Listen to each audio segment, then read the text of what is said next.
Chapter 419. In outer space, Yang Xian could no longer sit still. As he saw it, he had brought this upon himself. He had created a fake heavens chosen for no good reason, and now he was even trying to trick his clan sister.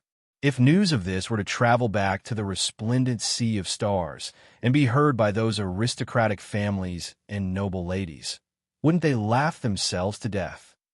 His entire body felt hot as he paced back and forth in the void. When he thought of those people's expressions of astonishment and laughter, he felt restless and uncomfortable, as if there were long thorns all over his body. At this moment, his expression was as dark as the bottom of a pot. He stopped in the void and decided to find a way to inform his clan sister to kill that brat. Qing Lan saw that something was wrong and immediately warned, "Yang Xian, don't get any crooked ideas. You and I have no way of interfering with this place. Even saints can't show their divinity on this planet. After all, it was once ranked 11th. How many dynasty lords and bodhisattvas have fallen back then? The sacred blood of every famed mountain has been watered. Otherwise, we wouldn't be where we are today. This won't do. I have to use some methods. I can't interfere with this terrifying planet, but I have to pass on a message to my clan sister. Otherwise, she'll be dragged into the abyss by that fake swindler. This is all because of my mistake. I have to correct it," said Yang Xian. His expression was uncertain. He was very worried that this clan sister of his would place her hopes on this fake swindler and make a huge mistake in decision-making. If her sect were to find out, her position as the saintess would be shaken. The more powerful the Holy Land, the more intense the competition. Although this clan sister of his was extremely talented, she would still suffer a serious blow if she were to stumble on this declining planet. Even though there were living saints in their race, and they didn't necessarily want their descendant to become the saintess of another orthodoxy, they didn't want her to fail like this. "No, I won't let you make another mistake." Qing Lan shook his head and was determined to stop him. Otherwise, he would be implicated if others found out about this, and might even be imprisoned. He had been banished here to begin with. Yang Xian's expression changed slightly. Qing Lan suddenly said, "What's that?" "The secret treasure your clan sister has chosen looks somewhat familiar." There was a lake at the summit of Mount Yindang, with lush reeds and countless spirit waterfalls and deep ponds. Historically, it was known as the #1 mountain in the southeast. Yang Shan took out a bronze sword mottled with green rust. It was rather simple and not very sharp. Moreover, it was rather thick and looked like a blunt weapon, a truncheon.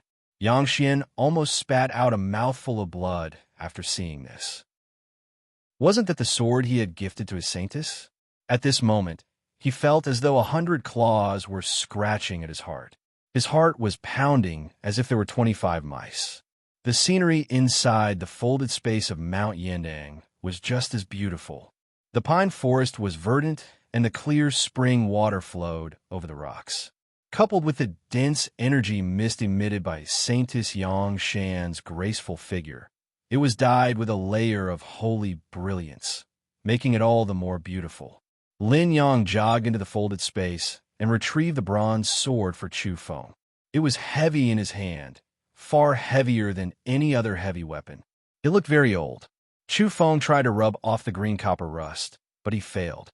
Chu Feng felt that this sword had an extraordinary origin.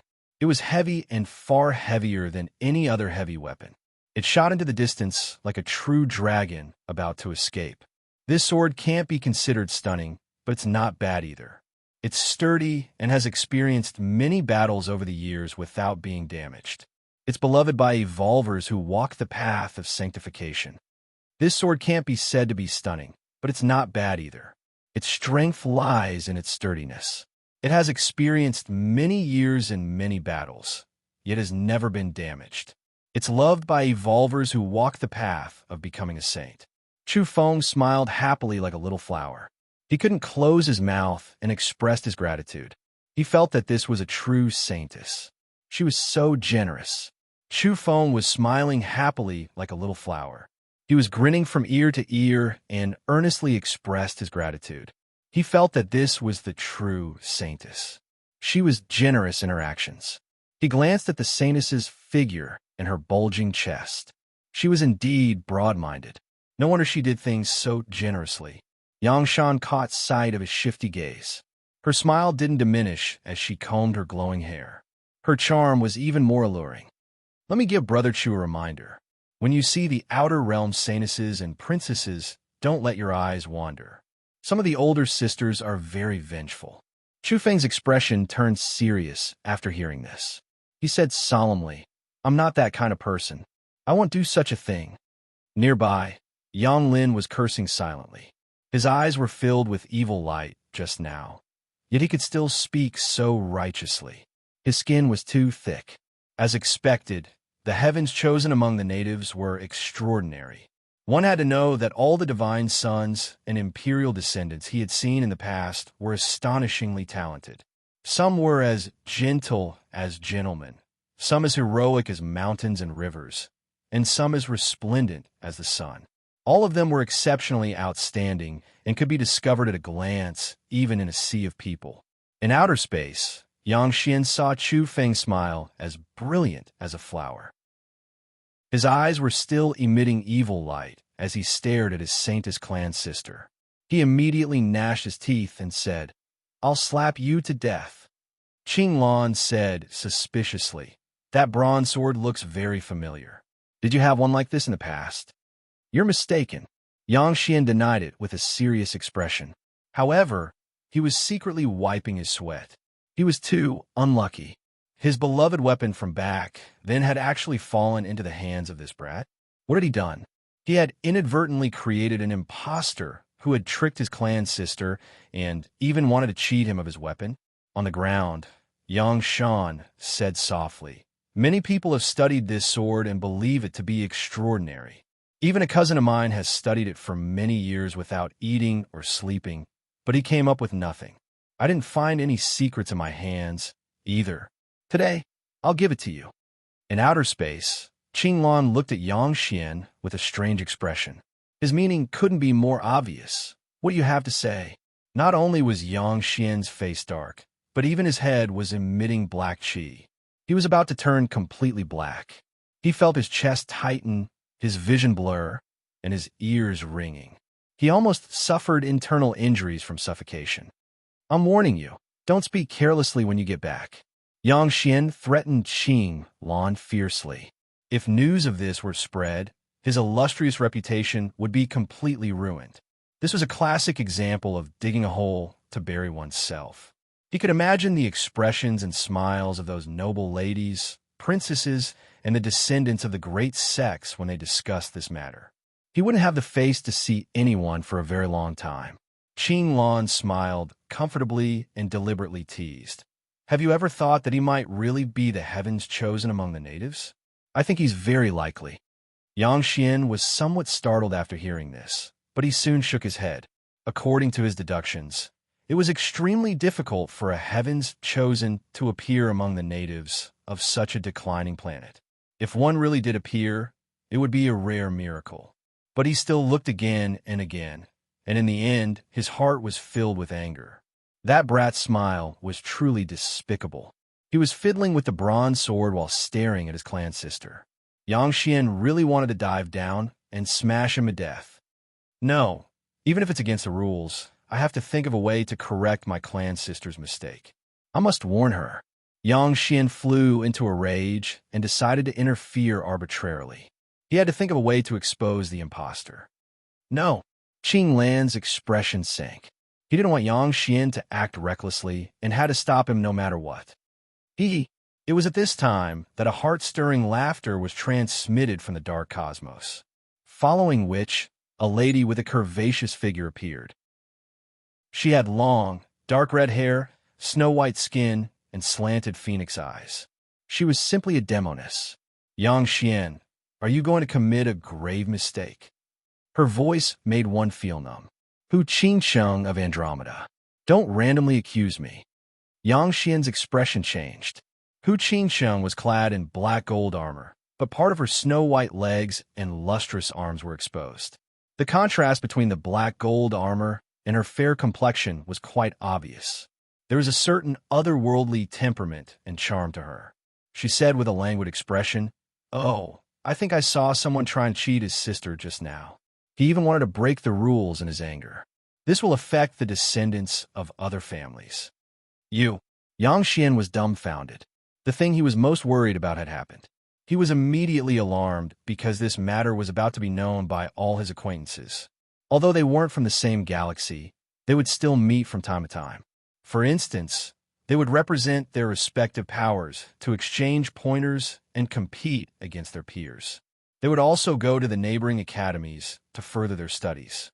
If this Demonis were to blabber, his name would surely shake many vital planets. That was because evolvers at their level possessed shocking identities. All of them came from top-grade powers. Some were from aristocratic families, some were noble ladies, and some were descendants of bodhisattvas. Hu Qingcheng licked her red lips and said with a smile, "I'm quite interested in this little native. If he can leave this star, I don't mind welcoming him personally." "You're trying to seduce him, aren't you?" Yang Xian was indignant. That was because this Demonis was simply too vile. She had always liked to provoke people's emotions and laugh at them. "So what if I am?" Hu Qingcheng didn't mind at all. In the end, Yang Xian compromised. "I'm willing to go bankrupt and give each of you a 5-star war beast. How about it?" "Deal, deal." Hu Qingcheng and Qinglan nodded their heads in agreement. Afterward, Yang Xian was prepared to break the rules and send a message to his clan sister to expose the impostor. Chu Feng laughed happily as he bid farewell to Yang Shan. His harvest this time was simply too great. He had formed a relationship with a saintess from the outer realm. It would be quite pleasant to work with her in the future. After parting ways, he walked out of Mount Yandang. It was at this time that a silvery radiance descended from the sky and shot toward him. Moreover, it was twisting as though it were trying to evolve something, but it seemed to be quite difficult. Again, he halted his steps and became cautious, following which the silvery radiance exploded as scarlet and green light blossomed at the same time. The 3 colors intertwined and then disappeared together. In outer space, Yang Xian was exhausted and on the verge of collapse. He shouted weakly at Hu Qingcheng, "You're going back on your word. I think it's better to be selfless." Hu Qingcheng's smile was sweet. Qinglan was at a loss. In the end, he also advised, "Let it be, brother Yang Xian. Your sister is a heavenly genius and possesses the origin radiance divine physique. She won't be at a disadvantage no matter who she faces. You don't need to worry for nothing. I don't want your 5-star war beast anymore." On Mount Yandang, Yang Lin gazed at the disappearing phenomenon with an astonished expression. As expected of the heaven's chosen one, a person of great fortune. Last time I saw him, he was still shrouded in silvery radiance, but now he's covered in 3-color divine radiance. The next time we meet, he might even be covered in 5-color divine radiance. He's indeed worthy of being roped in by the saintess.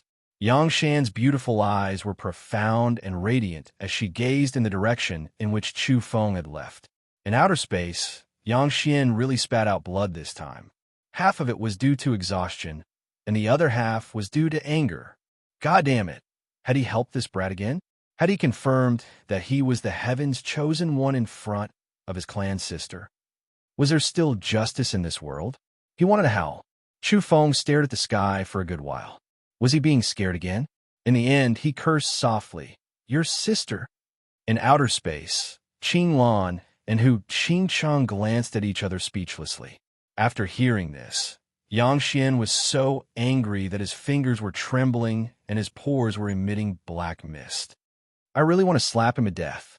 In the end, he decisively abandoned the Tao, fruit crystallization of the clairvoyant and clairaudient.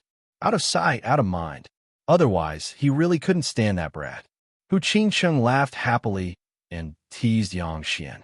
Yang Xian said angrily, "Laugh at me all you want. Isn't your sister in the depths of Mount Hua? She's also sent people to invite that brat for a meeting. Laugh at me, but when the time comes, he'll also screw your sister over." Hu Qingcheng's charming voice came to an abrupt halt.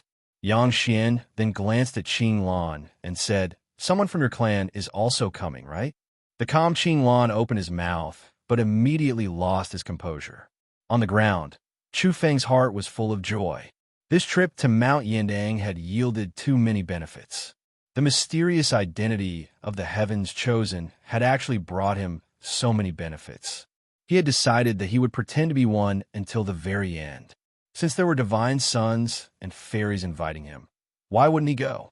Yes, he could go to Mount Huang and Mount Hua for a stroll and chat with those divine sons and fairies while waiting for the benefits. He suddenly felt that life was just so beautiful. Chu Feng swaggered out of Mount Yindang and headed north in a leisurely manner. He was planning for himself to evolve rapidly in the near future and increase his attainments in the field of domains. This was a rare opportunity. He hadn't even left Zhujiang when someone came looking for him. He claimed to be an emissary from the overseas immortal islands and invited him to a banquet. What was going on? Chu Feng was suspicious. Had the people from the Penglai immortal island changed their attitude? I'm not from Penglai. I'm an emissary from the Fangzhong immortal island. The person corrected him. According to legends, there were 3 immortal islands in the ocean, namely Penglai, Fangzhong, and Yingzhou. Chu Feng was puzzled. He had no dealings with the people from the Fangzhong immortal island. Why would they invite him to a banquet? The middle-aged emissary smiled and said in a low voice, "It's good news. A princess from our Fangzhong immortal island is looking for a husband. Some lords have heard that you're not bad and want to give you a chance." Chu Feng was dumbfounded. This was truly out of his expectations. He pondered for a moment. Was this caused by his identity as the heavens chosen? However, he wasn't happy this time. Instead, he felt horrified because the development of the situation had exceeded his expectations. Chapter 420. Chu Feng was indeed feeling a little guilty. He had somehow become the chosen one of heaven, and he felt that it was unreliable. Who knew when a problem would arise? When the people from the Fangzhong immortal island came to invite him, he did not have stage fright. He was like a con man, completely immersing himself in his role as the heavens' chosen one as he conversed with this emissary. He wanted to find out the true strength of the overseas immortal islands. He wanted to know how strong these remnant clans were and what kind of resources they had. However, the outcome was unexpectedly smooth. The emissary of the Fangzhong deity island had nothing to hide and frankly informed him that there were indeed great experts on the island who far surpassed the evolvers of the outside world. It was because their inheritance had existed since the ancient times and had never been severed. They weren't like the outside world, only able to evolve after the world changed. At the same time, Chu Feng learned that whether it was the Himalayas, Fangzhong, Yingzhou, or other places, the habitats of the vestigial clan on Earth were all secret realms. They were similar to folded spaces and had manifested after the great changes. It wasn't easy for the vestigial clan to come out of the secret realm. They had to go through the test of Earth's domain, and a single mistake could lead to death. Chu Feng was quite surprised to hear that. Relatively speaking, it's still a bit easier than the outer realm beings entering Earth through the star passage, said the emissary. Even so, Chu Feng was bewildered. Could it be that the Earth's will and domains were going to restrict the native life forms? The vestigial clan should be regarded as the descendants of the ancient masters on Earth. Relatively speaking, the bloodlines of these creatures were purer. It was also because of this that they considered themselves to be orthodox. In the end, he could only agree with the emissary's point of view. It had nothing to do with the bloodline and only the space. Secret realms and folded spaces were all excluded and belonged to subordinate lands. Therefore, if one wanted to enter the main space of Earth, they would have to go through a test of life and death. Chu Feng gained a lot from the conversation. Before bidding farewell to the envoy, he said that he would consider going to the overseas Fangzhong immortal island after he finished dealing with some matters. Before leaving, the emissary once again praised the young princess on the island for her natural beauty and heavenly fragrance. He told Chu Feng to set off for the Fangzhong immortal island as soon as possible. Talk to the other divine sons and saintesses? Let's digest what we got this time first, Chu Feng mumbled. He carried the bronze sword on his back and continued on his journey. As he walked, he took out the manual and skimmed through it. The secret book of domains was made of a special metal. Each page was a metal plate with numerous densely packed runes engraved on it. It was like a heavenly book. Now that he had a solid foundation, these symbols were no longer a mystery to him. He could recognize many of them, but for those he didn't, he had to carve them on magnetic stones and slowly figure out their uses. This kind of deduction was very time-consuming. The path of domains was difficult to begin with. Otherwise, there wouldn't be so few people treading this path. It was a time-consuming and exhausting path with little success. Chu Feng was quite talented in this field. He had relied on self-study to figure out the way. Otherwise, he would have given up long ago. Good book. He was very satisfied. As expected of a family with a saint overseeing it, their collection was absolutely extraordinary. This book was extremely profound and involved many complicated domain symbols of an extremely high level. Chu Feng believed that if he could completely understand this book, he would definitely be considered a character in the field of domains. In the end, he simply plunged into a nearby mountain ridge and began to read and study it diligently. He wanted to raise his attainments in the field of domains and then go to Mount Huang to solve the puzzle and pick mutant fruits. There is a strange tree there full of resplendent fruits. It was truly tempting. He had been thinking about that strange tree for a long time. Chu Feng studied it in detail and pondered seriously.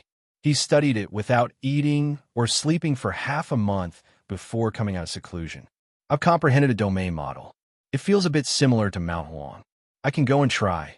Chu Feng muttered to himself. Chu Feng moved as fast as lightning. His kidneys were full of energy and formed a pair of resplendent, luminous wings. He tore through the air and soon left Zhujiang and entered Anhui. This kind of speed was universally shocking. Mount Huang was within Anhui, so Chu Feng didn't take long to arrive. Back then, he had brought people from the corporations and the Origin Magnetic Immortal Cave to Mount Zhongnan and then Mount Huang. There, he discovered the strange tree, but unfortunately, it was useless no matter how hard he tried. Back then, many people had died. Because of this, the corporations and people from the North Pole viewed him as a god of misfortune. I'm here again. Chu Feng gazed ahead at the majestic Mount Huang with a silver waterfall hanging down. The mountain was suffused with dense energy particles. One would not look at the mountain when one returned from the 5 great mountains, and one would not look at the mountain when one returned from Mount Huang. This place was known as the #1 wondrous mountain in the world. Its original name was Mounty. Later on, it was said that the Yellow Emperor had refined pills here and thus changed its name to Mount Huang. Chu Feng pondered. Perhaps it was because of the many mutant fruits here that there were legends of pill refinement. There were strange rocks and craggy rocks everywhere on the mountain. It could be considered a beautiful scenery. There were also ancient pines all over the place. The lush verdant clouds and mist were like the sea. It was like an immortal realm. Chu Feng observed the terrain along the way and climbed one of the peaks along a safe path. Last time, many people had died just to climb this peak, but this time it was quite smooth. The strange tree was still there. It looked like a date tree, but was as thick as a water tank. Its old bark was cracked, and it was rooted on the precipitous cliff. Its emerald green leaves were dense and emitting a resplendent blue glow. Its branches were forked, and the entire tree was like an old dragon crouching on the cliff. It indeed looked like a date tree, but there weren't many fruits. The 10-odd fruits were glowing like small lanterns. They were as big as a fist and glowed resplendently with a golden luster. They were shaped like dates, but they were too big and of different colors. Their entire bodies were glowing resplendently with golden radiance. Chu Feng was astonished. These dates seemed to be even more spiritual. Although they were glowing last time, they weren't shrouded in golden radiance and overflowing with vitality. The situation isn't quite right. Chu Feng observed for a long time. After breaking the domains, he found that things weren't as simple as he had imagined.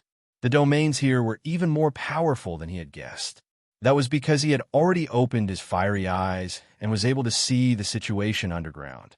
The golden light was glaring, and the energy was terrifyingly dense. This wasn't the main peak, and was only a side peak. There was such a strange tree bearing fruits that couldn't be plucked. Could it be that there are other things hidden here? Chu Feng was suspicious. He then did his best to break down the domains here. Boom! Beneath the ground, golden energy boiled and surged up. It gushed out like magma and swept towards Chu Feng. He turned around and fled as fast as lightning. With the luminous wings on his back, he was 5 kilometers away in the blink of an eye.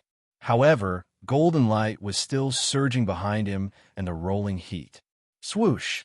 He once again flew several kilometers away. There's a well underground containing dense essence flames of extreme yang. What's there? Chu Feng was suspicious. There was even more essence flames of extreme yang here than the revered 8 trigrams furnace on Mount Jijin.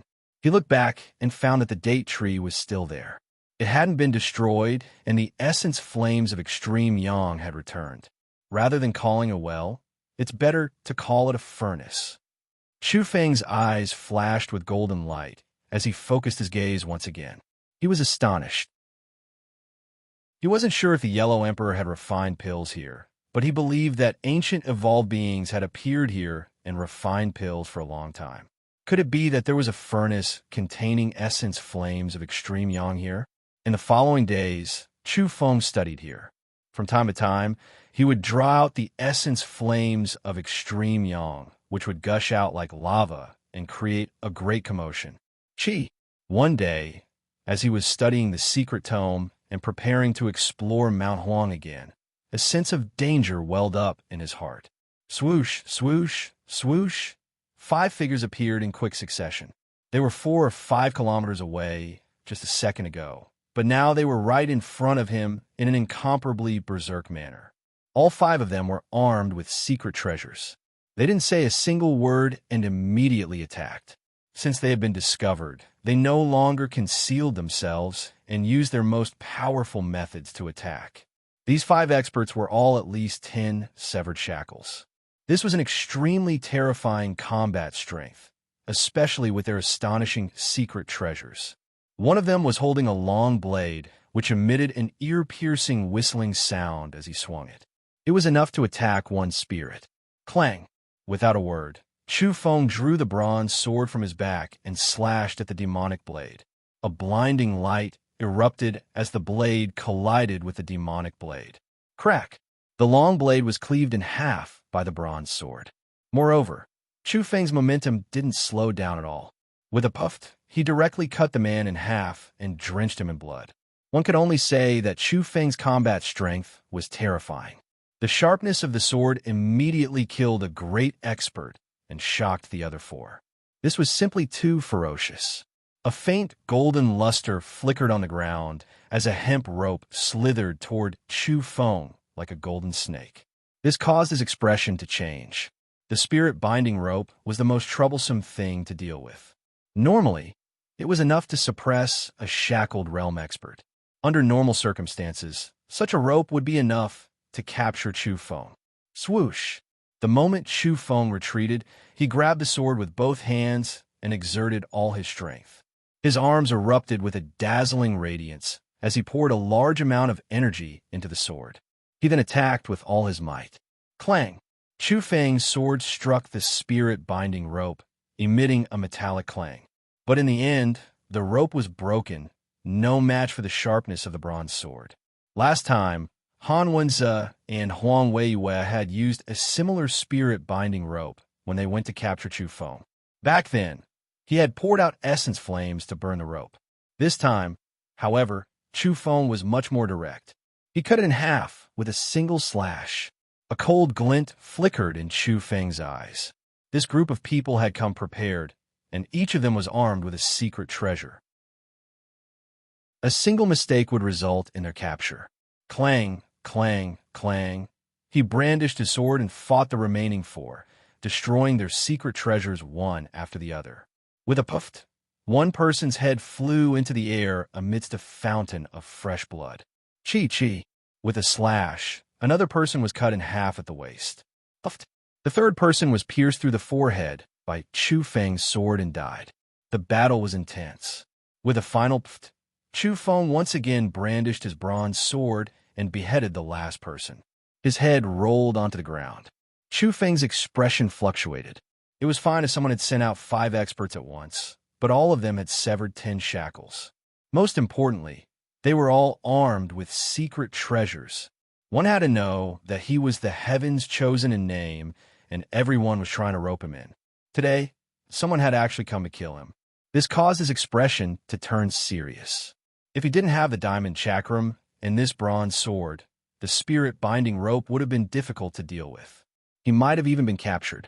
Apparently, these people didn't know he had a secret weapon that could deal with the spirit binding rope. People from the Penglai Immortal Island. Chu Feng's expression was gloomy because he could smell the salty sea breeze on these people. In truth, it was very faint. These people had only crossed the eastern sea and hadn't really touched the seawater. How much of a smell could there be after being blown by the sea breeze? Ordinary evolved beings simply couldn't smell it. It could only be said that Chu Feng's divine instincts were too powerful. Is it that unicorn young master of the Chun family who ordered this? You're courting death. His expression was cold. Previously, Chu Feng was somewhat apprehensive about the Penglai Immortal Island. Now he found out that they were just like the outer realm entities in the folded space. It would be difficult for them to walk out of the secret realm. Chapter 4:21. Chu Feng gazed into the distance. His spiritual power rushed out for many kilometers, but didn't find any more enemies. That Qin family young master from Penglai had sent people to kill him. It seemed this person was extremely arrogant and couldn't be disobeyed. He chose to take revenge immediately after the unicorn was killed. It's not like I killed them. Chu Feng was fuming with anger. That day, a carriage driver and a unicorn had charged into Mount Jijin. They put on airs and summoned Chu Feng to see the Chun family young master. At that time, the man and beast had ignored the Earth's native evolvers and were full of smiles toward the outer realm descenders. That kind of attitude was truly unbearable. One had to know that the Penglai remnant race considered themselves to be the orthodox lineage of Earth.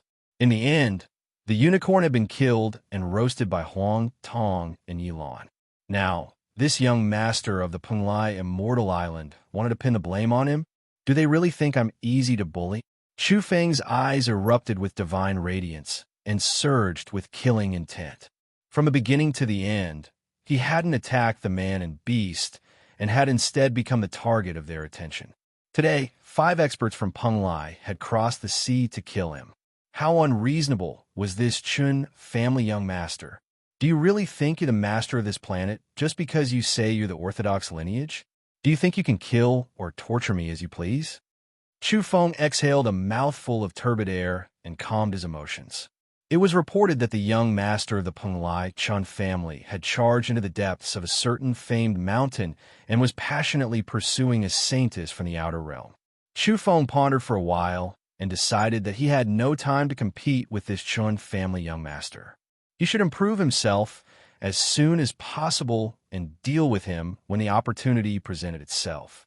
During these days, he had been studying the geography of Mount Huangshan and thinking of ways to approach the ancient date tree. He would draw out the essence flames of extreme yang from time to time, and his attainments in the field of domains rose rapidly. There must be something inside this mountain, or rather, this well. Chu Feng approached the date tree once again. It was rooted on the cliff, and his fiery eyes flickered with 2 beams of light. He could see clearly that this mountain was like a well with dense essence flames of extreme yang within. However, even the eyes of fire and gold had its limits. It could not see through the well of fire essence within a mountain. This jujube tree might be caused by the initial germination of a segment of the holy root. Right now, it's still far from the appearance of a holy medicine, but in a few years, it might gradually show its medicinal effects. Chu Feng couldn't stop staring at this place. There were holy tree roots in every famous mountain, but they wouldn't recover immediately. Instead, they would recover slowly. He was studying the domain heavenly book Sanus Yangshan had given him. He was practicing here continuously and comprehending the contents of the book. This filled him with a sense of joy. 2 days later, Chu Feng finally approached the jujube tree. This was because he had been comprehending the secret manual and had been advancing in this field. At this stage, no one on Earth could surpass him, and all of this was self-taught. Such a level of comprehension would stun a large number of domain researchers, even in the starry skies. If the famed experts were to find out about this, they would definitely fight to the death to become his disciple. From a certain perspective, Chu Feng's talent in the field of domains was somewhat frightening. A strong fragrance assailed the nostrils. After breaking through the domains here, the fragrance of the fire dates rushed out. It was truly tempting. The entire tree was verdant and its crown was huge, but there were only a dozen or so fruits on the entire tree. The leaves were green and lustrous, and the dozen or so fire dates were like little lanterns flickering with multicolored light. They were the size of a fist and were entirely golden. It was quite tempting to look at them. Chu Feng immediately plucked a fire date and bit into it. In any case, this mini was enough for him to refine medicine. He wanted to try out the medicinal effects. After all, he had recently broken through and was already a great expert with 9 severed shackles. Ordinary mutant fruits were no longer useful to him. He was really worried that he would have wasted his efforts. So fragrant and sweet. The texture was excellent. To Chu Feng, this was a type of enjoyment. The golden fire dates were fresh and delicious. They were very crisp upon entering the mouth, but after chewing a little, they immediately melted into a thick, fragrant, and sweet liquid. The fire dates actually turned from crisp to soft after coming into contact with his saliva and turned into a thick liquid. Within moments, Chu Feng's body was suffused with golden radiance and dense energy. Unfortunately, it couldn't help him evolve. He had long since expected this. His recent advancement had been so rapid that ordinary mutant fruits couldn't keep up with his pace. However, he could still refine them into medicine. The fire dates are still a bit lacking in terms of medicinal effects. Chu Feng frowned. He was about to sever his 10th shackle and was at an extremely high level. Naturally, he needed extraordinary fruits. At this point, he had come into contact with many fruits and was quite experienced. Naturally, he was able to grasp the medicinal effects of the fire dates with a single taste. There was nothing to say about the texture.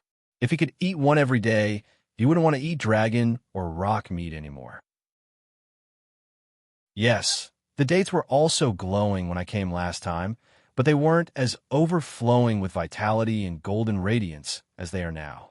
Chu Feng's eyes lit up as he spoke. The fire dates were definitely not as spiritual as they were now when he brought people from the corporations and the North Pole here.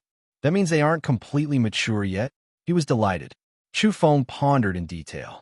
He was only lacking a bit of medicinal effects in terms of refining medicine. At this rate, the medicinal effects should be sufficient after half a month of nurturing. Additionally, he suspected that the medicinal effects would be even more astonishing if he nurtured them for a longer period, say, a month or 2. It has the potential to grow. This fire date is still a long way from ripening. Chu Feng was delighted. If his guess was correct, this fire date tree wouldn't just allow him to evolve once. It might even be able to support him 2 or 3 times. He was immediately excited. To him, this was a treasure tree that could allow him to evolve many times. He had to protect it well. He wasn't going to study what was in the fire well because he didn't have that much ability. Taking good care of this fire day tree was the most important thing. Can I plant my 3 seeds here? Chu Feng's heart was moved. The stone box he had picked up at the foot of Mount Kunlun contained 3 seeds, which had once given him boundless surprises. It was just that he couldn't plant them because he hadn't found a suitable soil in recent months. He felt that these 3 seeds were more important than anything else. He couldn't afford to lose them. Unfortunately, he couldn't plant them here. After observing with his fiery eyes, he found that the fire date tree was formed by the germination of a sacred root. The sacred root was located deep under the essence flames of extreme yang. Chu Feng didn't dare go deep into the fire well at the moment. That would be courting death. Fine, I'll protect this fire day tree for now. He retreated. Not only did he repair the domains, but he also set up several more layers to prevent others from picking them. I'll come back in 10 days. I'm looking forward to the evolution. Chu Feng was satisfied because he could predict that the evolution wouldn't be too far off. Chu Feng left in satisfaction. Not only did he have the Golden Fire Day to look forward to, but he was also able to comprehend the secret tome on domains. His attainments were rising rapidly, and his gains were great. He walked out of Mount Huang leisurely and was fairly relaxed. Chu Feng attracted people's attention as soon as he arrived in the outside world. Many people had come to find him even before he had left Anhui. At the present stage, almost all the outer realm descended beings believed him to be the heaven's chosen among the natives. Many guests from the Star Passage wanted to rope him in order to search for the fortunes on this planet. When Chu Feng entered Hubei, he was followed by a large group of people of all shapes and sizes. They came from different starry skies and were naturally of different races. Not all of them were humanoid. This lineup shocked all the evolvers in Hubei. Many people were speechless because not long ago, Chu Feng was fighting to the death with the extraterrestrials he spoke of. How long had it been since he had accepted a group of extraterrestrials as his underlings? Even if they weren't his underlings, they were more or less the same. Those outer realm entities were all trying to worm their way into his good graces and were following him of their own accord. This scene was naturally discovered and recorded by many people. It caused a huge commotion after being broadcasted by all the major media platforms. Many people were discussing this matter passionately. This Demon King really doesn't walk the normal path. He really knows how to stir up trouble. Even the old fogies among the corporations couldn't help but ridicule him. Jiang Luotian was fairly speechless. It had only been a few days since they last met. Yet this fellow had already become a guest of honor among the Outer Realm descenders. No matter how she looked at it, she felt that this was a great swindle. What heaven's chosen? She simply didn't believe it. Luotian, you have to believe it even if you don't want to. He might really be him. Otherwise, why would that group of descenders insist on finding him? You'd better act as soon as possible if you want to make a move against him. Otherwise, you won't have the chance anymore. That old man appeared and disappeared mysteriously on Mount Putoa, giving Jiang Luotian a big fright. Damned old man, why do you always walk without making a sound? Your words are too vulgar. What do you mean I want to make a move against him? Besides, he doesn't even come to Mount Putoa. Don't worry, I'll send people to find him immediately. The old man patted his chest decisively and turned to leave. Ah, you misinterpreted my words. Come back. Jiang Luotian was furious. She chased after him, but the old man had already issued an order through his communicator. At this time, Chu Feng was discovered by the lion-headed Huang Tong from the Alpha Galaxy. He shouted from afar, "Brother Chu Feng, wait a moment. Have you finished the wine I gave you? It's not bad, is it?" He was a natural friend. Last time at Mount Jijin, he had given Chu Feng 2 bottles of fine wine from the Alpha Galaxy, and had even eaten unicorn meat with him. Their relationship was pretty good. Huang Tong was very cordial. "When will you come with me to Mount Lu to see our golden divine son? He wants to have a good chat with you. He has some fortunes for you." Chu Feng laughed. "I actually wanted to go with you, but Miss Elan came looking for me first. She wanted me to go to Mount Hua to see the fairy from Andromeda." The purple-clothed classical beauty, Yilan walked out from the crowd and greeted Huang Tong with a smile. Huang Tong chuckled. He was not in a hurry and said, "It's fine. It's fine to go see the fairy first." Chu Feng complained, "Speaking of which, you guys killed the unicorn last time and treated me to meat. In the end, the people of Penglai hated me and sent 5 great experts to kill me. They're incomparably rude and unreasonable. What? They dare to use violence against Brother Chu? Are they tired of living?" Huang Tong glared at him. The lion-headed man was very bold and powerful. The aura he emitted caused the people around him to tremble. He then waved his hand and said, "Where is he from? The remnant race of Penglai? Let's go, brothers, and chop him up. What Penglai young master? What does he count as? He's going too far." It had to be said that Huang Tong's rallying power was very strong. He had stirred up a group of people. Of course, the main reason was that these people wanted to sell Chu Feng some face and establish a relationship with him. Go, go, go, go. Let's chop up that young master. God damn it, we killed his unicorn, but he's targeting Brother Chu. We might as well kill him too. The native evolvers following behind were all astonished. Demon King Chu had actually accepted a group of extraterrestrial underlings. At this time, the ancient palace beauty Yilan from Andromeda said somewhat awkwardly that Qin family young master from Peng Lai should still be in the depths of Mount Hua. Everyone was immediately startled. Very soon, many people came to their senses. There were rumors that the Peng Lai young master had met a saintess from the outer realms in the depths of a certain famed mountain. He was immediately shocked by her beauty and began to pursue her passionately. Huang Tong's eyes darted about wildly. He quickly waved his hand and said, "Brothers, what are you waiting for? Let's go to Mount Hua and chop up that young master." "Very well, let's go together," the group echoed. After hearing this, Chu Feng shouted without the slightest hesitation, "Let's go. We'll also go chase after the Andromeda fairy." Many people were dumbfounded. Then they jeered, "Good. Let's go chase after the Andromeda fairy. What Peng Lai young master? When the time comes, make him squat on the ground and draw circles." Chapter 422. Let's go and chase after the Andromeda fairy. A large group of people jeered excitedly. They only wanted the world to be in chaos. Relatively speaking, characters at the level of the Divine Sun and Fairy were absolutely high above them. They belonged to a different level and simply couldn't interact much with them. Now that someone had taken the lead, they were also happy to join in the chaos. All of them were descended beings from the outer realms who had just walked out from the folded space behind the famed mountains.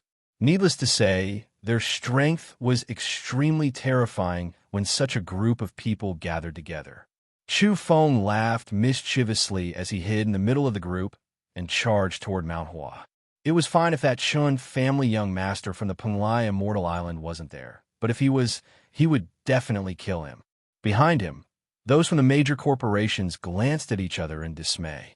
This Demon King Chu was indeed a god of misfortune. Nothing good would happen wherever he went. They didn't dare get involved in such a matter because it involved characters like the fairy and the Peng Lai young master. They would die without a burial if they were to get involved recklessly. "Huang Tong, don't cause trouble." Yilan chased from behind with an unkind expression. She was too embarrassed to reprimand Chu Feng for making things difficult for the Golden Divine Sun's follower, Huang Tong. That was because she could see that Huang Tong was too proactive. He was instigating everyone to charge toward Mount Hua. This was definitely for the sake of his master, the Golden Divine Sun. Huang Tong, a lion-headed man with a boorish appearance, was actually quite eloquent. He immediately retorted, "Brother Chu is being bullied. What's wrong with us going to demand an explanation? That Qin family young master is too arrogant. He dares to send people to kill Brother Chu Feng. We don't agree, and neither does His Highness the Golden Divine Sun. I really don't know why the fairy from the Andromeda constellation is so close to the Peng Lai young master. This is preposterous. Let's go, brothers, and chop them up." Someone chimed in, "What Peng Lai young master? I've never heard of him.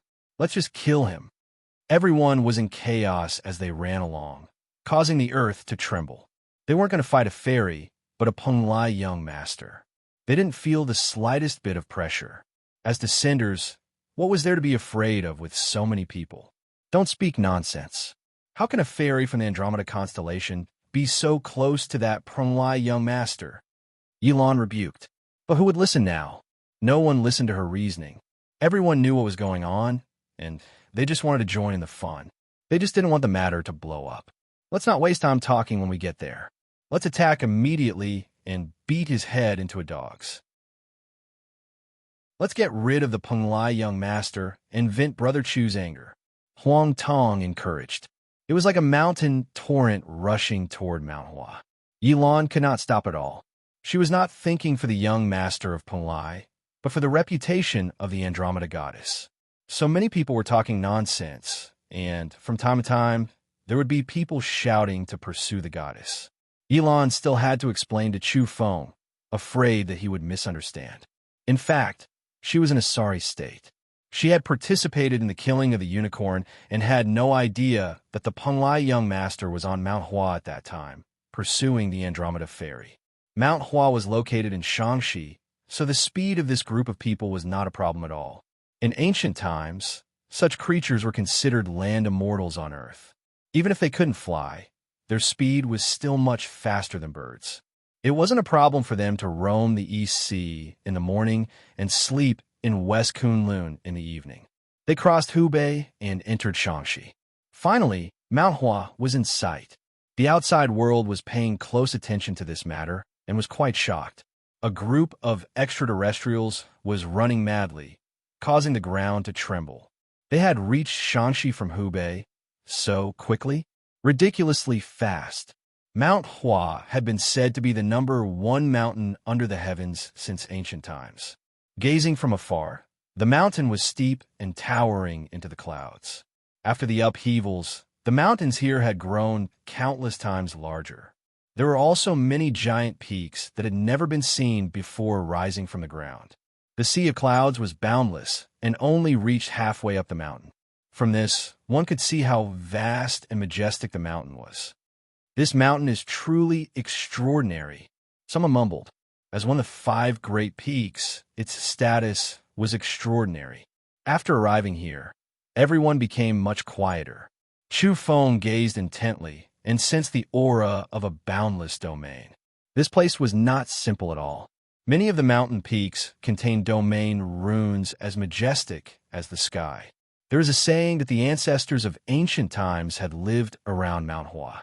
This was the birthplace of civilization and was regarded as a sacred mountain. It was also known as the Root of China. The group didn't dare charge in recklessly. No one tried to climb the first main peak. They rushed toward the back of the mountain and approached the folded space. The pine trees rustled and clear springs gurgled. This mountainous region was rich in essence energy and had a special energy factor called immortal mist. It was somewhat hazy. "Don't say anything when we arrive. Start the battle immediately. Press that Penglai young master to the ground and beat him up," Huang Tong reminded. Chu Feng was fairly satisfied and shot him a grateful glance. This area was lush with vegetation and numerous waterfalls. There were also many glowing wisteria climbing over the cliffs and giant trees. The energy density in this folded space was extremely high. There were people inside, and quite a few of them were all experts from Andromeda. Chu Feng noticed that there were a few people with extraordinary bearing outside the folded space. Among them was a handsome white-robed young man with several tall and sturdy evolvers following him. "Are you from Penglai?" Chu Feng shouted. "Yes," someone replied from the other side. "Stop talking nonsense. Brothers, attack. Knock them all down and break their bones," Huang Tong shouted, rallying everyone to attack together. Boom, boom, boom. Beam after beam of energy soared up and flew forward. Everyone attacked together and bombarded them indiscriminately. This group of people didn't care about etiquette at all. They were very violent and started attacking as soon as they arrived. They attacked those people with brute force and didn't care about etiquette at all. The people on the other side immediately turned deathly pale. What was going on? Such a large group of people had come rumbling over. After asking about their identities, they immediately attacked without saying a word. They couldn't even run because they were surrounded by a group of people. Such a barbaric attack was truly terrifying. In the blink of an eye, multicolored light soared from their bodies. They were all carrying secret treasures of extraordinary power and rapidly began to defend themselves. It was impossible for them to counterattack. There were too many people on the other side, and they could only be incomparably passive. They had to preserve their lives first before anything else. Boom! The mountain forest exploded. Earth and rocks flew everywhere, and even magma was being melted by the high temperature. In front of them, those people let out blood-curdling screams as the secret treasures on their bodies shattered one after another. Some of them even exploded into a bloody mist. With such a large group of descenders joining hands, even carefree realm beings would feel apprehensive, let alone these people. There were simply too many people densely packed together. Ah, In the end, the people on Chu Feng's side were a bit slow in retracting their attacks. The shockwaves of energy swept out and destroyed 2 people from the Penglai Immortal Island. Their secret treasures had all been shattered, and their defenses were no longer effective. Naturally, they were killed very smoothly. In the end, only the white-robed man survived by relying on his secret treasure. However, he had already fainted and was lying limply on the ground covered in blood. However, his pagoda-shaped secret treasure was already cracked and scattered on the ground. It barely managed to preserve his life. In just a moment, this group of people had dealt with the people from the Penglai Immortal Island. So weak? Chu Feng felt that they were too weak. They hadn't even made a move, and each person had only unleashed 1 or 2 attacks before the battle was over. Brother Chu Feng, can you see how many people we have? If not 200, then at least 100. All of them are descenders. If we really can't beat them up immediately, what face do we have left? Huang Tong said. The fact that the white-robed man wasn't dead only proved that his secret treasure was too powerful. Drag that white-robed brat to one side and wake him up. Have him draw circles in that corner and watch his brother Chu Feng pursues the fairy from Andromeda. Huang Tong didn't hesitate. He led a number of people to torment the unconscious white-robed man. In the folded space, the people from Andromeda were all dumbfounded. Even now, they were still puzzled. What was wrong with this group of people? They actually attacked so savagely and directly blew up the people from Penglai. Yilan hurriedly entered the folded space to report. In outer space, Qinglan called out to Yang Xian and Hu Qingcheng. Come here quickly. There's a new situation. I'm not looking, Yang Xian replied. Out of sight, out of mind. These days, he hadn't even touched the Dao fruit crystals of the clairaudient and clairvoyant out of fear of being angered. Hu Qingcheng's smile was very sweet. She said with a charming gaze, You're just running away. How can you miss something interesting? Let's go and enjoy it. It's most likely another surprise brought by that brat. She still didn't know that this time, Chu Feng had met her sister on Mount Hua. That's right, it's that brat. There's a surprise. Qinglan laughed and beckoned the 2 over. Hu Qingcheng said with a smile, I'm guessing he went to Mount Yindang and met Saintess Yangshan again. It must be very interesting. Don't tell me that brat is trying to woo her? Qinglan's smile was odd. This is a bit off, but it's more or less the same. That brat is indeed shamelessly pursuing her passionately. What? I'm going to kill him. Yang Xian cried out. He finally couldn't help but rush over to take a closer look. Hu Qingcheng giggled. Life is but a tragic comedy. Just take your time to enjoy it. Yang Xian was completely stunned after gazing at the scene. Hu Qingcheng's steps were light and agile. She walked over with a face full of smiles and said, What? Are you all stunned?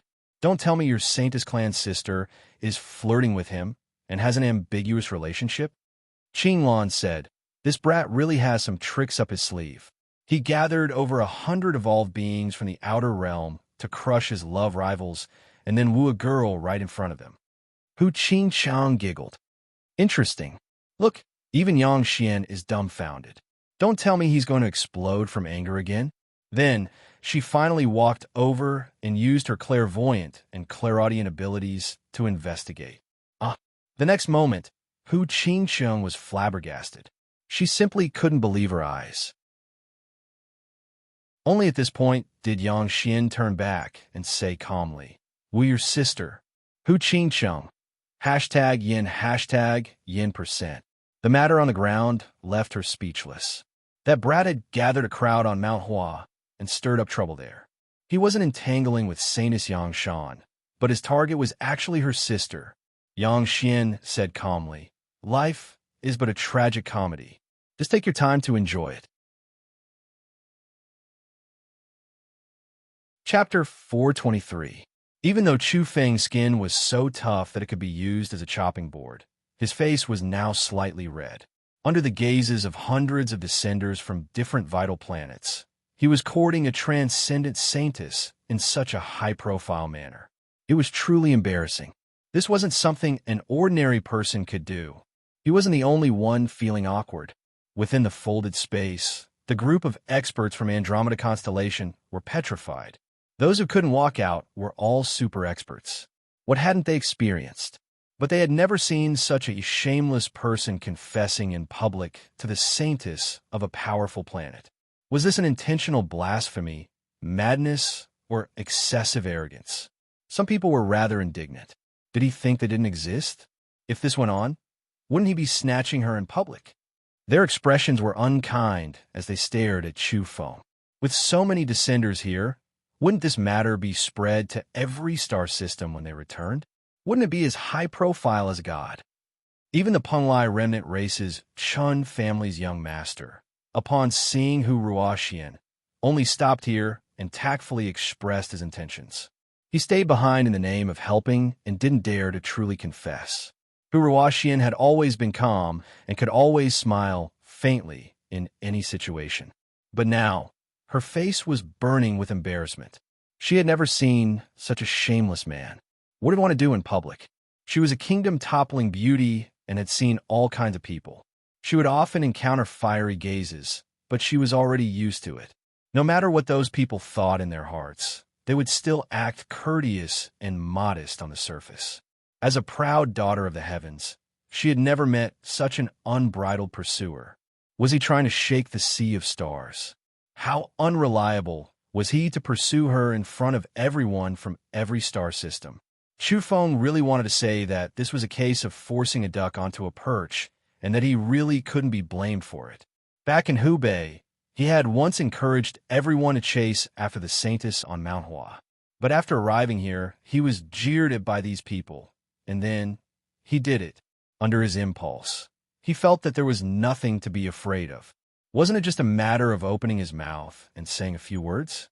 It was just that after putting it into action, it was truly a godlike embarrassment. Huang Tong and the other valiant descenders were all tongue-tied.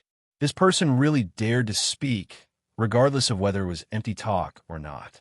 They were all stunned and didn't know what to say.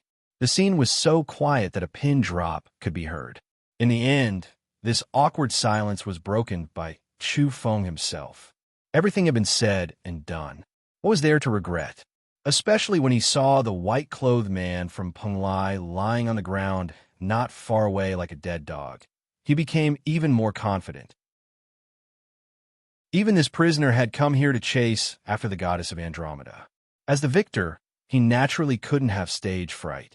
He immediately walked over, stepped on Penglai young master, and spoke again, his word becoming more and more eloquent. The surrounding group of people looked as if they had seen a ghost. It was fine if he was impulsive just now, but now he still dared to come? In the great void, Qing Lan was stupefied. He watched on just like that. Even he didn't expect that this native brat would become more and more fluent the more he spoke, completely forgetting himself and entering a state. Yang Xian, on the other hand, broke into a great laugh. He was in a good mood, because this wasn't his saintess sister at all, but the sister of that demoness, Hu Qingcheng. Hu Qingcheng was petrified at first, but in the end, she flew into a rage out of humiliation. She glared at Yang Xian and said, "Stop gloating." Then she stared at the ground and cursed, "Liar, pervert." Naturally, she could see that her sister was caught unprepared. Her sparkling face had even turned red. She was immediately enraged. This brat was too repulsive. The Hu family had always been the ones to control other people's emotions. How could he do this? She was truly worried about her sister, Hu Ruoxian. She was supposed to look down on the many geniuses of the Sea of Stars. She was afraid that she would be suppressed by this brat and fail to display her charm. The most terrifying thing was that she would be tricked. On Mount Hua, there were silver waterfalls, white mist, and auspicious birds circling in the air. However, such a peaceful scene couldn't disperse the strange atmosphere in the folded space. The entities from different galaxies stared unblinkingly at Chu Feng as though he were a god. They felt that this native brother was too fierce and hadn't even finished his lengthy speech. Was this flirtation, blasphemy, or did he really want to take the goddess as his wife? Chu Feng wasn't afraid at all. Since he was already acting preposterously, he might as well talk a bit longer. If the people of Andromeda knew of his indifferent attitude, they would definitely want to beat him to death. Of course, they wanted to beat him to death right now. This mother of Astra's king native was too unrestrained and unrestrained. In the end, Chu Feng concluded by stepping on the white-clothed youth. He said that the Penglai young master had a golden appearance, but was rotten inside. How could he have the qualifications to chase after the goddess? He would kick him to death when he saw injustice. The group of experts from Andromeda finally understood that this fellow had come here to cause trouble because of the young master of the Penglai Chin family. After speaking for so long and tormenting him for so long, this unrestrained fellow's main goal was to attack his opponent and step on a young master of the Chun family to chase after his beloved goddess. The group was speechless. Wasn't this just retaliation? Hu Ruoxian finally opened her mouth, and her first words made Chu Feng's old face turn red. "Brother Chu, the man you're stepping on isn't the young master of the Penglai Chin family." Her voice was gentle. At this time, not only Chu Feng, but even Huang Tong and the other descenders were embarrassed to death. They had actually made a huge blunder and hit the wrong person. Chu Feng released the white-clothed youth and poured in a strand of vitality energy to wake him up. "Who are you?" After Chen Chung woke up, he wanted to curse out loud after hearing this murderous question. "You don't even know who I am, yet you dare to attack me? Damn it, I'm dying of injustice." He was truly furious, but under the fierce gazes of Chu Feng, Huang Tong, and the others, he lowered his head. The circumstances were stronger than he was, and he couldn't resist after falling into the hands of others. "I'm the attendant of the Chun family's young master, Chun Sheng," Chun Sheng said. "Is there such a big attendant?" Huang Tong grabbed his collar and was about to swing his fist. Chun Sheng was so angry that he wanted to curse out loud. So what if he was so big? However, he had no choice but to patiently explain, "I've grown up with the young master since childhood and have always been at his side." "Where's Chun Sheng?" Huang Tong asked with his large eyes. He had the face of a lion and the body of a human, and was exceptionally ferocious. The master received news and went back to handle some matters. Chun Sheng had no choice but to lower his head under the eaves. "Handle what matters?" Chu Feng asked. "He went to take care of an unruly person, surnamed Chu. He is very insolent and angered the young master." Chun Sheng replied. The few of them were in charge of helping the people of Andromeda Constellation. This was Chun Sheng's way of expressing goodwill to Hu Ruoxian. After saying those words, he was punished by Chu Feng to squat at the side and was not even allowed to raise his head. After that, Chu Feng looked at Hu Ruoxian and shamelessly tried to get close to her. It had to be said that Hu Ruoxian was truly a beauty that could topple cities. Her face was small and even more delicate than an oval face. Her dark red hair had a soft luster, and her pair of large eyes were blinking as though they could speak. Her figure was excellent, with curves rising and falling. Her waist was small, and her figure was excessively slender, like a beautiful snake. The blue metal battle clothes could not cover her entire body. Her slender legs and pure white arms were mostly revealed, and her skin was sparkling and translucent. When she was quiet, she truly had the aura of an immortal, as though she was a fairy. But when she smiled, she was like a vixen. Her large eyes moved about, her red lips were sexy, and her charm was endless. Chu Feng really wanted to ask her if she was from a nine-tailed demon fox bloodline, but he did not dare to say it, as he was afraid that the group of people would fight him to the death. Right now, they already looked like they wanted to beat him to death. Since it was a misunderstanding, then let's just forget about it. What happened just now was nothing. Hu Ruoxian smiled. Her tall and slender figure swayed, and she had an innate allure like a vixen. Actually, I'm serious." Chu Feng's face turned red. He was worried that if he said it was a joke, it would make the group of people feel that he was frivolous and did not respect the goddess in their eyes. However, this kind of reply was truly unreliable. In the eyes of some people, this was courting death, or was it courting death? "Yilan, help me see off the guests. I want to talk to Brother Chu Feng alone." Hu Ruoxian actually spoke like this, and everyone's jaws dropped. Was she really going to let this extremely brazen fellow stay? Moreover, it was a private conversation, Hu Ruoxian shot a glance at Huang Tong, and immediately, a bone-piercing chill ran through his body. He immediately expressed his stance and led the people away, not daring to resist. That was the goddess of the Andromeda constellation, and once she came out, she would be close to being unrivaled under the heavens. The group of descenders did not dare to go against her wishes. After seeing this proud daughter of heaven express her stance, they did not even need Yulan to see off the guests. They all swarmed out of Mount Hua. Use holy text to conceal the mysteries of heaven. After clearing the area, Hu Ruoxian ordered people to bring out several scriptures. They were handwritten by saints, and their power had already been ground away. Only a peaceful divinity remained, but they were still extraordinary. With a Weng sound, the scriptures shone and covered the area. It was auspicious and concealed the mysteries of heaven. Chu Feng did not dare to be careless. He brought out the 4 dragon locking pillars. Even though he had not entered the folded space, he still had to be on guard. Afterward, they began to discuss in secret. In outer space, Qing Lan and Yang Xian were both regretful because they could no longer see anything. Hu Qingqing's expression was just like Yang Xian a few days ago. Her face was dark, and she really wanted to go down and slap that imposter. She glared at Yang Xian and said, "It's all your meddlesome fault that led to all this." Yang Xian had been very angry these days. His unintentional actions had actually helped that native, making him more and more like a fish in water as he swindled people everywhere. Hu Qingqiang was grinding her teeth. She reckoned that her younger sister would also gift Chu Feng's secret treasures in order to rope him in. This was truly repulsive. In the depths of Mount Hua, Chu Feng and Hu Ruoxian were chatting happily about their future cooperation. Hu Ruoxian said that she knew of a number of holy land ruins that they could explore together when the time came. Some of the inheritances were suspected to have not been severed. Divine medicines, secret arts, weapons, etc. Chu Feng naturally wouldn't make this trip in vain. In the end, he obtained a secret treasure, a silver shield. It wasn't big and was quite exquisite, but could enlarge after being injected with energy and become indestructible. Fairy Hu, do you have any books on domains?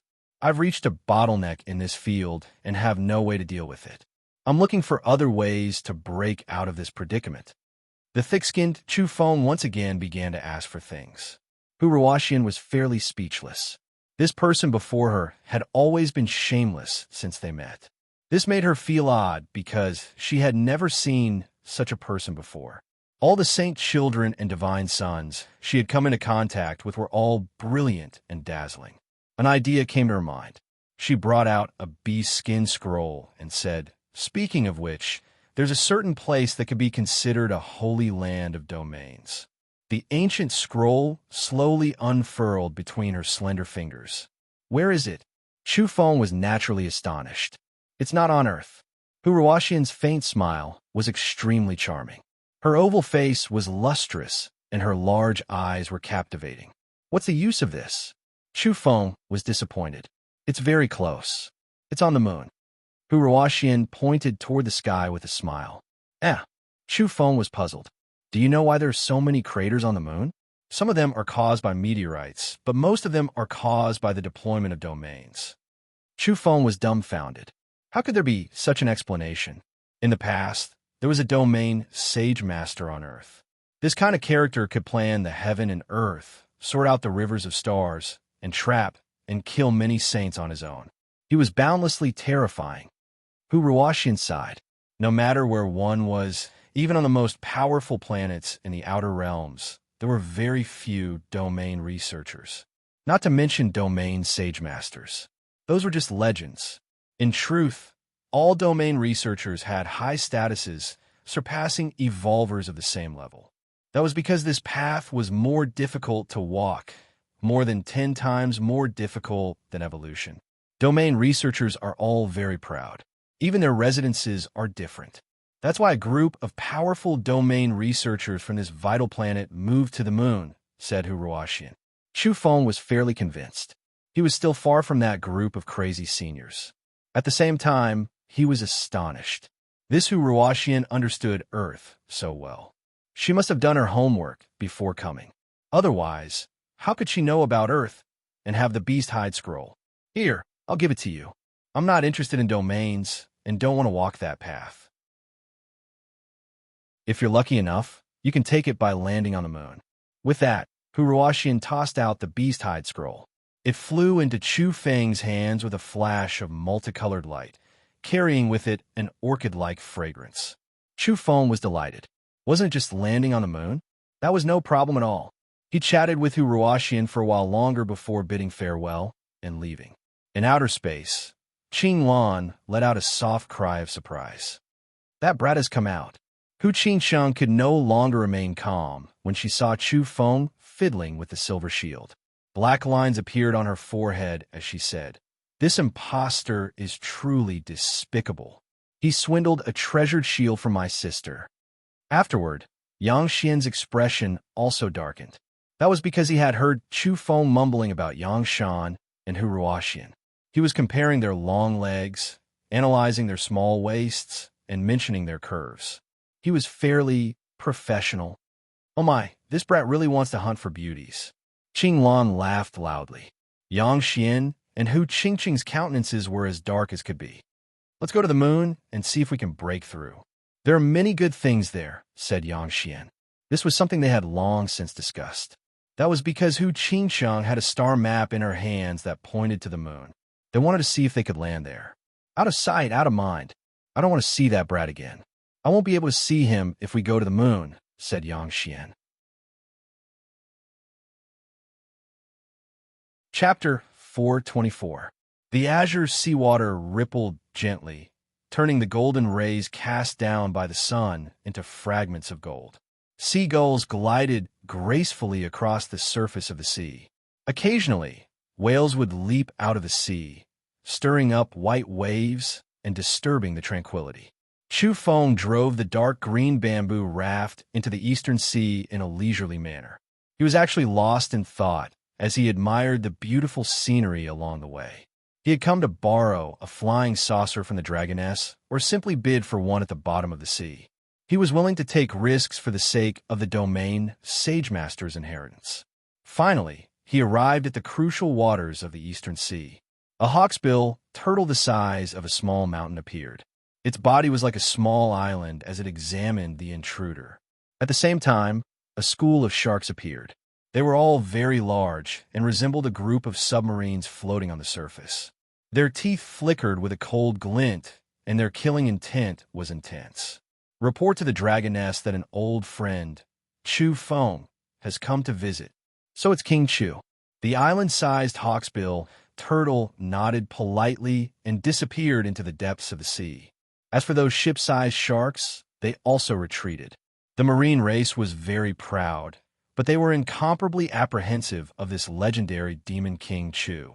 This person had even killed and eaten the sworn brother of the elder dragon king of the southern sea. The young master of the Chun family of Penglai had just come ashore when Chu Feng entered the sea. Very soon, he found out what had happened in the depths of Mount Hua and was immediately filled with rage. From a certain perspective, his errand boy's misfortune was also his misfortune. That was because Chu Feng had treated Chun Sheng in such a manner because he mistook him for him. A person with impure bloodline dares to call himself the Heaven's Chosen. He refused to listen to my summons and repeatedly offended the Penglai orthodoxy. Only death awaits those who refuse to be disciplined. His eyes were cold. The bottom of the sea was a bizarre and motley sight. Clusters of coral glowed like lanterns as they illuminated a majestic city. This was Chu Feng's second visit to the eastern sea dragon city. Last time, he had sat in a flying saucer, but this time he directly followed the dragoness down personally. They walked in the water and communicated telepathically. At his level of evolution, water pressure and holding one's breath no longer affected him greatly. After severing his 9th shackle, Chu Feng's breathing technique had improved greatly. He could breathe through his skin like a fish in the sea and absorb the oxygen he needed in the water. He could even directly breathe in and out energy particles and temporarily did not need air. The dragon lady had a head of long blue hair and an excellent figure. She swam in the sea like a mermaid, agile and fast. When she found out that Chu Feng wanted to borrow a flying saucer to head to the moon, her beautiful eyes widened in shock. It wasn't that she didn't know that this friend of hers often did unexpected things, but this operation was really too extreme. There are descended beings in space. If you fly a spacecraft up there, you might become their prey. She warned him solemnly. I also know that there might be danger, but I have no other choice. If the situation turns bad, I'll just run back. For the sake of domains, I want to give it a try. The dragoness was surprised and said, "You know about the inheritances of domains on the moon?" You know about it too? Chu Feng was quite surprised. In undersea Dragon City, corals of different colors glowed, illuminating the city. The streets were colorful, and all kinds of buildings glowed with colorful light. This place was like a world of telephones. It was excessively beautiful. Dragon City was very lively with marine race people coming and going. There were auctions of marine medicine and even flying saucers. Many areas were bustling with activity. The dragoness brought Chu Feng directly into the Dragon Palace. The place was relatively quiet, and the two began to chat. The stone inscriptions I gave you were collected from the dragon's lair. Apart from that, we also found a record saying that the domain master obtained his inheritance on the moon. The dragoness informed him of the situation. She had previously gifted Chu Feng many stone tablets. They were carved by a domain master in a true dragon's lair. He actually went to the moon. Chu Feng was astonished. He asked the dragoness about it in detail. The dragoness had people bring over some jade stones with many words on them. It was the handwritten notes of a domain master. Originally, this was a treasure belonging to the dragon race and couldn't be leaked. That was because it recorded a hidden treasure. But that place was too far away. It was on the moon. This time, Chu Feng had come to the Eastern Sea as a guest. When they met, he gave the dragoness a blue pill that was enough to sever her 9th shackle. The dragoness was delighted and excited. As such, she didn't hold anything back from Chu Feng. She presented the jade letter with the records of the hidden treasure to him. He mistakenly entered a domain and was directly teleported to the moon. He learned a bit of superficial knowledge and studied it for several years after returning to become a domain master. Chu Feng was fairly shocked after learning of this. Just a bit of superficial knowledge was enough to create a domain master. How heaven-defying was this? Did this mean that there was a domain sage master's orthodoxy on the moon? Chu Feng's heart was burning with passion. He wanted nothing more than to move out immediately. Additionally, he already knew from the Jade Letter that there was a mysterious domain leading to the moon. It was on an island in the Eastern Sea. That domain master was a wandering cultivator from overseas. Otherwise, he wouldn't have appeared so often on that island and near the true dragon's lair. The dragoness's race also wanted to search for it, but gave up in the end. That was because it was incomparably difficult and strenuous for them to comprehend even the most basic of domain books. Even if they went to the moon and experienced a narrow escape and found that orthodoxy, it would probably be difficult for them to comprehend it. According to the dragon race, they were suitable for the path of evolution. Domains weren't suitable for them. Words cannot express my gratitude, Chu Feng said sincerely. This information was too important to him.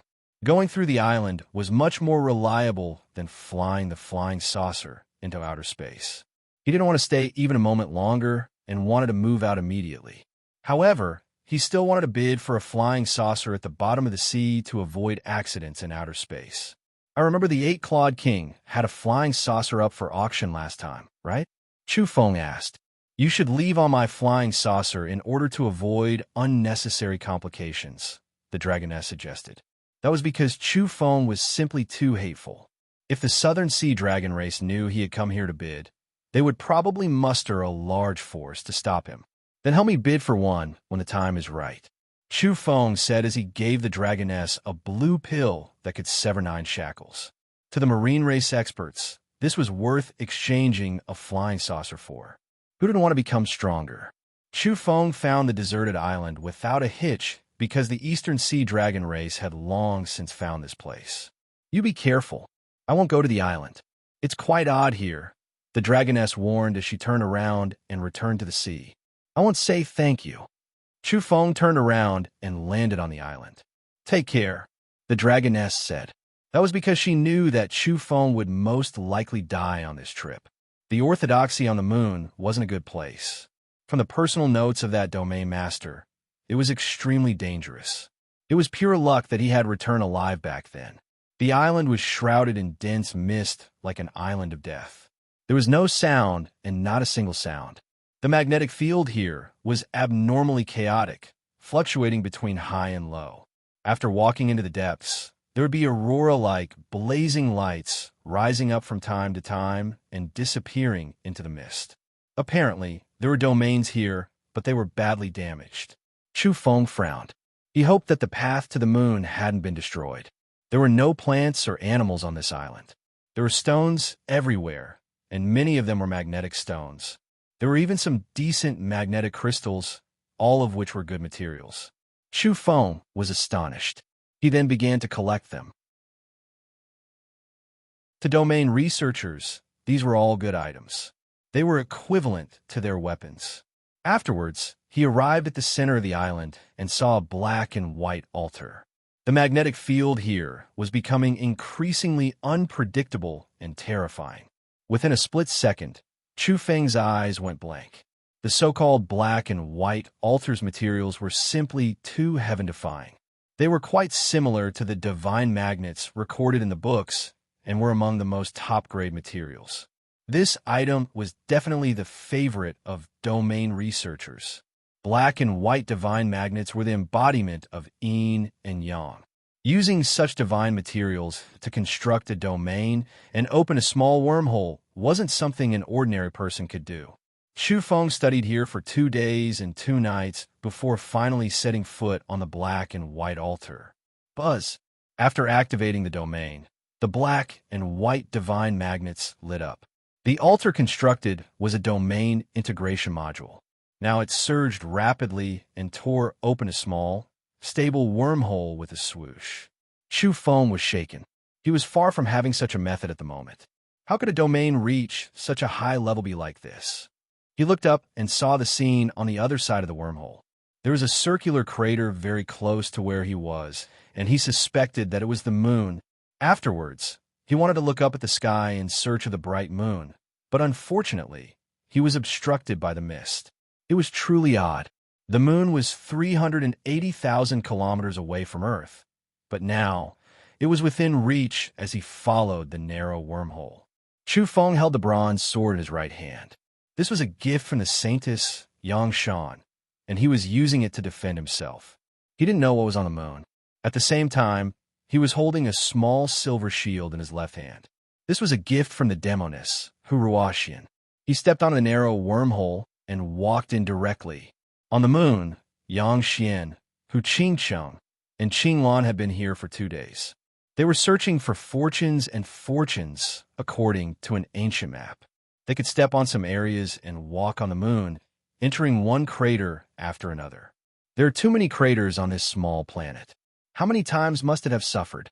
It's actually a miracle that it hasn't been destroyed, Yang Xian mumbled. Hu Qingcheng rolled her eyes and said, "What are you thinking about?" Back then, there was a domain sage master overseeing this place. Who could destroy it? Their expressions changed at the mention of the domain sage master. That kind of legendary existence could kill demonic sages and bodhisattvas. He could rule the heaven and earth and comb through the river of stars. He was simply omnipotent. I can vaguely sense the aura of a certain demonic ancestor. Qinglan's expression suddenly changed and his face turned pale. It's there. Yang Xian's expression was solemn as he pointed forward from Adair. There were 5 large craters there, as though they had been created by 5 fingers. Upon closer inspection, one would see that it was a massive 5-fingered crater. Hiss! They drew in a breath of cold air. Strands of terrifying aura were being emitted from those 5 boundless craters. Back then, that demonic sage also came here to participate in the battle. His world-shaking claw descended. Yet he only left 5 finger holes on this small planet. This is truly inconceivable. One had to know that a single strike from that kind of peerless demonic sage would turn even the largest celestial body into ashes, to say nothing of a small planet. With a domain sage master overseeing this place, it's already not bad that the demonic sage could leave alive. Hu Qingqiang sighed. Afterward, they no longer felt bored. They strolled on the moon and saw many strange marks. Others might think that they were caused by meteorites, but they understood that they were caused by the holy war back then. This piqued the trio's interest. They studied the marks along the way. Finally, they found the correct location indicated by the bee skin map in Hu Qingqing's hand. Why can't we get close? There's a layer of invisible domain energy preventing us from approaching. The 3 frowned and halted their steps. This was a large ring-shaped crater with a wide area. There were architectural remains here, and they even saw a acacia tree. A withered divine tree on the moon. They tried everything they could, but to no avail. They simply couldn't get close. How unfortunate. We've clearly found the correct location, but can't enter. Let it be.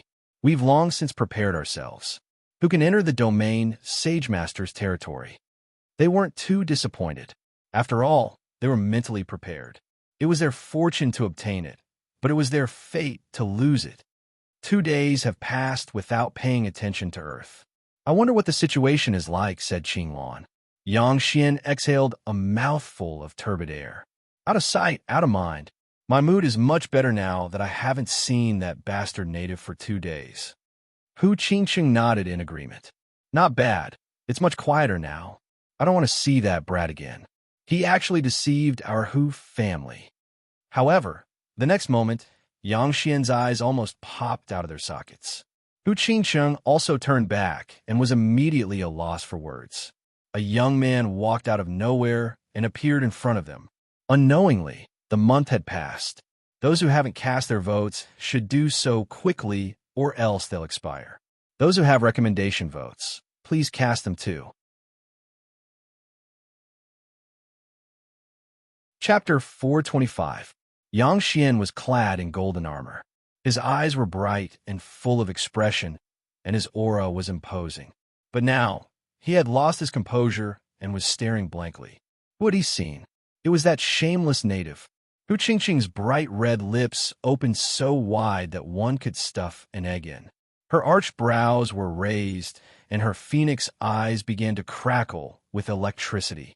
This was simply too unexpected. The two were shocked out of their wits, because they had never imagined that they would see him on the moon. Just now, they were saying that out of sight, out of mind, their mood was much better after 2 days of peace on the moon. Who would have thought that this native would appear right after saying those words? They could see him anywhere, and now he was swaying in front of their eyes. Moreover, judging from his leisurely posture, he had arrived in a leisurely manner. In the blink of an eye, Yang Xian and Hu Qingqiang felt as if their skulls were on fire. Their eyes were spewing fire after seeing this native. The bronze-armored Qinglan was also dumbfounded. They had actually met this brat on the moon. How was this possible? Tisk, brat, you must be doing this on purpose to anger us. I'm going to crush you into 8 pieces. Yang Xian shouted with a dark expression. His lips were actually trembling in anger, but of course there was also excitement. With this brat before him, wouldn't he be able to torment him as he pleased and vent his anger? Ha ha. Hu Qingqiang was laughing. Her hair was standing on end. Meeting Chu Feng like this couldn't be better. She could crush him however she wanted.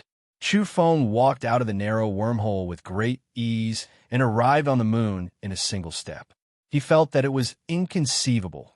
He was on an island in the Eastern Sea just a moment ago, but in the next second, he was on the moon. At first, he was in a good mood because he had succeeded in landing on the moon. But in the end, he saw 3 people glaring at him from a short distance away. This shocked Chu Feng out of his wits. Extraterrestrials? What kind of bird language is this? I don't understand a single word. Chu Feng mumbled. That was because the other party was speaking the interstellar common language, something he didn't understand at all. Yang Xian and Hu Qingqing understood Earth's language. They were immediately infuriated after hearing his words. Extraterrestrials? This little thief really doesn't know how to talk. Every time I see him, I get angry. Yang Xian's originally handsome face turned completely black. He raised his hand and grabbed forward, sneering, "Little thief, come over here." Bang! His light golden palm slapped onto an invisible layer of energy and was unexpectedly blocked. It didn't touch Chu Feng's body. Chu Feng was terrified. That person's attack was too fast. If it wasn't for the invisible energy field blocking in front of him, he would definitely have been captured. "Come out." Yang Xian felt that his palm was in great pain, as if it had been rammed by an archaic divine rhinoceros. The pain seeped into his bones, and the corners of his mouth twitched. He didn't want to try it a second time. At the same time, he cursed in his heart. The domains here had been activated once again, and the empty space just now had been enveloped. That brat was actually standing within it. "Who are you? You can speak Earth's language?" Chu Feng held the bronze sword in his hand and pointed it forward. He did not feel any kindness from the other party. On the contrary, the other party's eyes were spitting fire, as if he wanted to eat him alive. Chu Feng mumbled, "I really don't know how I provoked this extraterrestrial." "You're the extraterrestrial." Black lines appeared on Yang Xian's forehead as he heard Chu Feng's mumbling. Afterward, he stared fixedly at the bronze sword and couldn't shift his gaze away. This was once his weapon, but it was actually in the hands of that brat. Just the thought of it made his liver ache. Hu Qingsheng discovered that the domain had expanded and Chu Feng was within it. She immediately changed her strategy and licked her sexy red lips. She smiled sweetly and immediately became extremely charming. "Little brother, don't misunderstand. Your sudden appearance gave us a fright. You have to know that space pirates often appear here, so we thought you were a marauder." Her smile was sweet. The black gold armor couldn't cover up her snow-white skin. Her dark red hair fluttered in the wind, and her eyes were flowing about amorously. Chu Feng felt numb and numb. This woman was truly a vixen, but how could he be bewitched? That was because he felt that she was familiar at first glance. This great vixen was not only similar in temperament and spirit to Hu Ruoxian, but even their appearances were somewhat similar. They were simply a pair of bewitching vixen sisters. Chu Feng put on a harmless expression and said, "Hello, little sister fairy. Since it's a misunderstanding, let's just talk it out." "Oh, who are you people?" Hu Qingqing's charming expression froze for a moment, but quickly recovered.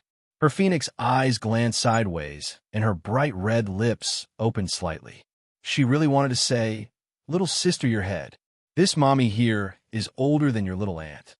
But she held back. Qing Lan's expression was odd. This native was truly a talent. He even dared to call Hu Qingqing's sister. Yang Xian opened his mouth after hearing this, and actually wanted to laugh. He was delighted to see the vixen suffer a setback. At the same time, he felt that this brat was indeed at his usual standard. Even on the moon, his ability to attract hatred was still top-notch. He was courting death in all sorts of ways. "Little brother." Hu Qingqing's voice was magnetic and extremely alluring. She began to converse happily with Chu Feng. But in the end, that brat just wouldn't budge after a long conversation. He wasn't tempted at all and simply wouldn't come out. What kind of person was Hu Qingqing? She specialized in manipulating other people's emotions. She immediately realized that it was hopeless and that she couldn't bewitch this native. She didn't want to waste her emotions and immediately changed her attitude. "Little thief, you dare take advantage of this mommy? I'm old enough to be your little aunt." "What little aunt? Elder sister-in-law is more like it." Chu Feng retorted tit for tat. He had felt that something was wrong ever since he saw these three. They seemed to know him. Otherwise, why would they have such expressions when they first saw him? Especially this great vixen. She was definitely related to Hu Ruoxian. Hu Qingsheng was so angry that she almost choked after hearing these words. Qing Lan's face was full of expressions, but at this moment, it was twitching. Was this brat born to be at odds with Hu Qingsheng? Heh heh. Yang Xian laughed out loud. He was actually quite happy to see Hu Qingsheng being taken advantage of. But very soon, he couldn't laugh anymore because he saw the brat weighing the bronze sword in his hand and sizing them up in a leisurely manner. This attitude, in addition to that sword, caused his face to darken. He said, "Do you know the origin of that sword in your hand? It was given to me by my first wife." Chu Feng replied proudly, as though he were talking about some great achievement. Yang Xian thought that the latter might say it was a gift from certain saintess, but he soon realized that he had underestimated this native. He was simply too shameless to even say such things. This made him choke with anger. His entire body was emitting black mist. He couldn't bear it any longer. Qing Lan, who had been silent all this time, finally spoke. "Where did you get that silver shield in your left hand?" Chu Feng's expression was still as proud as ever. It was as though this was yet another achievement worth flaunting. "My second wife gave it to me." Little thief. The black and gold armor on Hu Qingqing's slender figure clanked as her dark red hair danced in the wind. Her beautiful eyes crackled with lightning. "Who exactly are you people?" Chu Feng asked. Although he had some guesses, he wasn't certain. "Saintess Yangshan is my clan sister." Yang Xian spoke as he looked down on Chu Feng. At this moment, his golden armor erupted with a surging radiance, and his hair had turned a faint golden color. He was like a blazing sun with a peerlessly terrifying aura. "Hu Ruoxian is my blood sister," Hu Qingqiang said coldly. She was no longer charming and was instead like a goddess of war, exuding an austere and elegant temperament. Chu Feng's heart was shaken. It was actually the saintess' elder brother and sister. They were definitely three great crocodiles with unimaginable strength. Afterward, he revealed a radiant smile and bowed deeply toward Yang Xian in a solemn manner. Yang Xian revealed a faint smile. He felt that his divine might had suppressed this little native. However, his smile froze very soon. Chu Feng performed a formal salute and said, "Greetings, brother-in-law." Yang Xian, #Yin, his battle intent and resplendent divine radiance were extinguished in an instant. It was as though he had been punched, and his momentum was completely deflated. Afterward, Chu Feng also turned around and bowed toward Hu Qingqiang, saying, "So you really are my sister-in-law." Bang! Bang! Hu Qingqiang erupted with power. The black and gold armor on her body rang with a clang and flickered with black light. Her snow-white skin was sparkling and translucent as she actually brandished a three-pointed, double-edged blade and charged forward. This was a heavy weapon, similar to Yang Jian's three-pointed, double-edged blade in Legends. Hu Qingqiang looked tender and charming, but now she was like a valkyrie after erupting with power. She swung her weapon continuously, and a large blade fell continuously like snowflakes. The entire area erupted with a deafening surge of blade energy, which slashed at the domain's light barrier and sent glaring beams of energy flying about. The three-pointed double-edged blade fell time and time again, but it was repelled repeatedly. In the end, she gave up because she simply couldn't break this formless domain. Moreover, she had a terrifying feeling that she would encounter a terrifying counterattack if she were to attack again. Chu Feng felt a little guilty. What level had this demoness evolved to? Unfathomable. Yang Xian continued to attack, but soon stopped because he, too, felt the danger. "Calm down, you two. We're family." Chu Feng did his best to reveal a friendly smile. But the two of them wanted nothing more than to crush him to death. Qing Lan tried to smooth things over with a smile. "Calm down, everyone. It's a type of fate to be able to meet on the moon. Who knows, we might really be relatives in the future. Fate might asterisk guess. If you dare say I'm related to him again, I'll fall out with you." Yang Xian's face was covered in black mist, and even his golden armor had turned black. Chu Feng said with a sincere expression, "How about this? Let's talk openly. Your sister and I are working closely together, so we're definitely on the same side." Yang Xian's body was surging with black mist. "Brat, don't bother explaining. We know what you've done. You're a swindler and a swindler. Even your fake identity, as the Heaven's Chosen, was inadvertently created by me." Chu Feng's expression became gloomy after hearing this. He immediately thought back to the silver light that kept striking him for no reason. Could it be this man's doing? He raised his chin and said, "So it's you who struck me in outer space. Fine, I'll remember you, brother-in-law." The words brother-in-law almost caused Yang Xian to go berserk. He raised his spear and wanted nothing more than to poke 108 bloody holes in Chu Feng's body. Let it be. Things have already happened. Let's move on and discuss how we should cooperate. Hu Qingcheng calmed down. She removed a jade hairpin from her hair and brought it to the domain. Let's see if this inanimate object can pass through the defensive barrier. You can take it and hand it over to my sister. That way, we can trust each other even more and fight together. Very well. Chu Feng smiled. He activated his spiritual arts to retrieve the hairpin and drag it in. In the end, the hairpin lit up and flew toward him with a loud boom. Hu Qingqing's eyes lit up in delight and anticipation. However, the jade hairpin suddenly disintegrated halfway through and was broken by the omnipresent domain. Chu Feng seemed to be slow to react. Just like the folded spaces on Earth, people and objects that are too powerful won't be able to cross over in a short period of time. Then, he glanced at Yang Xian and said, "Brother, do you have anything you want to pass to Yang Shan?" Hu Qingchang shot Yang Xian a meaningful glance and communicated telepathically.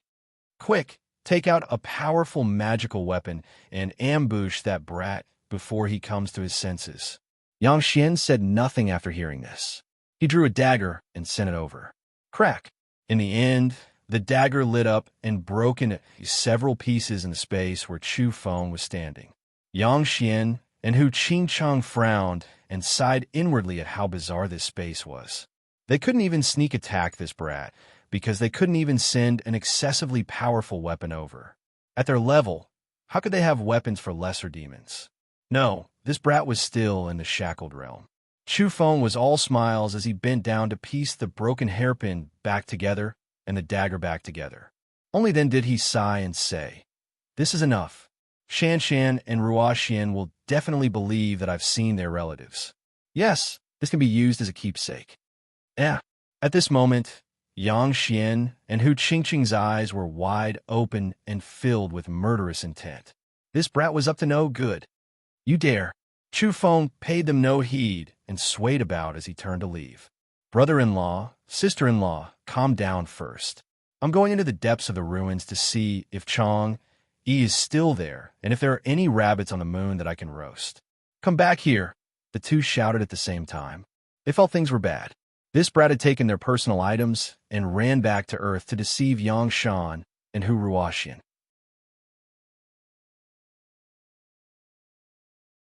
Chapter 426. Craters could be seen everywhere on the moon. Chu Feng walked into the ruins with a solemn expression. He was actually quite alarmed here. This was definitely not a good place. In other words, this trip might not be smooth sailing. There were many dangers, and he had no confidence in the road ahead. The ruins were very large. There used to be many palaces and jade pavilions, but now they had all turned into rubble and broken walls. This was a testament to the sorrow of the past. There used to be palaces on the moon. Was it the Moon Palace?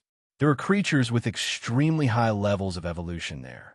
As he went deeper, the building materials became even more astonishing. Jade stones could be seen everywhere, and all of them were incomparably huge. There were also metal tiles that still had a dim luster. Before long, Chu Feng saw a large tree in the distance. It was very old and vigorous, and the old bark on its trunk was cracked like dragon scales. It was completely withered and had already died. According to legend, there was a moon palace on the moon. There was Chang'e, the jade rabbit, and even a moon laurel tree. Although Chu Feng was moved, he wasn't surprised. He had even seen a palace, so what was so strange about seeing such a large tree? Is it that moon laurel tree? Chu Feng planned to go closer and pick some branches. Perhaps he could use them in refining medicine. Even though it had died many years ago and its divinity had been exhausted, it was still a divine tree. He was still a little far from that tree. In this place, Chu Feng felt very uneasy. He could feel a dense, baleful aura about to tear the heaven and earth apart. It made his blood boil and his body feel like it was about to collapse. It had been very quiet just now. Why was it so terrifying after approaching this area? There were copper palaces and copper pagodas here. Even though they were broken, they were still higher and more majestic than the other areas. There was also a kind of coldness amidst the vicissitudes of life. When Chu Feng went around this copper building, his body felt like it was about to be torn apart. The indescribable baleful aura became even heavier and more terrifying. He continued forward and gradually approached the moon laurel tree. It was 1,500 meters tall, and at this moment, he finally saw what else was here. It was the source of the baleful aura. Chu Feng was abnormally shaken and couldn't believe his eyes. His eyelids twitched violently as goosebumps appeared all over his body. His throat was dry, and there was a wave of dryness in his body. However, an icy cold aura emerged from his back. All of this was caused by the scene in front of him. Not far from the laurel tree, there were many huge stone pillars that towered towards the sky. They looked like iron awls, thick and sharp. It was a white tiger the size of a mountain. It was excessively large, almost as tall as the moon cassia tree. Its entire body was dripping with blood, and it had been pierced by many stone pillars. All of the stone pillars were extremely tall and sharp. They pierced through the mountainous white tiger's body and were exposed in midair, carrying with them scarlet blood. Such a big tiger, and it was white? What kind of creature was it? They didn't see the jade rabbit on the moon, but they saw such a terrifying giant tiger. It made their hearts tremble. The tiger blood hadn't dried up and was still bright red. Moreover, it released multicolored light, as if red lightning was interweaving. It contained powerful energy particles. The baleful energy came precisely from this tiger. It was as if it was going to collapse heaven and earth, suppressing the void until it trembled. It was difficult to imagine how powerful it was. Most importantly, Chu Feng clearly sensed that the entire area, including the sharp stone pillars, was enveloped by a mysterious domain with the white tiger at the center. So much so that he could see domain runes appearing from time to time. There were world-shaking domain laws there, suppressing the aura emitted by the white tiger and preventing its blood energy from leaking out. It was able to emit such baleful energy despite being enveloped by a peerless domain. It made people feel uneasy, and their bodies felt as if they were about to be torn apart. What kind of terrifying beast was this? Chu Feng suspected that if there wasn't a special domain enveloping the tiger, ordinary evolvers would immediately collapse under its aura. Their bodies and spirits will be damaged. This shocked everyone. This creature was too powerful and unimaginable. Chu Feng circled around the mountainous tiger and observed it. He stood outside the domain and sensed the extreme power of this creature. That blood was still bright red and sparkling.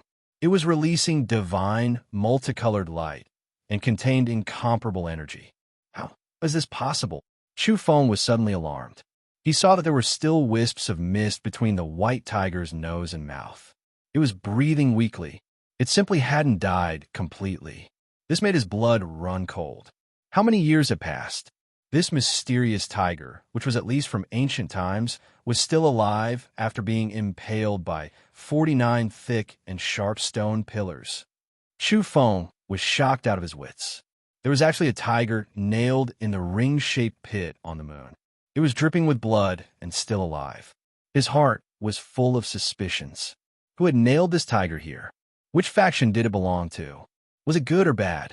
He simply didn't know. In the end, Chu Feng broke off some withered branches from the laurel tree and put them away. However, he didn't dare break the domain and have any designs on the tiger's blood. He stopped here for a long time. Then he set out once again and walked deeper into the cosmos. Along the way, he saw many reliefs that recorded some events of the past. There was a great war between races, migration through the starry skies that was dyed in blood, and many men, women, old, and young fell one after another. It was a sad song. Back then, Earth was ranked 11th. After reaching its peak of glory, a great war broke out, and then it was eternally dim. This is the war from back then. Chu Feng was greatly moved. His emotions fluctuated as he looked at these images. He sometimes clenched his fists and sometimes growled. He actually couldn't control his emotions because he saw 7 or 8-year-old children fighting bravely and weeping blood. The result was very pitiful. They were obliterated and their young lives were harvested. He even saw infants being pierced by the races from the starry skies with spears. They were hung up high and thrown away, bringing with them a large amount of blood. Is this the ending of that year? The marauders from the starry skies are too cold-blooded and hateful. They should all be executed. Chu Feng muttered. You are sympathizing with the creatures of the mother planet. You temporarily meet the conditions. Please accept the blood test. A sudden voice rang out. It contained no emotion and was even somewhat cold. Chu Feng was immediately awakened and looked around suspiciously. Who was speaking? At the same time, he was somewhat puzzled. Just now, his emotions had fluctuated too violently.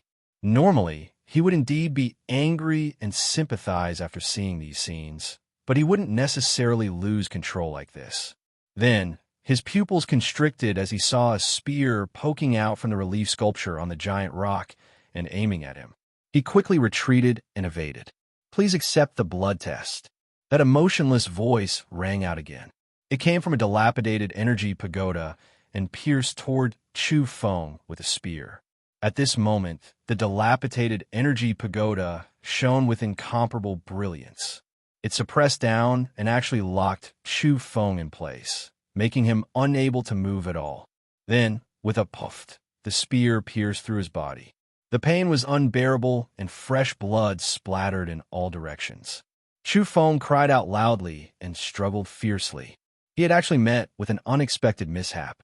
The energy pagoda left as quickly as it came. It flew up with the spear and emitted a gentle radiance, as if it was analyzing Chu Feng's blood.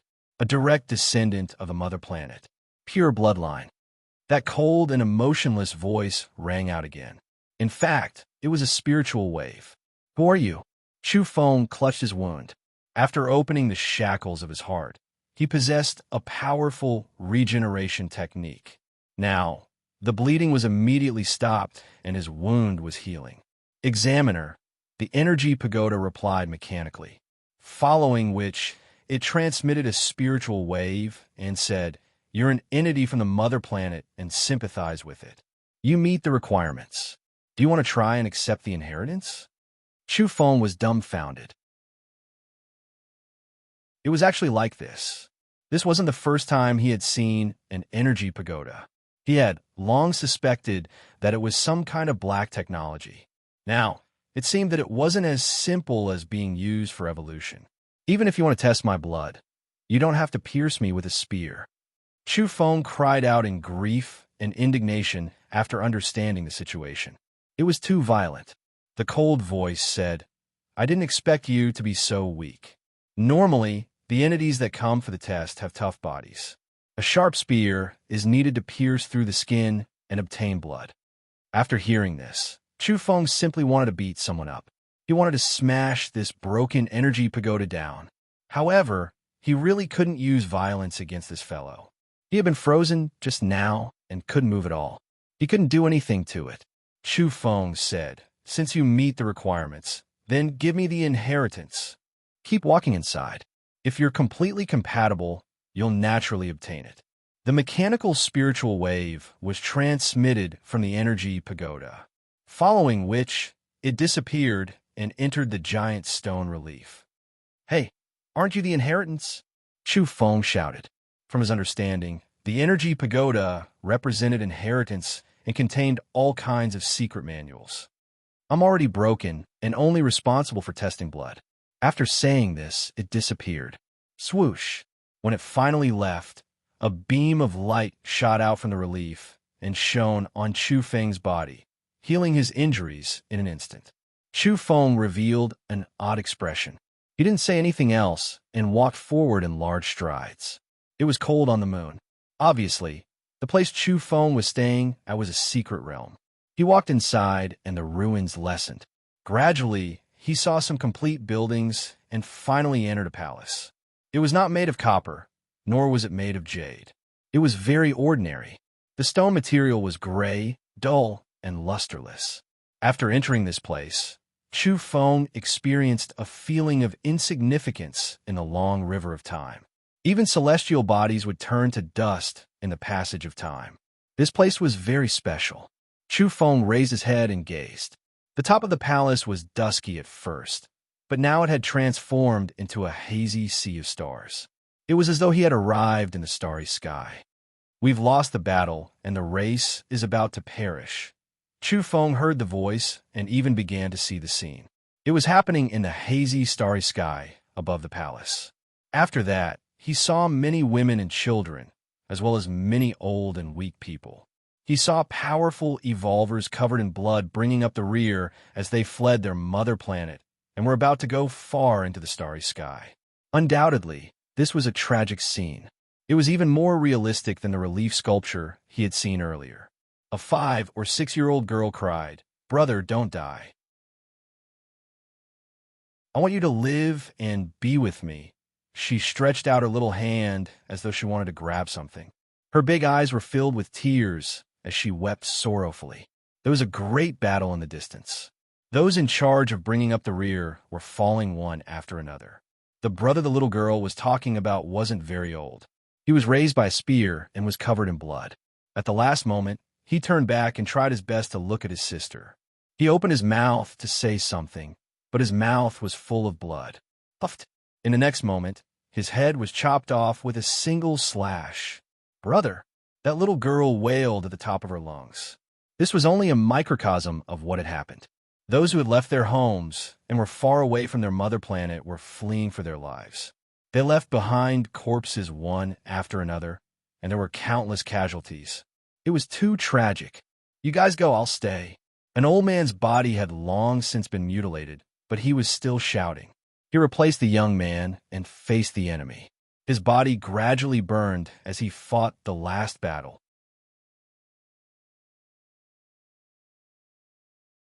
Chapter 427. The old man's body was weak and frail. His hair was withered and withered. He had lost both his legs and only had one arm. His clothes had long since become tattered. He burned his badly damaged body and roared loudly. His dim and turbid eyes now revealed an astonishing radiance as he pounced towards the enemy with the final radiance of a setting sun. This was somewhat tragic. He knew he was going to die, yet he was still flying into a flame like a moth. "Go! All of you have to think of a way to survive. Stay alive," he roared.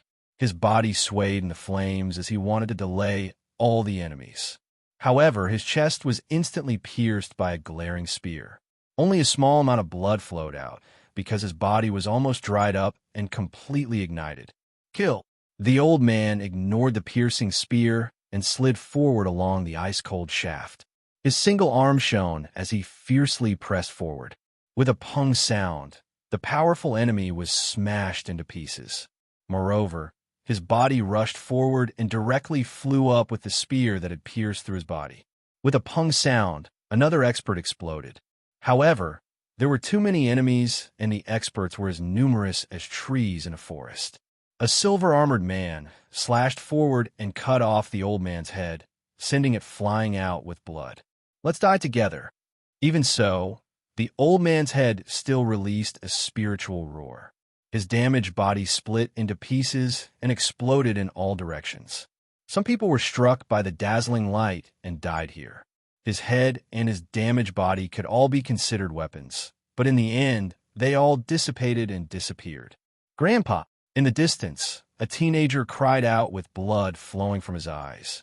Without any regard for his own safety, he charged back with a bare upper body like a tiger cub. He was very strong and talented. He already possessed astonishing strength at such a young age. But in the end, he was still too immature when facing even more ferocious enemies. "Pooh!" The divine sword in his hand had only just touched a man in purple copper armor when the other party waved his sword, breaking the body of the sword and chopping off his head. The young man's body maintained a forward-charging posture. Hot blood spurted out of his body, and then he collapsed. "Little uncle!" Behind him, a 4 or 5-year-old child cried out with tears rolling down his cheeks. He struggled with all his might to break free from an old woman covered in blood. His eyes were red and had long since become swollen from crying. At this moment, he was heartbroken and cried loudly, "Little uncle, you can't die. My father and the other uncles are all dead. My great-grandfather also died just now. You all left. I'm the only man left in my family. I don't want you to leave me." He cried his heart out, and his small body struggled with all its might. The old woman's tears flowed endlessly. She was also crying bitterly, but she forcefully pulled him, quickly following the others into the distance. The star path was in ruins, and corpses were piled up. Their race was about to be annihilated. They fled far away from their mother planet. Scenes of tragedy were playing out. At this moment, Chu Feng's eyes were bloodshot as he stared at the starry sky. There was a wave of anger and resentment in his heart. He wanted to tear the sky apart and rush over to join the battle. That group of pursuers was too cold-blooded, not even sparing the women and children. Chu Feng watched these tragic scenes unfold, and sometimes his eyes almost popped out of their sockets. Even the infant was treated cruelly, pierced by the halberds, picked up, and flung away. These animals! Chu Feng's nose was sore, and his eyes were dry and bloodshot. He wished he could step over and participate in the battle. "This is too lamentable," he muttered. The events of the past made his heart feel stifled. Even though he knew that a long time had passed, it was still difficult for him to let go. That was because those pursuers, those executioners, might still be alive. They were still enjoying their cold-blooded glory and being praised by the tribe. And those old, weak, sick, and disabled who had fled the mother planet, those lonely women and children, where were they now? Did any of them survive? These events of the past made people's hearts ache. That period was simply despairing. They couldn't see a way out, and their race was about to be annihilated. They had no choice but to flee. "I can't see a way out. The enemies are everywhere in the starry sky, and they are all so powerful. It makes people feel powerless." Chu Feng couldn't help but sigh as he felt stifled in his heart. Many of the events of the past were tragedies that made people unable to see hope. He just watched like this, as if he was experiencing all of this. He struggled and resisted in that era of despair, but he couldn't find a way out. Only when the sky exploded with a boom and the starry sky change did everything end. Perhaps it could be said that it was a different kind of beginning. A few figures appeared, indomitable and suppressing the stars. Their aura swallowed the world as they stood in the starry sky, as if they had existed since time immemorial and illuminated the sea of stars. At this time, even their eyes were more terrifying than the stars and moon. They could swallow a planet with a single opening of their mouths. Their tall and imposing figures and enormous bodies were half hidden in the darkness of the cosmos. Only their eyes were burning with boundless fury and murderous intent. They saw the old, the young, the women, and the children fleeing, and the armored horsemen smiling sinisterly as they chased after them. Bang! They couldn't restrain their anger and couldn't bear it any longer. With a slap, the pursuers who had crisscrossed the star passages and the countless armored horsemen with cruel smiles were blasted apart. They exploded into pieces, and even the star passage wormhole was blasted open. The elites among the heirs and the heavenly geniuses have all been killed. Only the old, weak, women, and children are left, but they still aren't let go. They've killed them all, someone said sorrowfully. They didn't have time to help because they also had enemies who were even stronger and used forbidden secret techniques at every turn. Not long ago, they were still in a bloody battle with people dying. They had killed their way out with great difficulty and paid a great price. At this time, an imposing figure stepped forward. He was the sage master among the domain researchers. His eyes were blazing, and he held a star-studded whip in his hand. It wasn't a soft whip in the ordinary sense, but a blunt weapon. It was more like an unsharpened sword, and was composed of many segments. The sage master brandished the whip, and starlight filled the sky as he reversed all the wormholes and star passages in this area. He hoped that the old, weak, sick, and the women and children would be able to escape. Meanwhile, they still had to carry out the final battle. They killed my heirs and destroyed my race. We'll also go to their star domain and star massacre. This debt of blood must be paid in blood. The group saw the enemies in the distance. Many figures descended from the end of the starry skies, causing the sea of stars to tremble. Each and every one of them emitted a peerless aura and could reach anywhere. The great enemy had arrived, so the group immediately left. The Sage Master slashed open the starry skies with the star-studded whip in his hand. He constructed a majestic star passage and directly killed his way into the enemy's base camp. This was a heaven-defying attack. With a strike of the star-studded whip in his hand, they disappeared from this area and set foot on the other side of the starry skies. Kill. This was a bloody battle that had broken out in the enemy's base camp. However, they had underestimated the enemy's strength. In a split second, the group of stars trembled as some enormous figures appeared and stood towering in the vast starry skies. It was a bloody battle where killing overflowed the heavens. In the end, there were stars that shattered and saints that fell. The group of stars dimmed. A few people escaped, all of them seriously injured. This wasn't a battle that lasted for 1 or 2 years, but many years. Wherever they passed, the starry skies would collapse and saints would fall from time to time. One day, the Sage Master brought the group to a stop. They raised their heads and looked at a certain part of the sea of stars. All of them revealed expressions of sorrow. There were continuous explosions and starlight was extinguished. Those were the other 2 people on the mother planet. They stood at the absolute peak of the field of evolution, but today they were defeated and killed. Illuminating the heavens. That was a battle between the strongest, a great confrontation between the peak of the generation. It was a pity that those 2 shockingly talented experts who looked down on the past, present, and future had died in the end. The battle there had already gone on for many years. Our 2 brothers, the 2 strongest people on the mother planet, they were still young, but they died at an untimely age. They died in the hands of those people. The Sage Master was sorrowful and howled at the sky like a wounded beast. The others were also sad and shed silent tears. At their level, they had long since forgotten what it was to cry. But now, they were dejected and there were tears rolling down their faces. The 2 strongest people on the mother planet, who could be considered relatively young, had disappeared from the world just like that. At the same time, in the starry skies of the universe, all the star fields were silent, and all living beings suddenly raised their heads. The fall of the heaven-illuminating experts was felt by all the realms. At this moment, there were star projections exploding above the altars on every planet. There were heaven-illuminating experts who collapsed and perished in body and soul. Blood fell from the altars everywhere. This scene was too terrifying and shook the starry skies. Illuminating the heavens, a supreme character has died. Another glorious destruction. Countless people were shaken and discussing spiritedly in various places. The Sage Master was sad. He had revealed his true appearance and was actually very young. It was the time when he was heroic and frivolous. But now his heart seemed to have aged 10,000 years. Our 2 brothers have died. They've completely fallen in the competition between heaven illuminators. Next, it's our turn. Perhaps we'll also be destroyed. His voice was very gloomy and sentimental, but there was also a sense of unyieldingness. He suddenly raised his head and said, "But I still have a trick up my sleeve. I'm the Sage Master." The enemy came faster than they had imagined. It was boundlessly terrifying. Kill.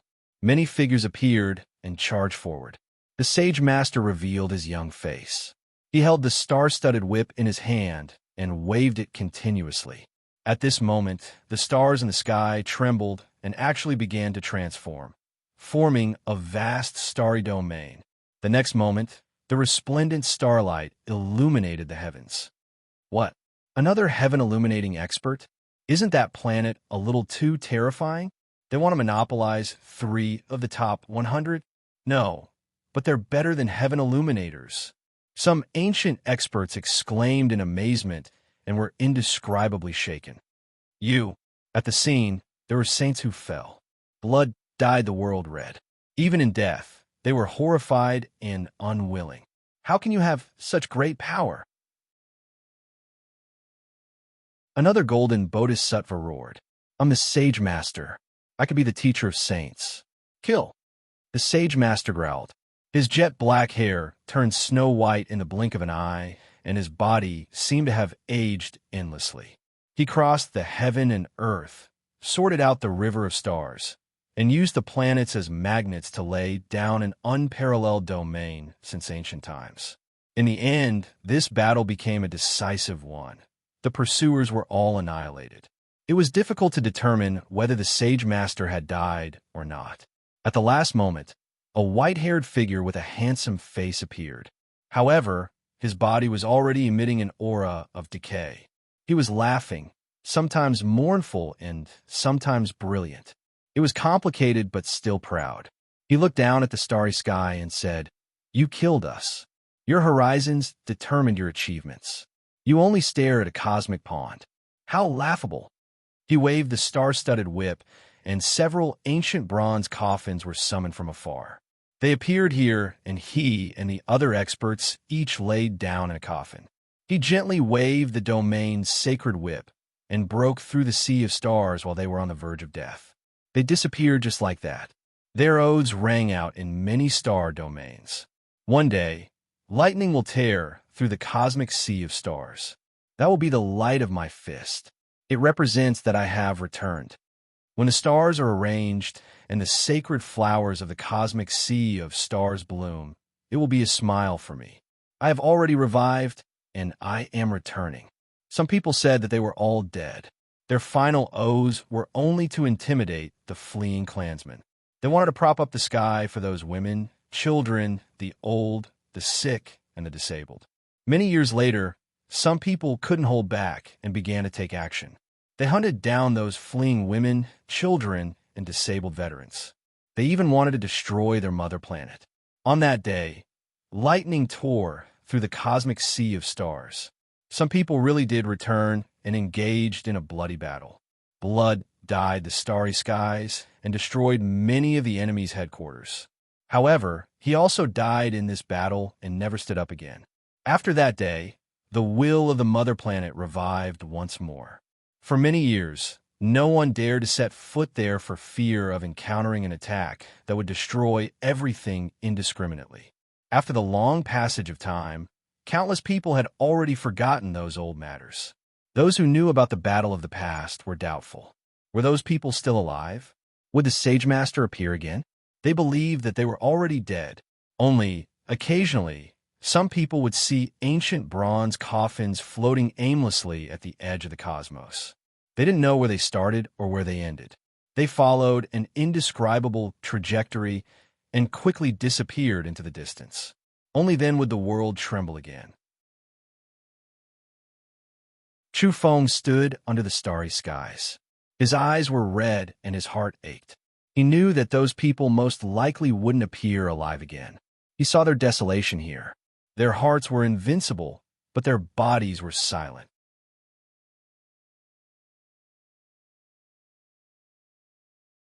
Chapter 428.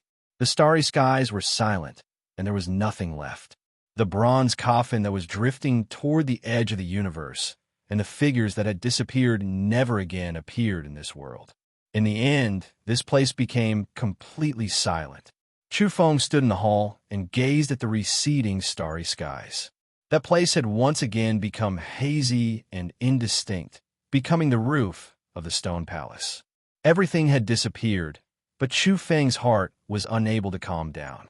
It was as though he had traversed many years and experienced a journey of time. It was exceptionally heavy, difficult to forget and erase. You've passed the last trial. The conditions are met. You may activate the inheritance. It was at this time that an emotionless, mechanical voice rang out beside Chu Feng's ears. Perhaps it could be said that it was a spiritual wave in his heart. An energy pagoda appeared here. It was even more dilapidated and seemed to be made of black technology. It had been paying close attention to everything about Chu Feng. His thoughts, and even his brainwaves were clearly captured. From bloodline to spirit, all sorts of ineffable indicators were clearly sensed by it. It believed that Chu Feng had met the preset standards and could be allowed to try. "Do you want to activate the inheritance?" The dilapidated energy pagoda asked coldly. It lacked warmth and didn't seem to know how to be flexible. "Will I obtain everything smoothly after activating it?" Chu Feng asked. "No, it's a narrow escape, but you can choose to withdraw at every stage," the dark red energy pagoda replied. "Activate." Chu Feng replied without the slightest hesitation. Cheat. In an instant, the damaged, dark red energy pagoda pierced through a tunnel. It was like a narrow wormhole and directly sent Chu Feng into it. His expression was solemn and solemn. He took a step forward and appeared in a large ring-shaped pit. This place was like the moon with dim starlight. It was completely silent here. There were only rows of rocks scattered haphazardly in front of him. His heart trembled violently the moment he walked over. That was because there were symbols on every rock. Those were domain characters. What entered his eyes was exactly what he wanted. Chu Feng focused all of his attention and didn't dare miss a single detail. He observed these seemingly everlasting rocks and memorized all the symbols on them.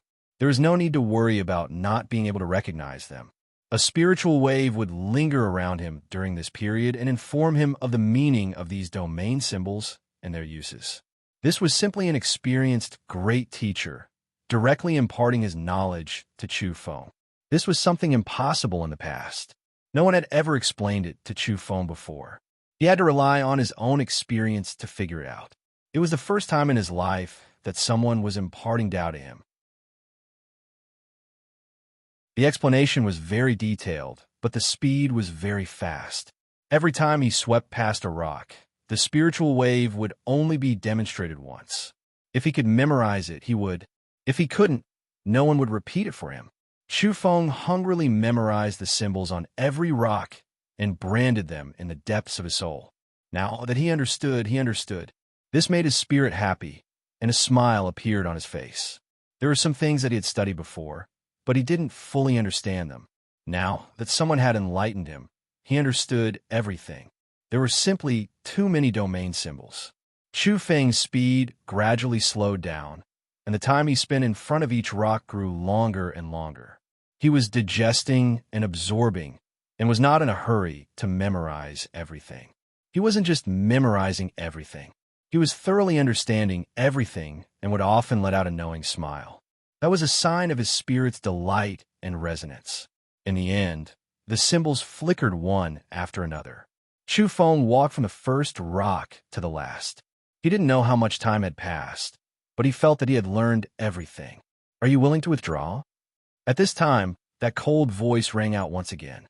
The dark red energy pagoda accompanied him the entire time and appeared silently within the ring-shaped pit. Apparently, this was the first stage. It could be considered to have come to an end, and Chu Feng had the right to withdraw from this place. No, he shook his head. This was the first step, and he still had to continue. But he found it strange that the dark red energy pagoda was silent after hearing this. It no longer paid him any attention and didn't even ask him if he wanted to open the next inheritance. Time passed by, but he was still unable to enter the second stage. Chu Feng was puzzled and couldn't help but ask. He had already understood the domain symbols on these rocks, so why couldn't he continue? Why didn't it continue? He noticed that the situation wasn't right. He gazed at the surroundings and the rocks. He even jumped up to higher ground and looked down at the area. The rocks looked messy and disorderly, but upon closer inspection, one could clearly see the embryonic form of domains.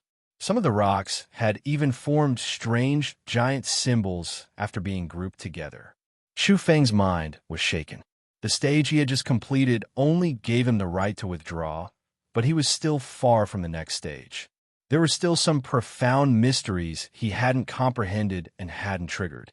At this moment, Chu Feng was arranging the rocks continuously and pondering over them in detail. Every time he formed a new domain symbol, a spiritual wave would echo and explain it to him once again.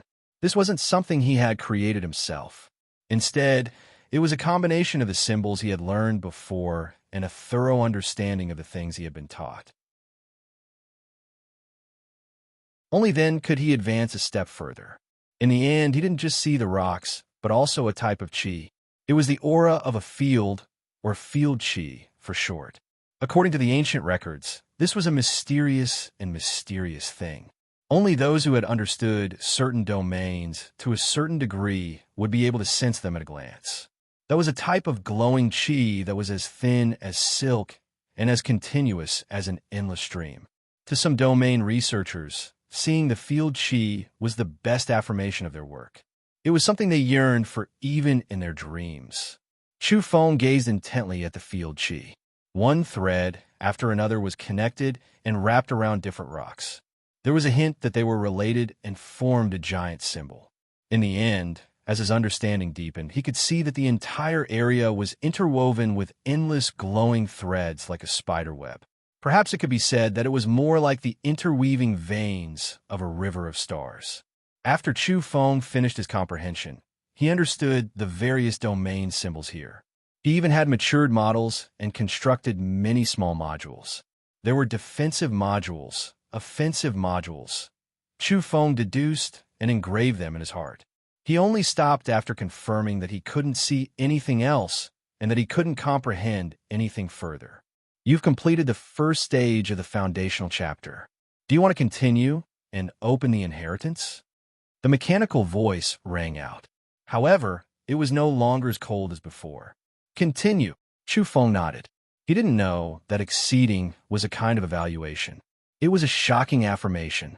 Before this, the dark red energy pagoda would give a star evaluation. 1 star was already considered a pass, while 5 stars were considered excellent and could be considered an excellent inheritor. After Chu Feng had completed all this, it didn't give him any stars and instead gave him an evaluation of exceeding. Your performance in the first stage was outstanding and you've completed everything in excess.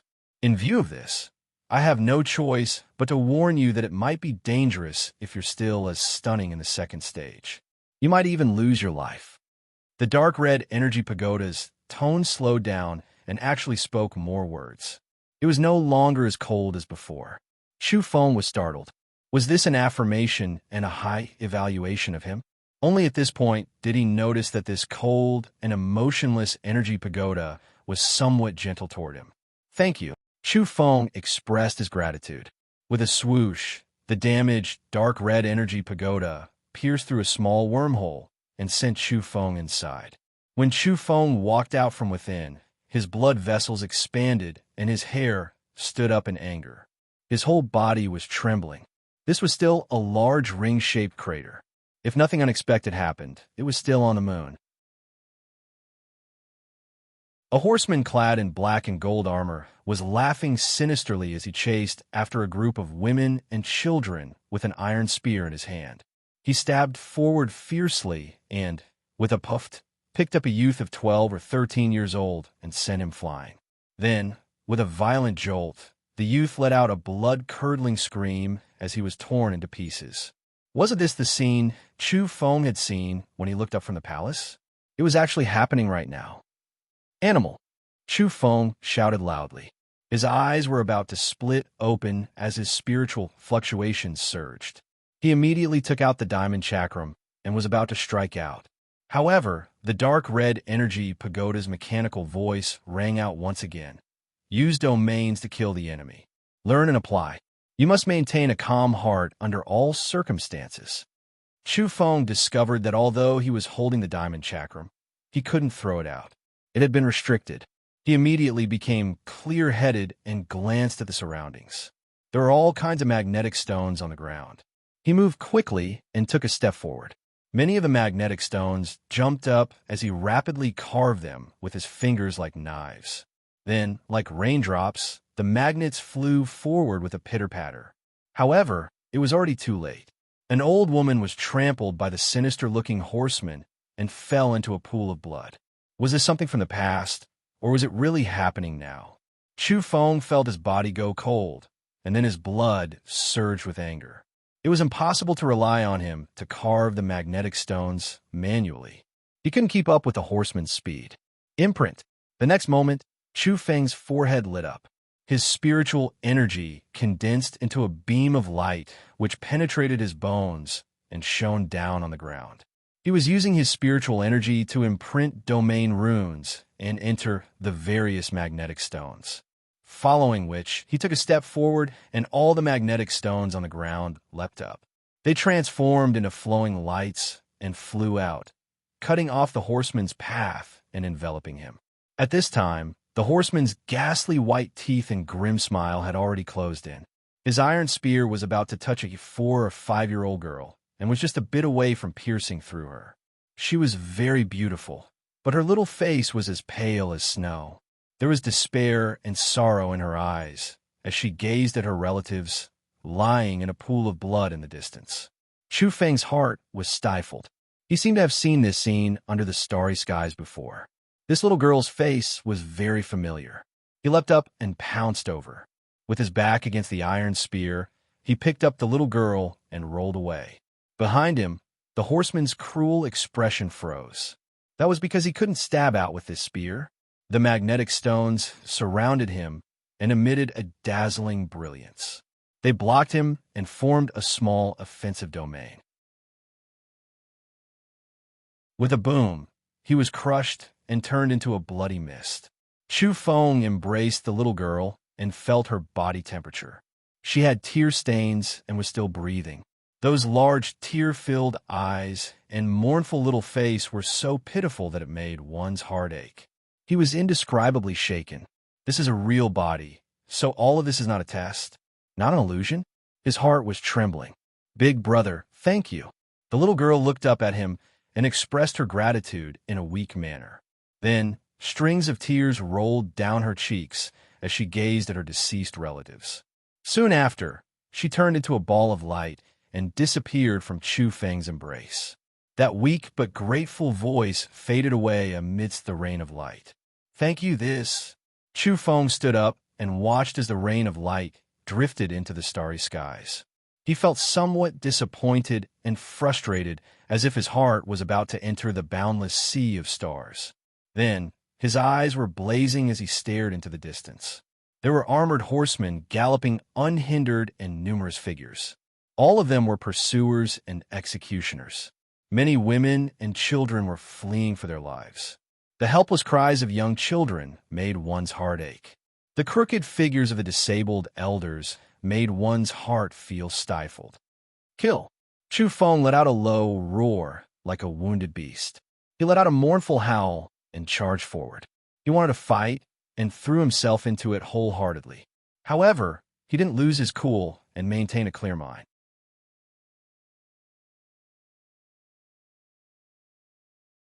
Chapter 429. Normally, Chu Feng would feel pity whenever he saw the helpless old and weak, let alone the scene before his eyes. Those armored, cold-blooded knights were even crueler than ferocious beasts in his eyes.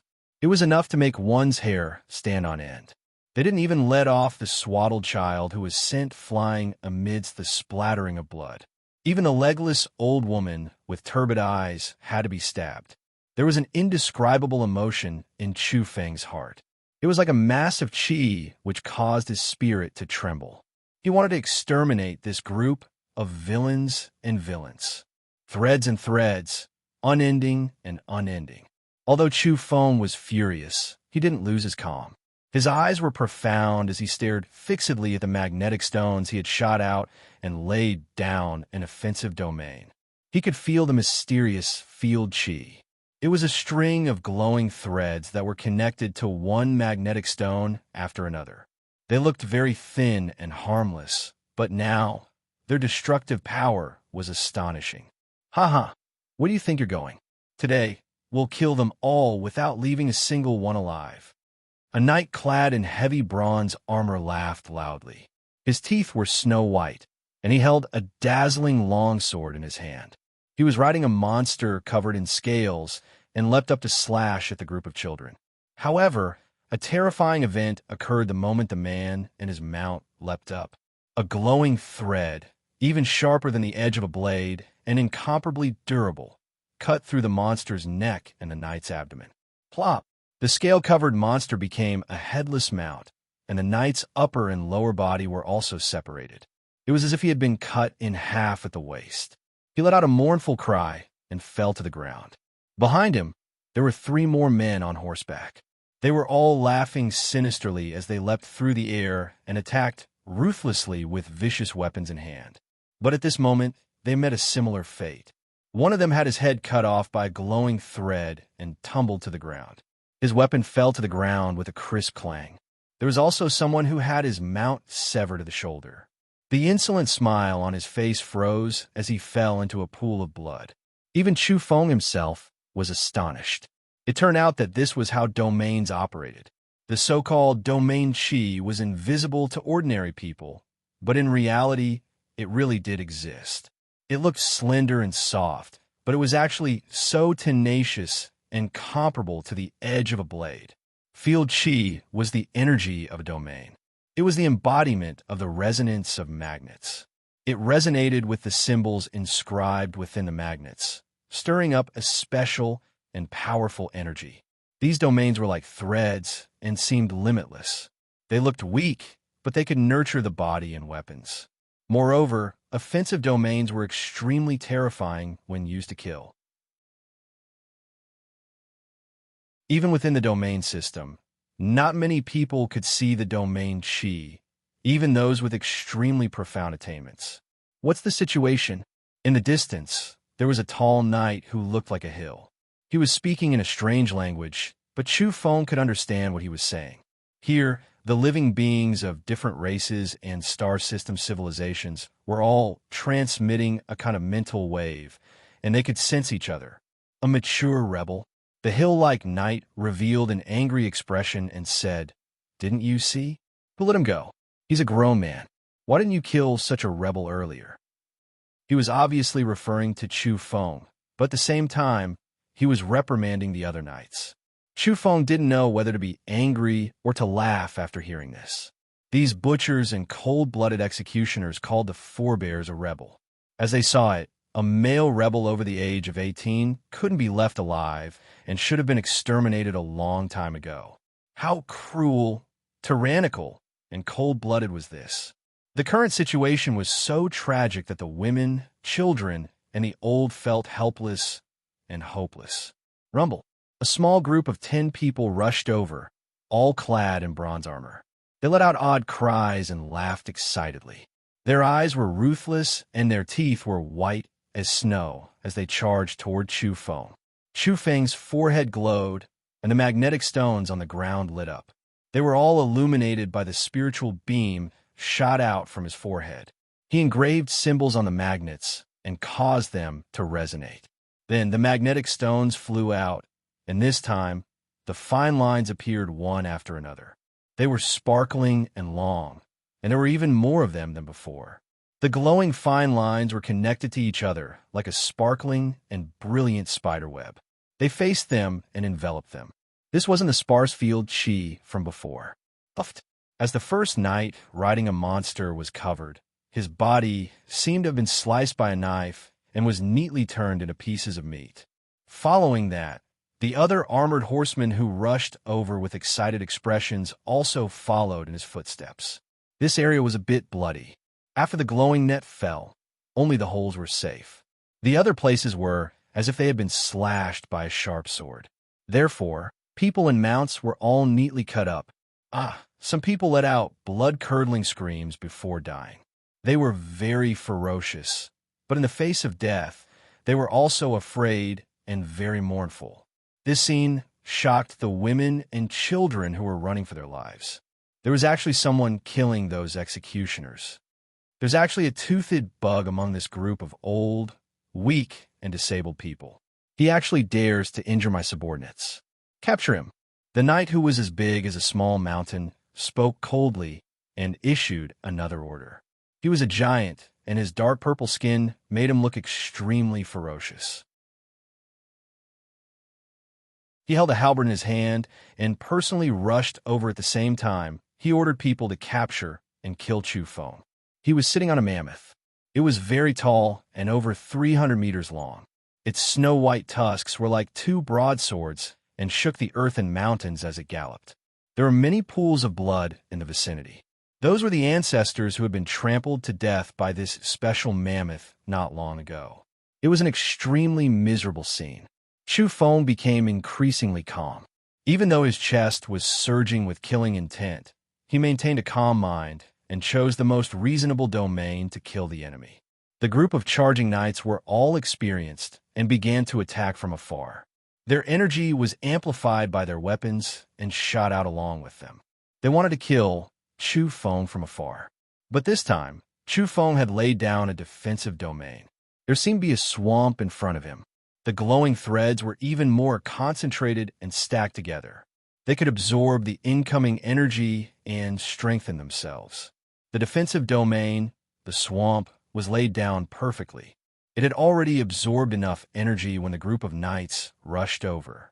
The armored horsemen couldn't see the domain chi and charged over like a swarm of bees. As expected, it was as if they had entered a swamp. The more they struggled, the deeper they sank. In the end, the group of people howled in grief as their vitality flowed away.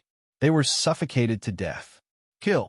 The giant with dark purple skin riding on a mammoth let out a loud roar as he personally charged over. This leader was extremely terrifying. The halberd in his hand pierced out, and the beam of light shot towards Chu Feng through the air. With a boom, the defensive domain, the swamp, was pierced through and directly exploded. Chu Feng moved his body sideways. The energy beam from the halberd flew over and blasted a distant stone mountain apart. The mammoth howled and emitted a fierce aura. It leapt up and was actually not clumsy at all. It was astonishing that it could cross the great mountain as if it were flying. This kind of speed was too fast. When it landed with a bang, it was a pitiful sight. Some of the disabled forebears had lost their legs in battle. Now, they couldn't dodge in time and were trampled into meat paste by the mammoth. They couldn't even let out a groan as they died. Animal! Chu Feng was furious. Even though he had roughly guessed that these weren't real forebears and that this was a type of training ground simulating the situation from back then, he still felt stifled. The next moment, Chu Feng disappeared. This giant knight was too powerful. Even that mammoth was ferocious. Ordinary evolved beings couldn't deal with it. Chu Feng laid down a defensive domain, the ghost mist. The magnetic field here was chaotic and filled with killing intent. The mist made people lose their sense of direction and would be trapped within. This was an upgraded version of the ghostly labyrinth. As expected, the giant knight couldn't find Chu Feng after charging in. Chu Feng tried several times. Ordinary offensive domains couldn't kill this giant knight at all. His skin was thick and his body was filled with boundless energy. He could erase all kinds of killing intent and shatter the domain chi. This was a true expert. But if one offensive domain didn't work, then he would use two. If two didn't work, then he would use three. He upgraded them several times and laid them out continuously. Traitor, come over and accept your death. Your race should be destroyed. What heaven illuminator! Those two have been beaten to death and have become food for the Lord's mouths. What sage master! He's about to fall too.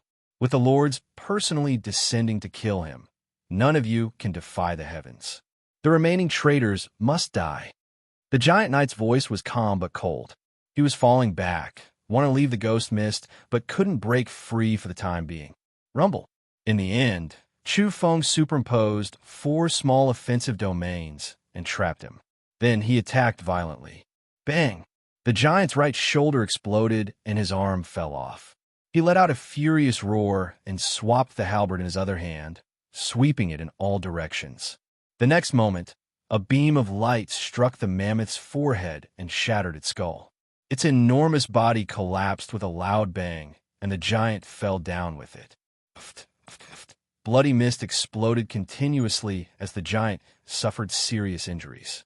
His dark purple skin was torn apart by the 4 intertwining domains, and his body was cut open. He roared and struggled as his neck was attacked, but it was useless. A large head rolled down. This was a massacre. Chu Feng used his domains and killed his way through. In the end, a 100-man squad was destroyed. That dark purple-skinned giant was the leader of this group. Chu Feng gasped for breath and was dispirited. That was because he had used his spiritual power to carve runes inside the magnetic stones. The consumption was too great. He leaned against a giant rock and took deep breaths. A mass of white mist wrapped around him as he used a special breathing technique to recover his vitality and spirit. The group of children beside him was nervous. They were worried for him and looked after him carefully. The old, weak, sick, and disabled were also watching him silently with grateful expressions. In the end, Chu Feng recovered. He knew that he had probably passed the second stage after activating the inheritance, but he didn't stop there. Instead, he continued forward to kill more enemies. In the end, he destroyed 10 100-man squads and killed 10 leaders similar to the purple giant. He used all kinds of offensive and defensive domains to his heart's content. During this period, he also encountered fatal threats. He almost died several times as he was surrounded by the armor horsemen. After killing over 1,000 people, there were no more sinister faces in this area. There was no more cruel laughter from the pursuit. This group of armored horsemen had been completely wiped out. Meanwhile, Chu Feng was lying on the ground, unable to move. There were some penetrating wounds on his body, with blood flowing out continuously. He had narrowly escaped death and was almost killed here. But in the end, he still succeeded in killing all the executioners. His whole body was shrouded in white mist due to the special breathing technique. Moreover, after severing the shackle in his heart, he possessed astonishing recovery abilities. Even so, he had to spend a lot of time to heal his wounds and struggle back from the brink of death. Thank you. The women and children turned into a rain of light and rose up in large numbers. Their faces were filled with gratitude before disappearing into the starry skies. Goodbye, big brother. Thank you. The children waved at him with their pure eyes filled with tears. They also turned into a rain of light and disappeared into the starry skies. Goodbye. Chu Feng staggered to his feet and waved back at them. His heart was somewhat sour because this was probably a farewell that he would never see again. Only at this time did the damaged, dark red energy pagoda appear. It spoke faintly and was no longer as cold as before. What you've learned is put to use. You've exceeded your expectations. This was its evaluation. It was another exceeded and far exceeded the normal standard. At the same time, it was swaying toward the disappearing specks of light. It seemed to be paying its respects and seemed incomparably sentimental. Chu Feng didn't say anything and was also gazing at the starry skies. After a long while, the dark red energy pagoda said, "You'll pass if you kill 10. Only at this point did Chu Feng understand how much he had exceeded the standard by. However, he felt no joy in his heart. He only sighed as he gazed at the starry skies. Exceeding your expectations like this is too dangerous. You shouldn't have done this. You almost died 8 times during this period." The damaged energy pagoda was no longer cold and emotionless. It spoke a little more to Chu Feng as if it was worried for his safety. "Why haven't these corpses disappeared?" Chu Feng asked. That was because there was still a lot of blood on the ground and the corpses of the armored horsemen. They were here to begin with. How could they disappear? The dark red energy pagoda replied. What I experienced just now was real." Chu Feng's heart trembled as he suddenly turned back to look at it. Only the corpses of the armored horsemen are real. Those children, women, and children have already disappeared with the passage of time. Perhaps some of them have escaped, the energy pagoda replied. It told Chu Feng that the true armored horsemen were incomparably powerful and could move unhindered through the starry skies. The ones here were only puppet corpses. Chu Feng was silent.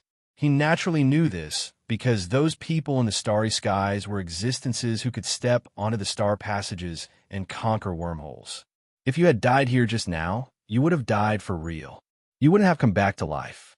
Moreover, you would have been killed by this group of executioners. Afterwards, the third stage began. This time, there was no danger. He was only facing one book after another. All of them were simple and unadorned with the aura of the vicissitudes of time. Some of the books would shatter at the slightest touch. One had to be extremely careful. These ancient books were exceptionally precious because they described the things Chu Feng desired incomparably. They were all domain models that he had to memorize without any room for error. This process was boring to many people, but to Chu Feng, it was a completely new experience. This was a new and novel world that allowed him to absorb continuously. If he couldn't understand them, he would just memorize them. He couldn't miss out on so many precious books. Some of the secret books only described the construction of a single domain. They were profound and abstruse. Chu Feng felt as if several months had passed, or even as long as a couple of years.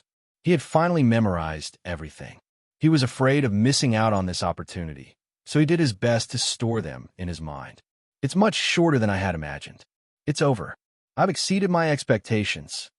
The appearance of the dark red energy pagoda told him thus.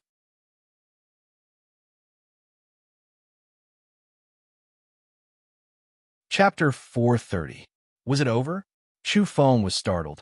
He felt unsatisfied and wanted to go deeper. Moreover, this was the moon. It was rumored that the most powerful domain researcher lived here, the Sage Master. At present, there were only 3 stages to the inheritance. Was it over? Chu Feng was seriously doubtful. Moreover, he wasn't sure that the books he had just read were the supreme domain construction methods. Additionally, the second stage was more like applying what he had learned to fight against the armored cavalry. It wasn't an inheritance. Strictly speaking, he had learned the basics in the first stage and had to memorize a pile of books in the third stage. Was this the Sage Master's world-devouring sacred book on domains? Chu Feng glanced at the dark red energy pagoda and voiced his doubts. The energy pagoda swayed as if it were nodding. Its tone was gentle, and its attitude toward Chu Feng became better and better. It seemed to cherish an inheritor like him. It sighed and said, "There is indeed a 4th stage, but I suggest you give up." It was incomparably solemn and said that this was to protect Chu Feng. It didn't want to take the risk and fall. Such a young man who had completed the first 3 stages was simply too stunning. In the eyes of the energy pagoda, this was a heaven-bestowed domain inheritor. His aptitude was shockingly high. This had never happened before. It had once suspected that the young Sage Master had returned. This caused it to tremble and almost burst into tears. That was why it didn't want Chu Feng to fall. This kind of talent seemed to be born for domains. He learned too quickly. The inheritances on the moon had existed for so many years, but no one with such talent had ever been seen. Moreover, he was a pure-blooded descendant of the mother planet. As the energy pagoda saw it, this was simply a gift from the heavens. "I choose to continue." Chu Feng spoke. He wanted to continue. He had come for the Sage Master's peerless secret book and had nothing else to ask for. Since he was going to learn, he would learn to the best and walk this path to its most glorious end. The energy pagoda did its best to dissuade him. According to the rules, you can come back 100 years later. At that time, you'll have studied all the books thoroughly and will likely be able to charge all the way to the end. 100 years is too long. Chu Feng shook his head. What was the current situation? The desolate earth had recovered. Cultivating here for a year was equivalent to cultivating for decades or even centuries elsewhere. It would be too late for him to rise again 100 years later. His opportunities had dried up, and his good fortune had been exhausted. What would be left? Everything dissipated like clouds and wind. The energy pagoda was silent. Everything was done according to the rules here. If they really agreed to allow Chu Feng to enter the 4th stage, it would be equivalent to harming him. The 4th stage, Starry Sky Hunt. In the end, it still spoke. The energy pagoda's words were short, but Chu Feng was shocked. He had lived on Earth all his life, and this was his first long journey to the moon. Now, they were even going to enter the starry sky to hunt down unfathomable creatures. This was indeed shocking, far exceeding his expectations. "What kind of creature do you want to hunt?" asked Chu Feng. If the steel cavalry of the past were still alive, their strength would definitely be unimaginable. Even if they weren't invincible, they would still be able to shake a star field. The energy pagoda replied emotionlessly. Chu Feng was stunned, and then he was shocked. The Starry Sky hunt actually required him to chase after the enemy, to kill the executioner from back then. This was indeed extremely terrifying. "Do you have a target?" he asked cautiously. "There are a few small vital planets that were the fiefdoms of the heavenly knights of the past. You could choose one of them to land on and hunt." This answer made Chu Feng's expression turn solemn. The steel cavalry of the past came from different races and was merely a unit of the invading army.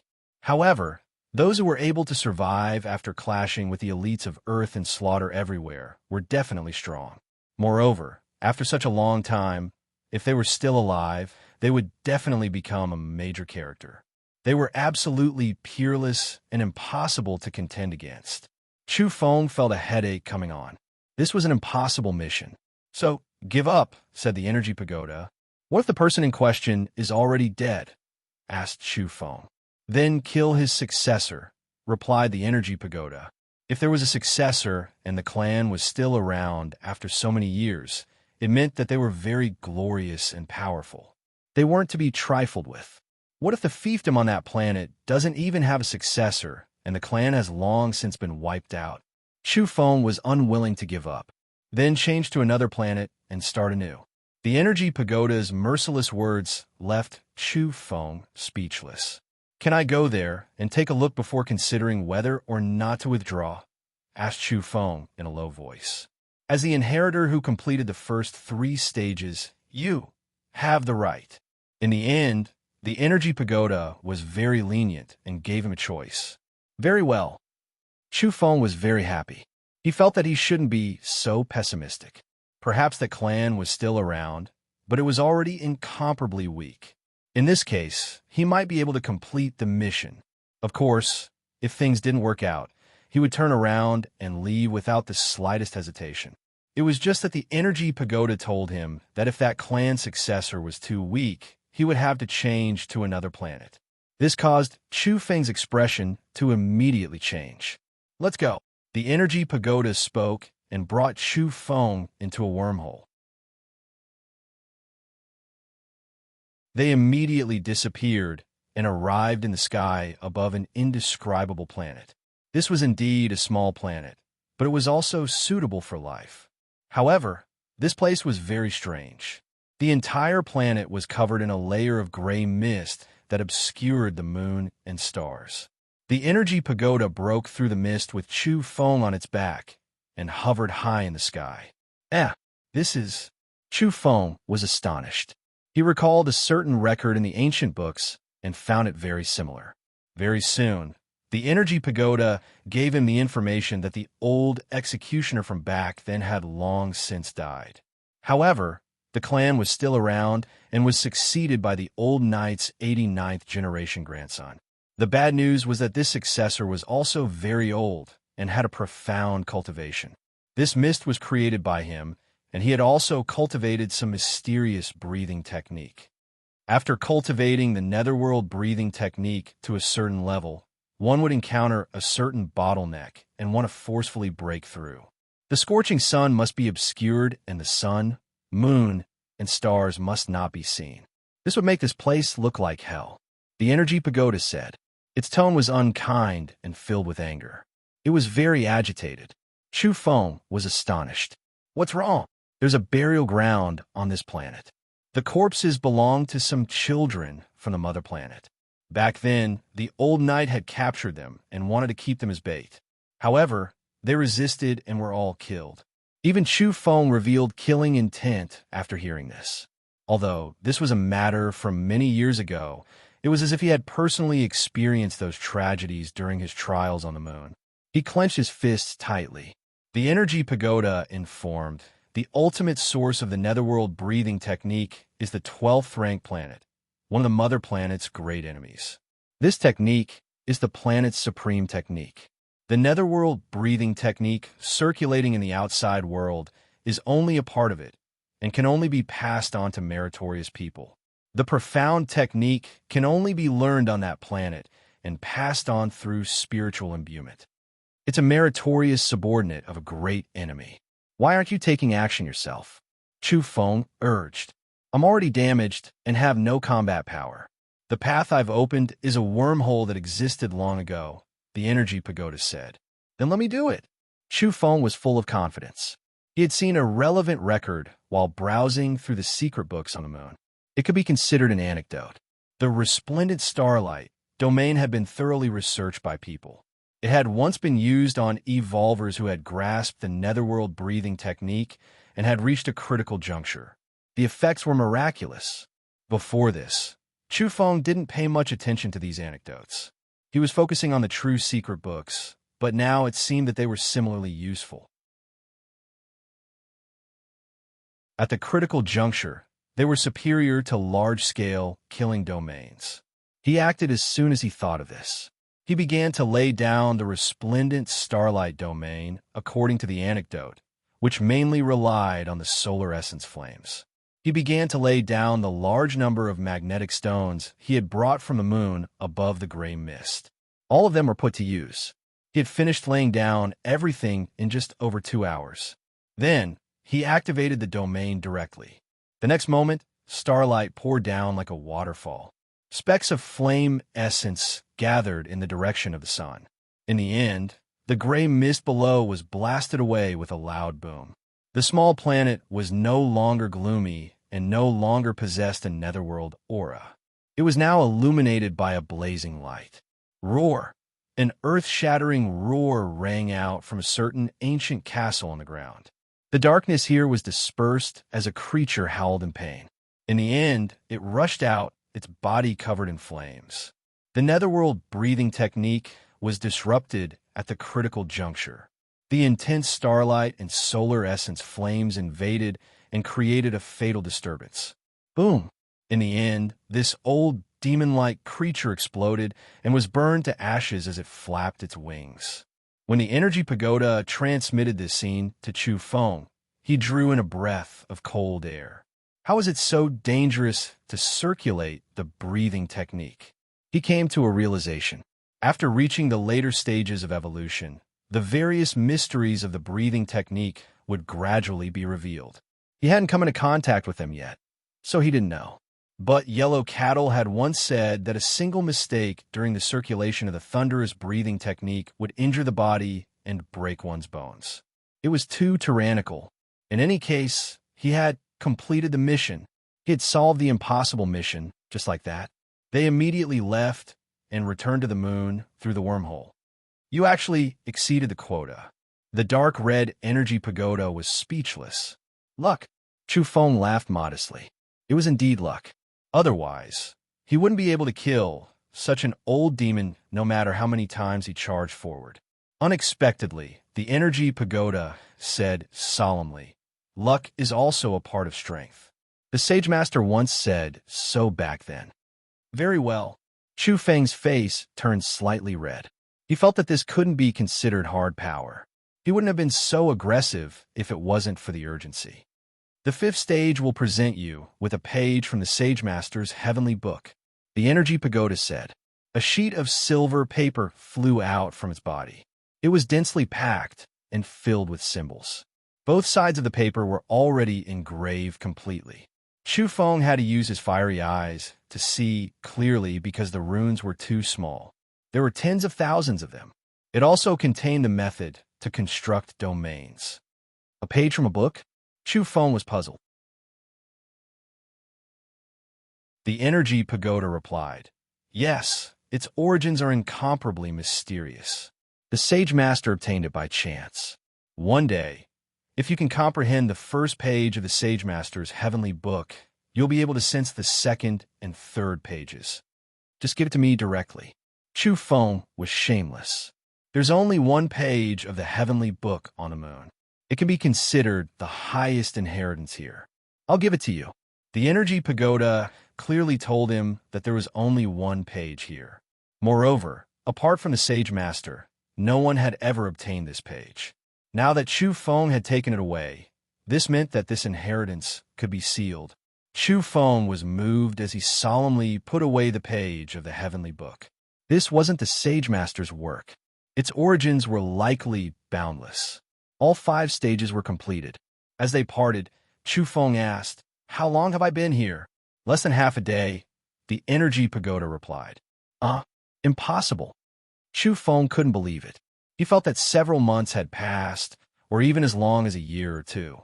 That was because he felt that he had spent a lot of time comprehending the ancient books during the 3rd stage.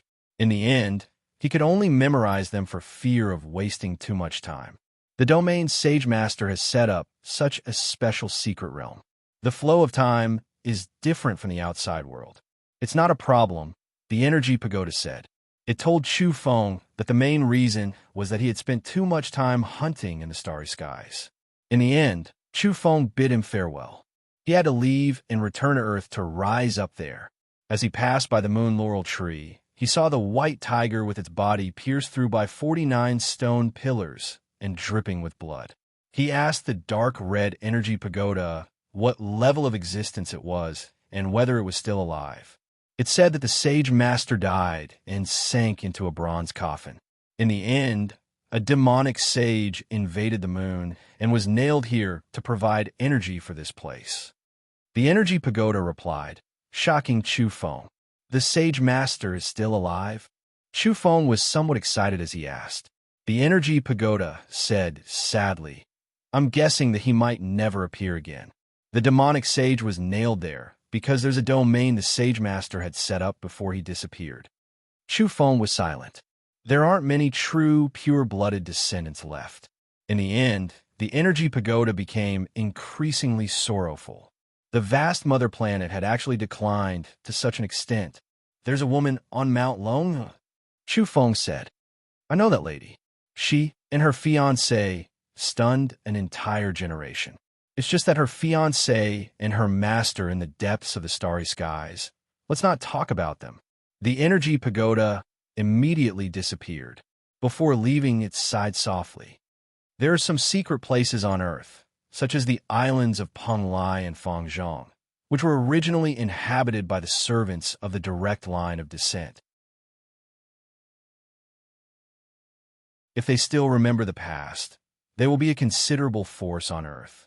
Chu Feng was astonished. He paused here for a moment and left in large strides after a period of silence.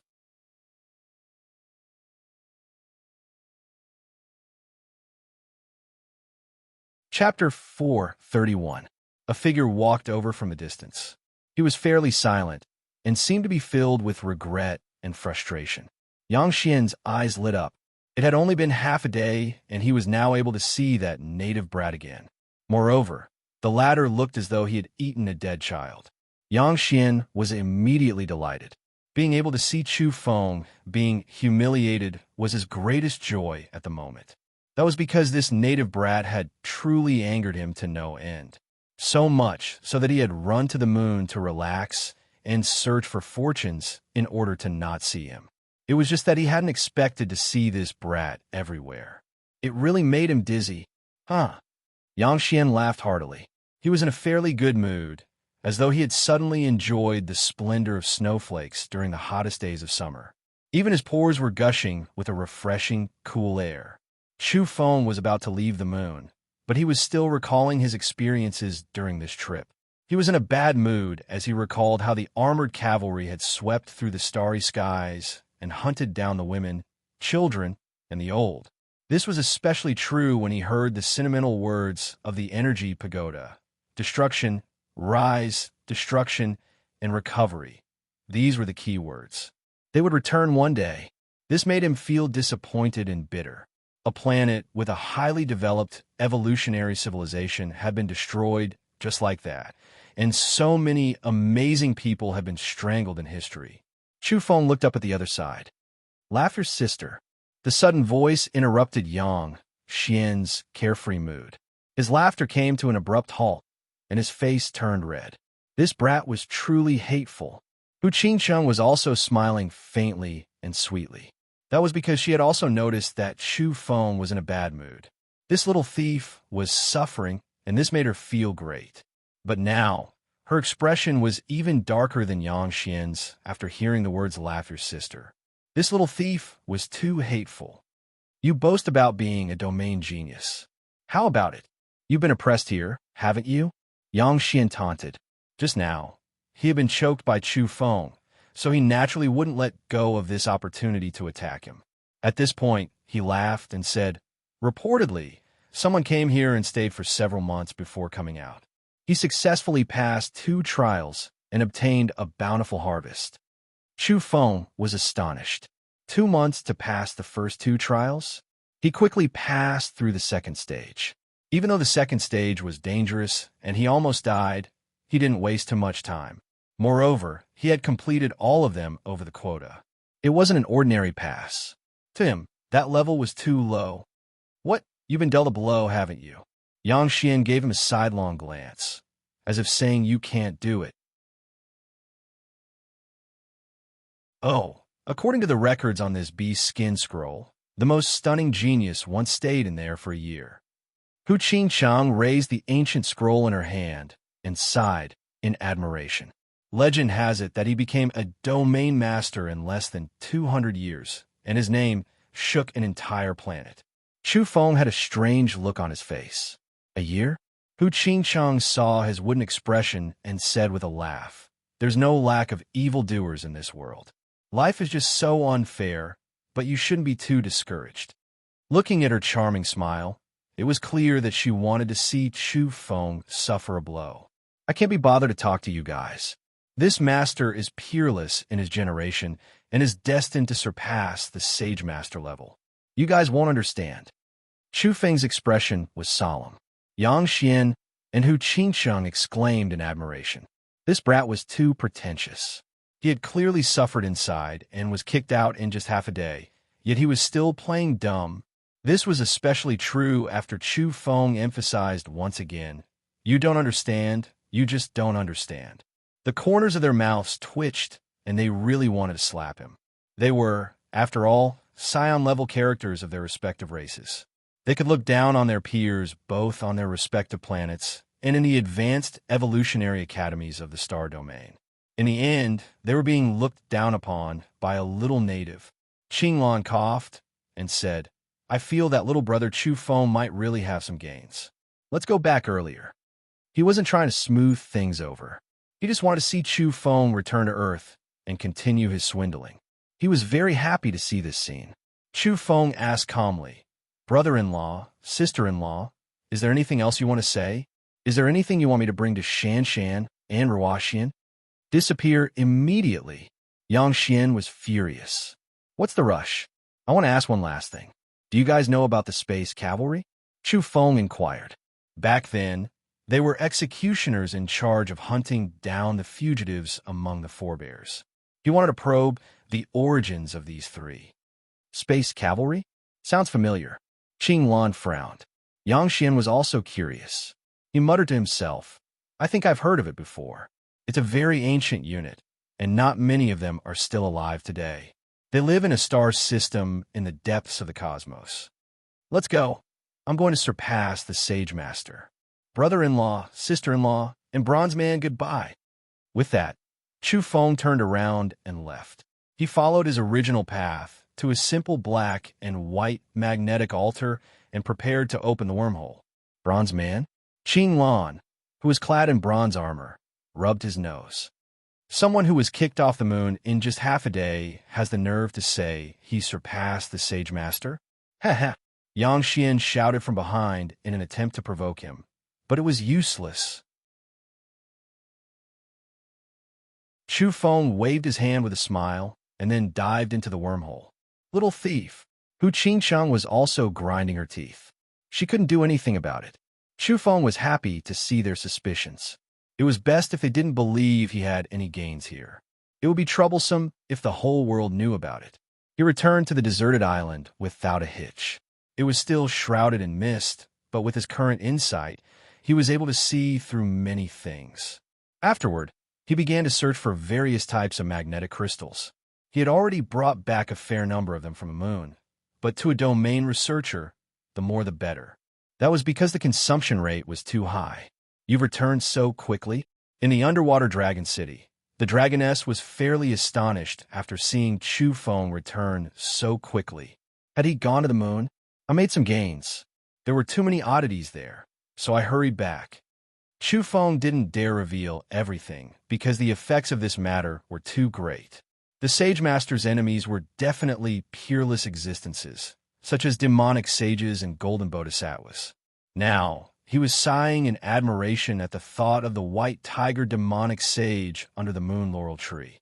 At this time, Yang Xian, Hu Qingcheng, and Qinglan had left the moon and returned to outer space. That was because they hadn't made any gains on the moon. Suddenly, Yang Xian was pleasantly surprised. The interstellar network has finally extended to this place. We can now connect to the resplendent starry skies outside. His chariot was glowing in outer space and emitting fluctuations. Meanwhile, the golden Pegasus was shaking its head and wagging its tail restlessly. Qinglan was also pleasantly surprised. His divine bear chariot was also emitting mysterious fluctuations as it connected to the interstellar network. They used the crystallization of the heavenly Idao fruit and gazed into the distance. Finally, they saw a gigantic constellation vine appear in the wormhole. Its thick vines pointed toward the solar system and emitted mysterious fluctuations. They were delighted and sighed emotionally. This desolate region of the cosmos can finally connect to the outside world. There's an interstellar network. They produced special communication devices and began contacting others. In truth, many people were also contacting them. Yang Xian, how's that planet? Is there a great fortune? Can people our level go there? Yang Xian replied immediately, informing that friend that they couldn't go there at the moment. Yang Xian, just let me be your brother-in-law. I fell in love with your Saintis clan sister at first sight. This was another message. Scram, you old cow. Don't even think about eating young grass. Yang Xian was furious and said, "Oh right, there's a swindler among the natives. He's a troublesome character and has designs on Yang Shan. Your younger brother and sister haven't set off yet, right? Hurry up and let your sister go out and use her honey trap to capture that native Chu Feng for me." What? A native wants to compete with me to be your brother-in-law? He doesn't want to live, does he? Just you wait. I'll make him suffer the consequences. However, the star passage leading there is very difficult to travel. It'll take at least 1.5 years to send people there. Qiuji, I'm warning you. If you dare have designs on my clan sister again, I'll find someone to chop you up when we get back. Yang Xian said fiercely. If the outside world knew that this group of heirs were communicating so boldly in private, they would definitely be dumbfounded. Fairy Hu, the largest auction house on my side, is auctioning off a quasi-divine beast cub. It has an extremely rare bloodline. Are you interested? I'll pick you up and take a look. Fatally beautiful fairy, I've obtained a great aphrodisiac and want to deliver it to you. When Yang Xian and Qinglan sneaked a glance, they just happened to see the densely packed messages Hu Qingcheng had received.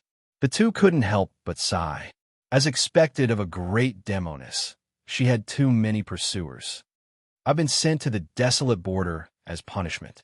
I'm in charge of patrolling a star called Earth and can't return for the time being. But I have something to ask of you. My sister Huruashian is being pestered by a native called Chu Feng on this planet and can't get rid of her. Do you have a way? What? Daring to have designs on Ruashian? Even I don't. Aha, a slip of the tongue. I'll think of a way to deal with him. He must be tired of living to dare pester Ruashian. How preposterous. I must skin him alive. After seeing their response, Hu Qingcheng was so angry that she wanted to throw away the special communicator in her hand. These perverts. I want him alive. It's best if he's captured alive. Hu Qingcheng warned. Don't worry. I'll immediately send someone to inform my younger brother, the White Feather Saint Child. He'll definitely be suppressed. Qingcheng, don't worry. My sister, Fairy Luyun, is also on that planet. If we really can't beat him, we'll let her seduce him and capture that native alive. After hearing these words, Hu Qingcheng sneered and said, "You bunch of scheming brothers and sisters. You'll be crying when the time comes." Beside her, Yang Xian and Qinglan were dumbfounded and only came to after a long while. Who did you find? They're all nobles and top-notch heirs from their respective planets, Hu Qingcheng replied calmly. One could foresee that Chu Feng had already gained some fame in the depths of the starry skies, even before he had left Earth. Do you guys think we can incorporate Earth into the interstellar network and bring that native brat into the virtual combat platform to beat him up? This isn't a small task. Yang Xian, Qing Lan, and Hu Qingcheng were in discussion. After the three of them were done with their business, they began to pay attention to Earth. Where did that brat go? They looked down at the ground. The first thing they wanted to do was to find Chu Feng. Although looking at him was vexing, they had no choice but to do so.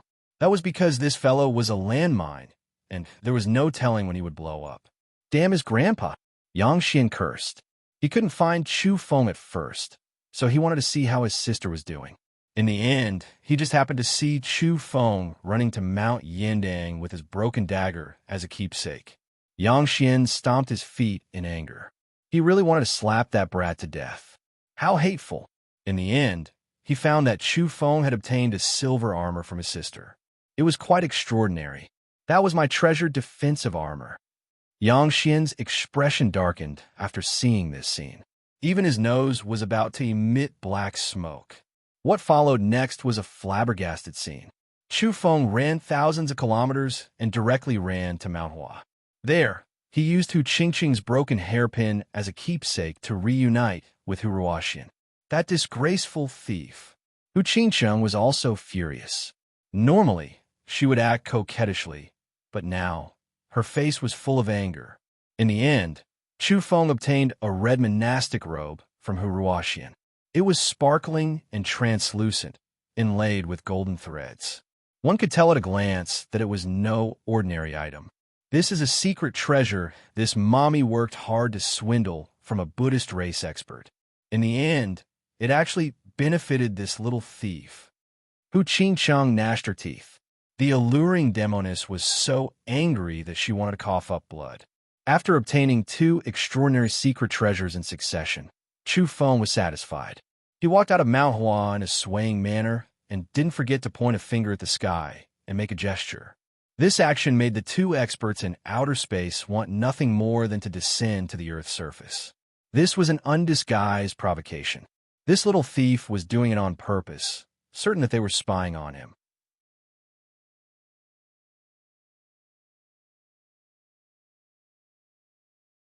Chapter 432. Xu Feng's visit to two famed mountains to meet the Sanuses and fairies naturally alarmed many. For instance, the lion-headed Huang Tong and the others rushed to the scene at top speed after hearing the news. But by the time they arrived at Mount Hua, Chu Feng had already left. However, someone found Chu Feng with exceptional speed. It was as if they had been paying attention to all his movements. After learning that he had appeared at Mount Yindang and Mount Hua, they drove their airships over. Chu Feng, hold on. Two evolvers chased after him on their airships. They were no slower than Chu Feng's green bamboo raft, reaching at least 10 times the speed of sound. Chu Feng turned back, his pupils constricting. These two were experts and not simple at all. At this time, Chu Feng was in front of the Wei River. It was still within the borders of Shaanxi. As the largest tributary of the Yellow River, it had naturally changed after the upheavals. Now, the surface of the river was wide and surging. It was extremely magnificent. Moreover, there were several huge lakes nearby on the banks of the Wei River. Mist pervaded the air like a swamp country. Chu Feng was observing the development of the mountains and rivers. Now that he had been overtaken, he was ready for battle. The two landed gracefully and put away their purple airships. They approached and sized up Chu Feng with a judgmental air. "Come with us," said the gray-robed middle-aged man. The gray-robed middle-aged man spoke. His name was Tian Hong, a Taoist priest with a long sword on his back. He wanted to take Chu Feng away. "Go with you? Where to?" Chu Feng asked calmly. "To the Penglai Immortal Island," Tian Hong replied. He looked to be in his 40s and had a slightly bronze complexion.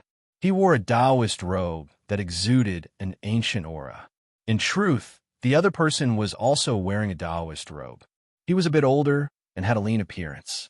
A wooden hairpin was inserted into his hair, giving him the air of an immortal. Chu Feng's heart skipped a beat. The people of Peng Lai had come knocking on his door. These were two true experts. However, he had just returned from the moon, so he was not afraid. Why do you want to go to the Peng Lai Immortal Island? Chu Feng asked. Young friend, you're asking a question you already know the answer to. You killed a disciple of my Peng Lai. Naturally, I have to bring you to give an explanation to the families of the deceased, Tian Hong said. I'm busy. Chu Feng replied bluntly. He thought it was ridiculous. The young master of the Chun family of Peng Lai wanted to kill him, so he sent 5 masters to chase him to Mount Huang, but they were all killed by him. Happy to be blamed. If he didn't kill those people, he would die. Tian Hong's expression changed slightly, and he said, Little friend, are you being obstinate? You humiliated my Peng Lai Immortal Island first, and now you refuse to cooperate even when we want to bring you to the island. Chu Feng sneered. When have I ever humiliated your Peng Lai? Weren't you the ones who took the initiative to attack me?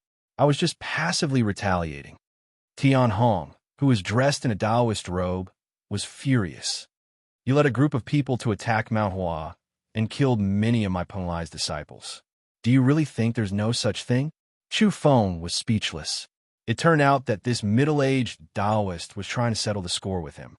Taoist, do you know the cause and effect?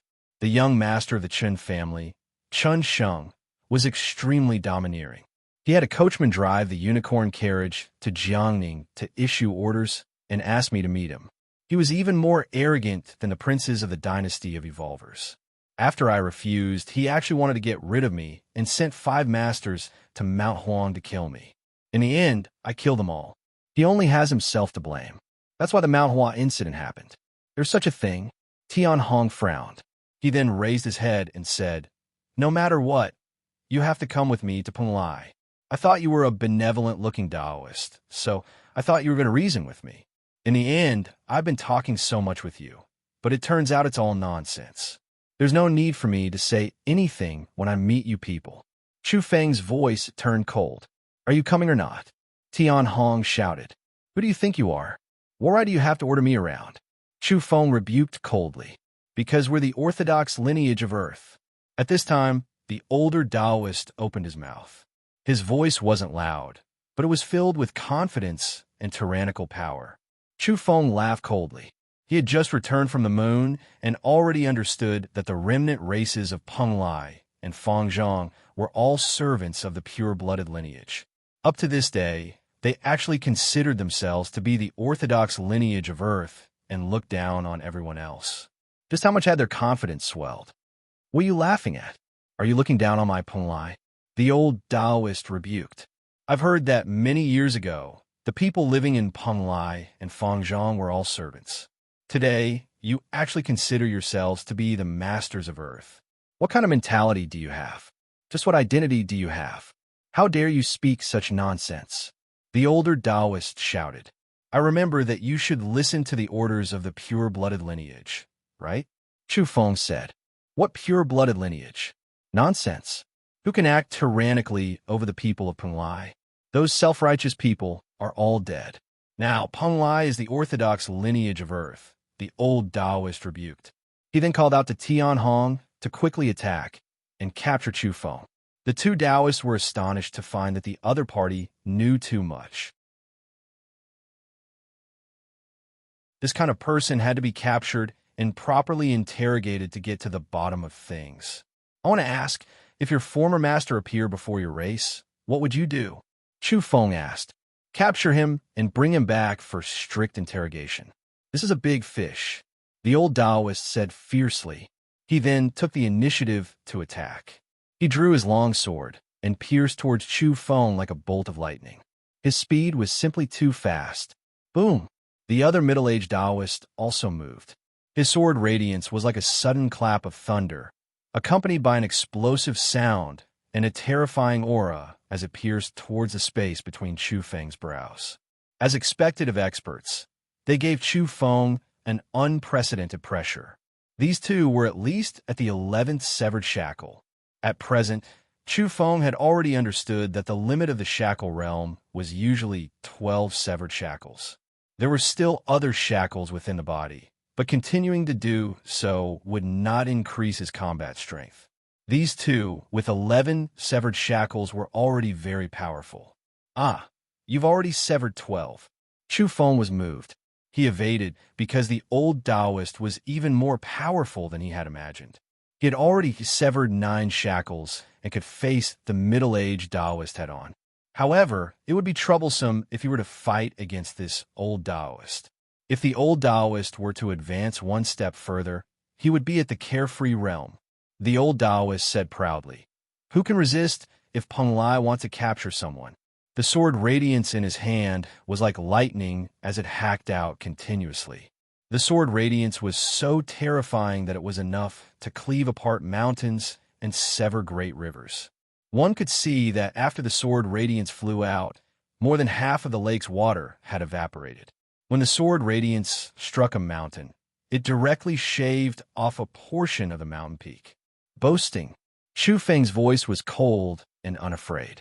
He immediately took out a large number of magnetic stones and used his domain techniques to lay down a defensive domain, swamp. The next moment, the old Taoist was bound as if he had fallen into a swamp. He sank deeper and deeper until he was about to suffocate. I've already understood the Peng Lai people's intentions. There's nothing more to say. At this point, Chu Feng held the bronze sword in his hand and, with a puff, decapitated the old Taoist who had fallen into the swamp domain. An expert with 12 severed shackles had been killed just like that. You? The middle-aged Taoist looked as if he had seen a ghost. One had to know that the old Taoist was at the peak of the shackled realm and was almost peerless among entities at this level. Yet in the end, he had been decapitated so easily by Chu Feng. This scene was too terrifying. He turned around to leave, but how could he leave? The floating magnetic stones had long since formed an upgraded version of the ghostly labyrinth domain around him and trapped him. Chu Feng decapitated him with a single slash and ended his life. At this time, in the depths of a certain famed mountain, a lazy voice rang out. The energy particles on this planet are really thin, but there's a faint sweet smell to it. Is this the first sign of the rebels' evolution? Oh, I have a premonition that I'll take the same step as my ancestors here. Within a folded space in the depths of a famed mountain, a young figure who had been sitting cross-legged for a long time opened his eyes and spoke softly. He had followed the star passage to Earth for many days, but just like the other divine sons and saintesses, he didn't dare to cross over rashly. He rarely opened his mouth and didn't move much either. Everything was handled by his subordinates. The plants around him grew dim as he breathed, as if part of their life had been plundered. Heavenly Knight, what a glorious and ancient title. Back then, he trampled this planet flat and hunted down all the rebels. He was invincible. He was sighing in admiration as if he was addicted to some kind of glory and couldn't extricate himself. If Chu Feng were here, he would definitely be filled with killing intent. He had already seen how the cavalry hunted down women, children, and the old and weak. They were callous and cruel. Chu Feng knew that the Heavenly Knights were only a small part of the attacking army. They couldn't even be considered the main force, but they were already terrifying. Within the folded space, the young man stood up with his hands behind his back. He had a head of black hair that was as glossy as silk, and his eyes were brilliant. The glory of our predecessors should be carried forward by me. Back then, the knights selected from various races experienced the baptism of blood and fire, and finally obtained the title of Heavenly Knight. They swept through all the planets and were truly resplendent. His face was elegant and gentle. He was smiling and even more beautiful than a woman, but he was speaking cruel words. My ancestor was originally a small leader among the Heavenly Knights, but he displayed extraordinary splendor during the attack on this planet. He rose triumphantly and is now a saint. His smile was brilliant as he said, "Everything is because of the 100 transformations breathing technique. The more one fights, the stronger one becomes." The elites and heavenly geniuses among the rebels are the best furnaces. Back then, my ancestor was fortunate enough to come here to fight. He killed geniuses, beheaded geniuses, and survived hundreds of battles. After a long period of time, he finally became a saint. You and Feng have come. As the inheritor of the 100 transformations breathing technique and the new saint child, I naturally have to rise up here and walk the path of my ancestor. I will kill the rebels and transform their Tao fruits and luck to establish a foundation for becoming a saint. He was smiling. His countenance was gentle and beautiful, and he was even more beautiful than many women. However, his words made people's hair stand on end. He had brought many experts with him. Each and every one of them possessed an iron-blooded aura. They stood far away and didn't dare disturb him. It said that the 100 transformations breathing technique can transform all living things. It's related to one of the top-ranked planets. Is this true? Someone asked softly from far away. It's hard to say. Don't ask too much. The old master used this technique to become a saint, and Saint Child Yuan Feng is also evolving rapidly. This technique is destined to shine brilliantly and shake the starry skies.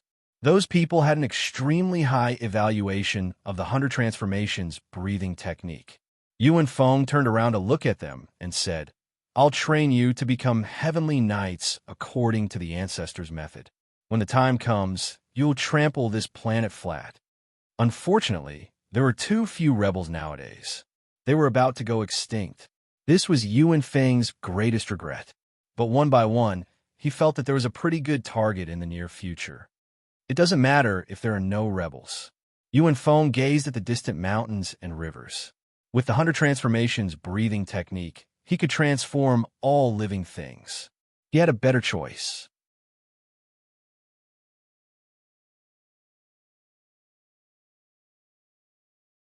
Chapter 433. On the banks of the Wei River, there was a vast expanse of water. The lakes were connected together and shrouded in clouds and mist. Chu Feng's expression was solemn, and he remained silent. As expected, Peng Lai had taken that step and reacted excessively upon hearing the news of a pure-blooded direct descendant. They didn't want to submit, but rather wanted to capture and kill them immediately. The ancient times had passed, and Peng Lai no longer had the sense of belonging they once had. Chu Feng could accept it if they were indifferent, and there was no need to strictly demand what they should do. The two sides could completely ignore each other and never come into contact. However, this was not the case. The Peng Lai remnant race clearly remembered everything and now considered themselves to be the orthodox lineage. After receiving the news of a pure-blooded direct descendant, their reaction was too terrifying. They actually wanted to capture and kill them. This kind of attitude and action chilled one's heart and made one furious. Not only did they betray their previous agreement, but they also wanted to eliminate the descendant of their master's bloodline. There was a flame of anger in Chu Feng's chest. He truly had no good feelings toward the Peng Lai remnant race. This could be seen from the actions of the young master of the Chun bloodline. Chun Sheng had his servants drive the chariot and brazenly summon Chu Feng. If he didn't comply, he would kill him. How domineering was this? Now, they considered themselves the orthodox lineage of Earth. It wasn't that they had forgotten the past, but rather that they were trying their best to cover it up. Chu Feng sighed. There were some things that he wouldn't have demanded. As time passed, everything would change. Beauties would grow old, their beautiful hair would be dyed with frost, their sparkling faces would lose their luster, and they would constantly wrinkle. In the end, they would not be able to retain their youth and would turn into an old woman. Even the celestial bodies would grow dim and one day be destroyed, becoming cosmic dust. Moreover, the human heart was the easiest to change. However, the Peng Lai remnant race had gone too far. At worst, they could just sever relations with each other.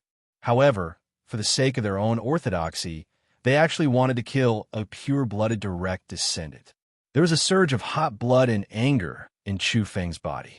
He wanted nothing more than to immediately kill his way to Peng Lai Island. In the end, however, he shook his head. People of different paths could not make plans together. Since they had chosen to oppose him and had become enemies, then they would most likely not give up. If they dared to provoke him again, then he would kill them with all his might. There was no such thing as cold-blooded or cruel. Since they had chosen to oppose him and become his enemy, then he would fight. The two Penglai Taoist priests were very strong, but among their belongings, only the purple flying boat was good. Chu Feng's right palm glowed, and the flames spread out, turning the traces on the ground into ashes. With a gentle wave of his hand, a great wind whistled, and nothing was left behind. He turned around and left. The capital of Taoism, Mount Longhu. Chu Feng wanted to go to Mount Longhu. That place was incomparably mysterious, and there was a woman with an extraordinary background there. He had many things he wanted to ask her. Now that Chu Feng had exposed himself, it was impossible for him to travel quietly. Along the way, various people were looking for him. As he traveled southeast, someone finally met him on the road and called out to him, asking him to slow down. Nowadays, it wasn't strange for outer realm beings to walk among the famed mountains and great rivers. That was because with the recovery of the famed mountains and the evolution of the terrestrial beings, more and more descenders could come from the star passages. This was a creature with a silver horn on his head.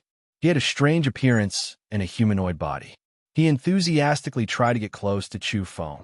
Now, everyone from the outer realms knew that he was the heavens chosen among the natives. The Silver Horn Man told Chu Feng the reason for his visit. He and Huang Tong were friends, so he asked Chu Feng to wait for a moment. Huang Tong was chasing from behind, but he couldn't keep up with Chu Feng's speed no matter how hard he tried. Each of you has a communicator from Earth. Are you used to it? Chu Feng's angle of view was somewhat special, and it left the Silver Horn Man in a daze. Used to it, Chu Feng stopped and wasn't in a hurry to leave. His impression of Huang Tong wasn't bad, and the 2 bottles of extraterrestrial wine he had gifted him could be considered treasures. Brother Chu Feng, you're really as fast as lightning, leaving no traces behind. Huang Tong was so tired that he almost collapsed. He was like an old yellow dog, his tongue hanging out as he panted heavily. He had the face of a lion and the body of a human. His current appearance was somewhat laughable. Apart from him, there was also a large group of extraterrestrials chasing after him. They were all looking for Chu Feng, inviting him to meet up with the experts behind them. At present, there were experts overseeing the star passages behind the famed mountains. There were even several transcendental powers meeting on some star passages. Brother, you've already promised me, but you've stood me up again and again. It seems you're heading southeast, so come with me to Mount Lu to meet the Golden Divine Sun. Huang Tong cupped his hands and bowed with a rather humble attitude. He was begging Chu Feng to give him face. Brother Huang, don't be so polite. You're treating me like an outsider. Let's go. I'll go with you to Mount Lu and ask the Golden Divine Sun for that to meet him. Chu Feng spoke smoothly and almost let the cat out of the bag. Recently, he had met the 2 Sanuses, Yang Shan and Hu Ruoxian, several times at Mount Yindang and Mount Hua. He had obtained so many benefits that his hands were sore. Now, he was somewhat under the impression that the Divine Sons and Sanuses from the outer realms were the children of wealth. He felt that he could ask for benefits as long as he met them. The surrounding descenders were all speechless. Could he not be so direct? Even if he was eyeing secret treasures and scriptures, he should be more tactful. Brother Chu, please. Huang Tong laughed loudly and invited him on his way. Such a large group of entities were of different shapes and sizes. After all, they came from different star realms. Moreover, they were all great experts compared to Earth's current evolutionary level. Once they started running, their momentum was truly magnificent. For instance, there was a golden elephant that could collapse the mountainous terrain with its steps, yet could still fly across a wide river. Brother Chu, you must pay attention to this race. They're not simple at all. Have you heard of the fragrant elephant crossing the river?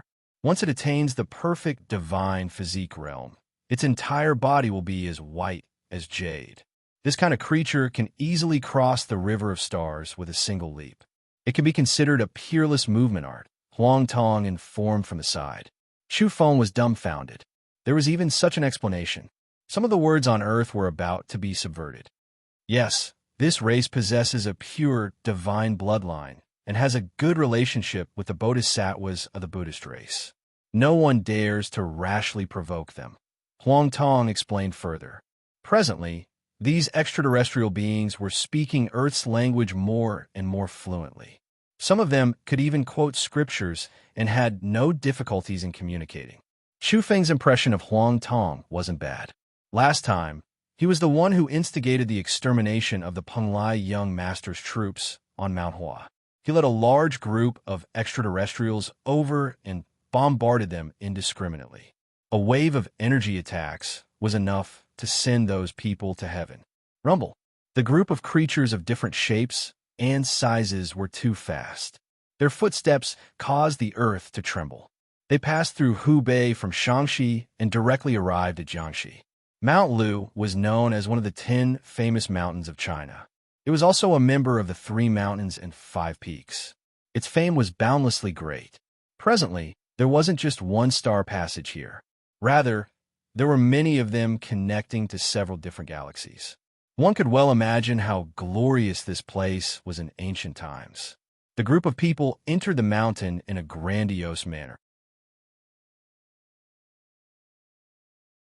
Chu Feng clearly remembered that there used to be an old tree here that could bear transformation fruits. It was respected by the beast race, but now it had disappeared.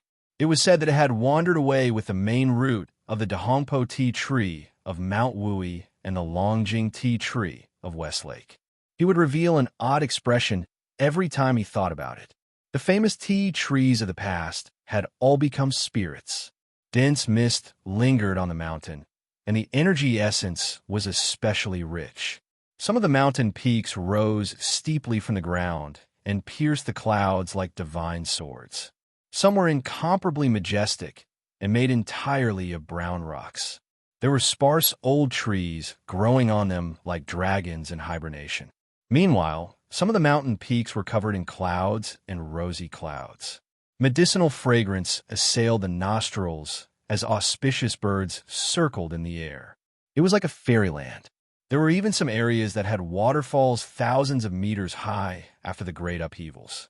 It was extremely magnificent. There were many beautiful sceneries here, worthy of the reputation of being on par with Mount Huang and Mount Yandang. Along the way, Chu Feng could already see the folded space between the 2 star passages.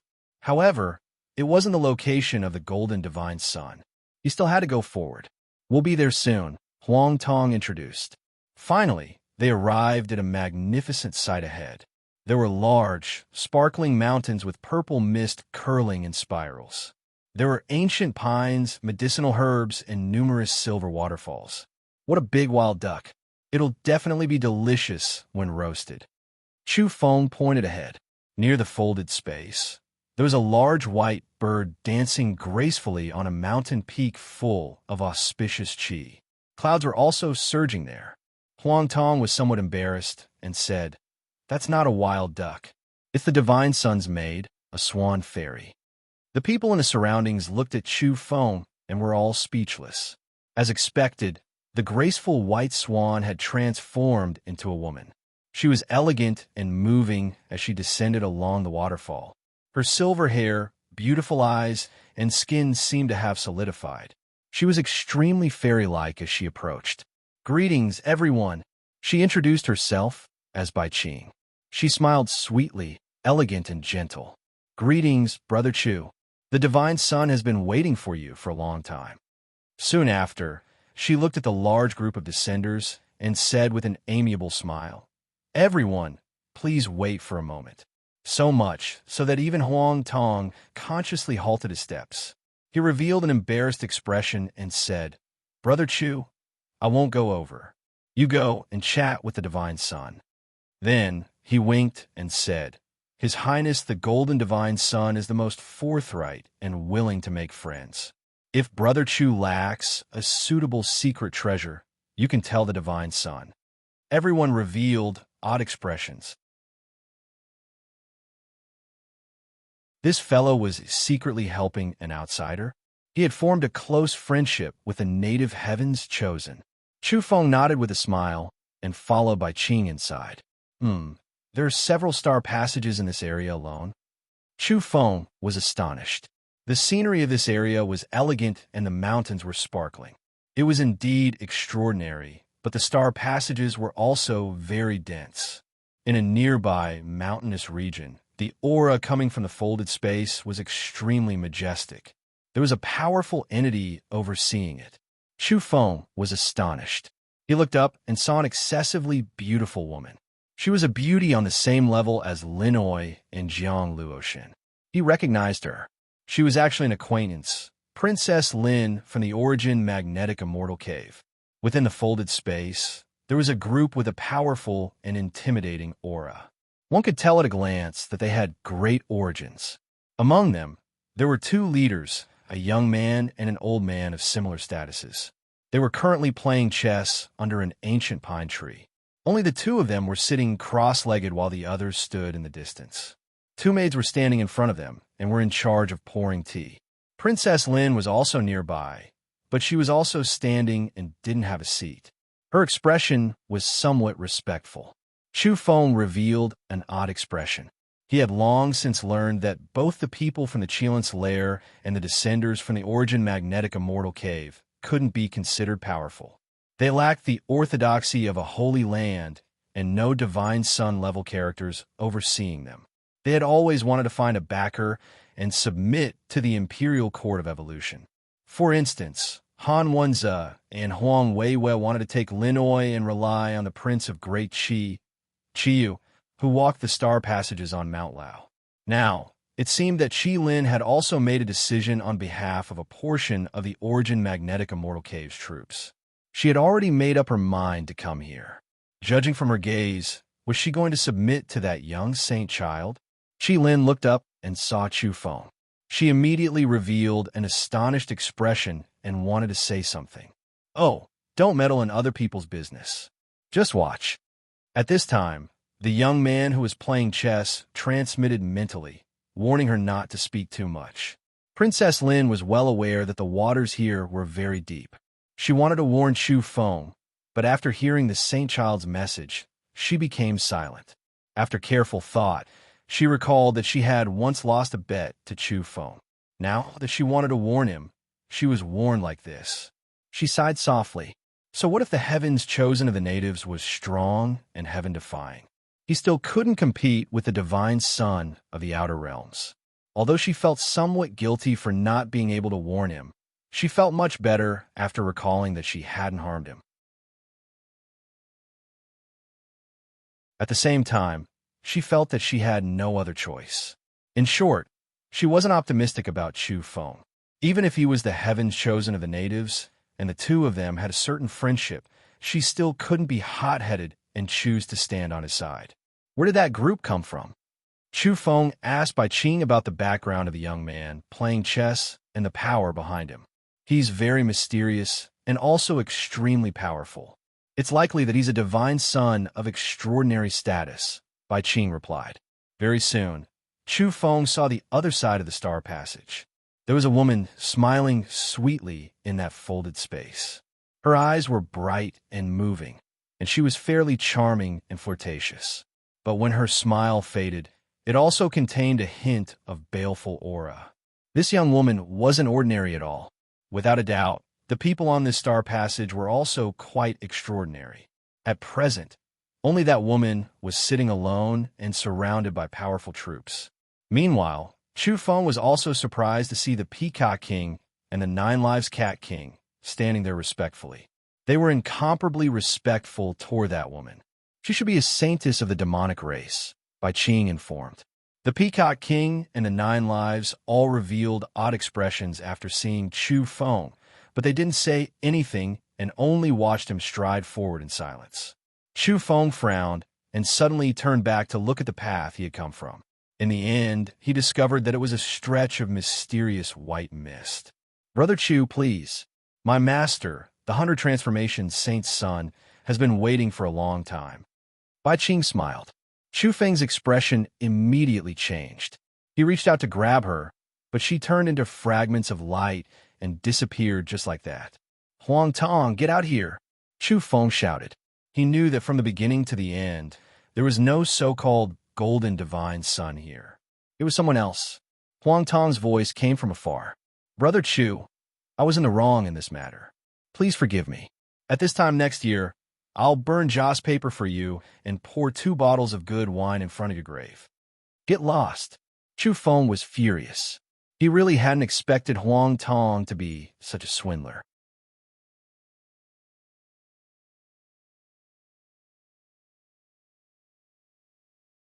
Chapter 434. Chu Feng's killing intent pervaded the air. He had actually been lured into a trap. One might know a person's face, but not their heart. Huang Tong had given him a very good impression, but who would have thought he would be tricked at such a crucial moment? Brother Chu, I'm indeed sorry, but I had no other choice. Huang Tong spoke with a sincere expression, but this only made Chu Feng feel more and more disgusted. This person was truly hateful. Huang Tong continued. For an evolver who aspires to become an interstellar hunter, sometimes you have to restrain your emotions. In order to complete your mission, you have no choice but to send some barbarians who might become your friends to the guillotine. The so-called interstellar hunters roamed the undeveloped planets and engaged in all kinds of shady operations. They were hired by others, sometimes cold-blooded, sometimes hypocritical, and sometimes deceitful in exchange for a bounty. Lion beast, don't let me catch you. At that time, I'll beat you into a dog's head. Chu Feng said coldly. He had rarely been tricked by others, but a lion-headed outer realm entity had actually deceived him. Well, you can think whatever you want, but after you die, I'll try to do what I said. If I haven't left this desolate planet by next year, I'll burn 2 pieces of paper in front of your grave and pour 2 bottles of wine as a memorial for you. So, you should just go in peace. It's useless to resist. You're not a match for the 100 transformations, Saint Child. In the end, you're just prey. Huang Tong spoke unhurriedly, calm and unruffled. He didn't feel that deceiving Chu Feng was something wrong or disgraceful. On the contrary, he felt a sense of accomplishment. This was his job. The group of descenders around him had complicated expressions and retreated. They had always felt that this lion-headed person was too sinister. Back then, he was extremely loyal and had helped Chu Feng by allying with everyone to kill the Penglai survivors. In the end, it was all because he had ulterior motives. Chu Feng no longer paid attention to him. He wasn't willing to waste his breath and would make him wish he was dead after he caught him. Up ahead, the area was filled with rosy clouds. That was the folded space where the 100 Transformations Saint Child was located. At present, nothing could be seen. It was shrouded in mist and multicolored light, appearing rather hazy and divine. Only when someone strode forward with astral winds surging around him did that place become clearly visible. It was a young man. His black hair was as glossy as satin, hanging down to his waist. His face was fair and handsome, but he seemed a bit feminine. He was prettier than many women, and his eyes were brilliant. For a rebel to become the chosen son of the natives, you are extremely worthy of being hunted down. After plundering your life and luck, don't disappoint me. Yu Wenfeng spoke with a gentle smile. Even though he was talking about slaughter and cruelty, his smile didn't diminish in the slightest. When Chu Feng saw him, and even more so heard his words, his fine hairs immediately stood on end. The word traitor appeared again. Just how many years ago was this term used? In the past, the living beings of this planet had been defeated. The women, children, the old, and the weak had fled for their lives in all directions. The Star Knights had hunted them down and called the adult men traitors. They had suppressed and slaughtered them. It was a dark and bloody history. Chu Feng had personally witnessed those scenes on the moon. At that time, he felt his scalp go numb and his blood boil with anger. Those cavalry were too detestable. After such a long time, there was actually someone in the present world who called him a traitor. This immediately gave Chu Feng goosebumps. This stimulated the emotions in the depths of his heart. You should be hacked into pieces. Get out of the folded space and die. Chu Feng looked at the 100 transformations Saint Child. The other party was standing in the folded space and was still some distance away. He clearly knew that the cavalry of the past, that group of executioners, were still haunting him. There were still successors among them. Some of their descendants had directly come to Earth. Bai Qing, dressed in snow-white clothes, stood in front of Yu Wenfeng and berated, "Don't be presumptuous. How can a native like you resist the will of His Majesty?" Meanwhile, behind Yu Wenfeng and Bai Qing was a large group of knights. They were silent and emitted a grim intent. They were like stone statues. "Oh, although you're a rebel, you're not worthy of me personally taking action. The Star Knights that I've personally trained are enough," Yu Wenfeng said indifferently. He had learned from his ancestor what kind of conduct those iron-blooded and callous knights were. Through this training, he had obtained a group of powerful subordinates. Chu Feng shouted, "You heartless and unscrupulous Saint Child! You yearn for the brutal past of the world. Are you trying to summon the souls of the infamous Star Knights?" Yu Wenfeng didn't get angry. With a faint smile on his face, he lightly clapped his hands and said, "Capture this traitor and bring him to me." The area behind Chu Feng was filled with white mist as one figure after another appeared. Some of them were riding on vicious beasts and emitting a terrifying aura. Chu Feng's pupils contracted the moment he saw them. They were indeed very similar to the Star Knights he had seen on the moon. Even their attire was the same. Their armor was dense, and their weapons were extraordinary. A total of 6 knights had appeared, all of them emitting an iron-blooded aura. 3 of them were even riding on savage beasts. Even their mounts had successfully crossed over. In the distance, the people who had come with Huang Tong and Chu Feng all drew in a breath of cold air after seeing this. These 6 knights were emitting powerful energy fluctuations in the mist.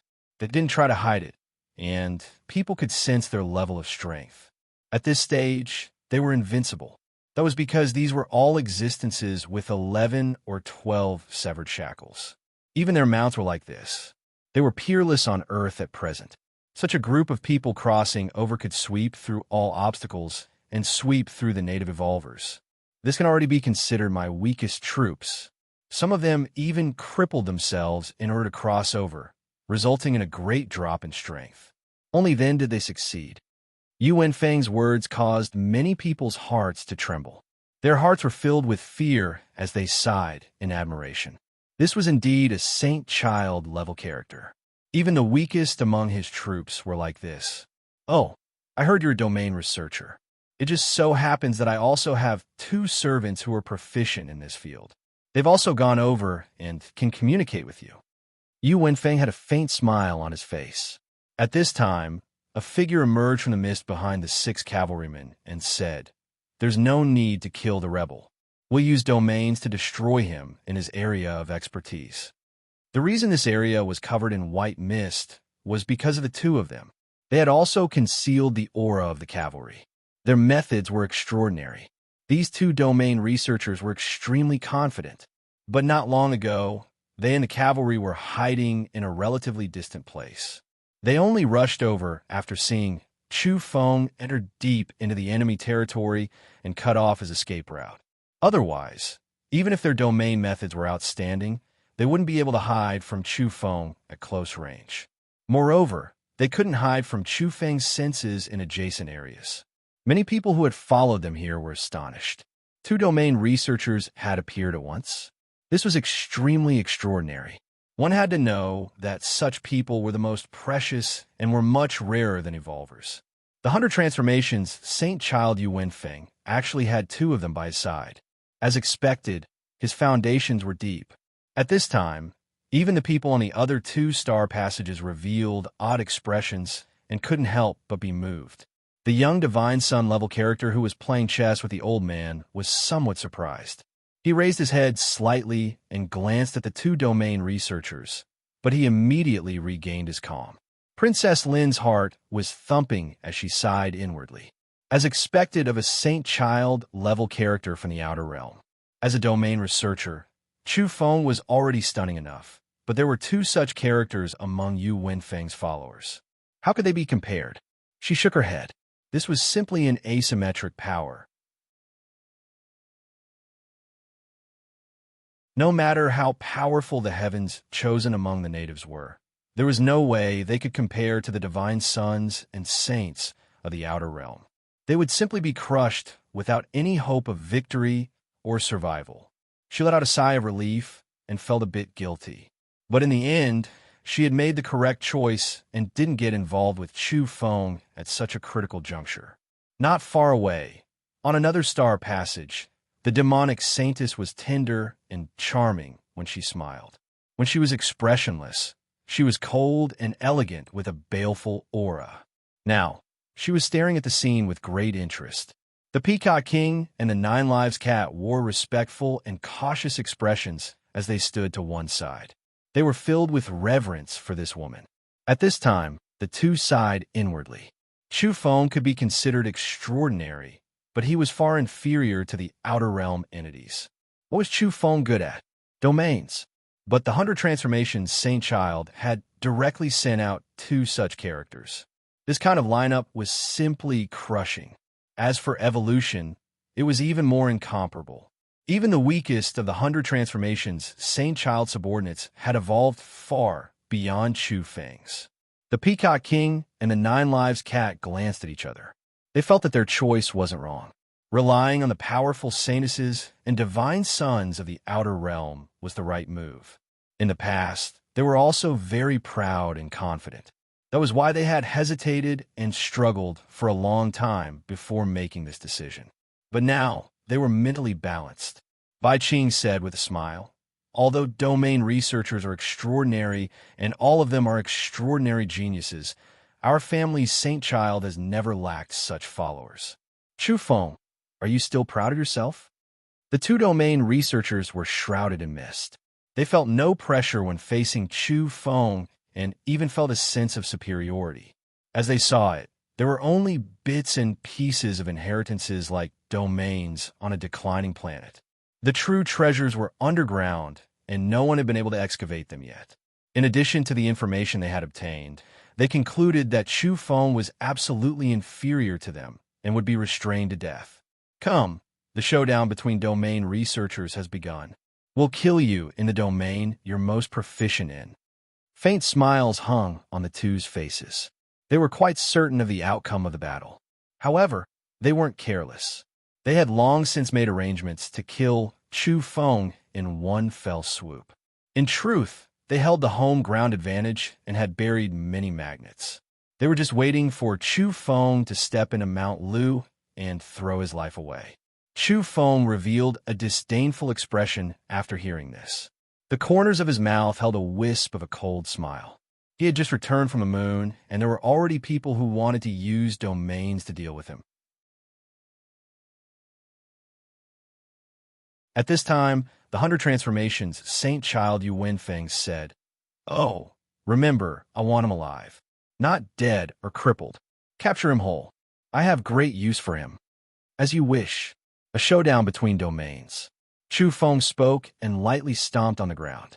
The arrangement of the magnets was immediately thrown into disorder. Additionally, his spiritual power shot out from his forehead in the blink of an eye and rewrote the symbols within the magnets. He completely altered the two's meticulously prepared domains. Then accept your death. The two domain researchers shouted at the same time and activated the underground domains they were so proud of. Boom! In the blink of an eye, blazing light soared and was extremely dazzling.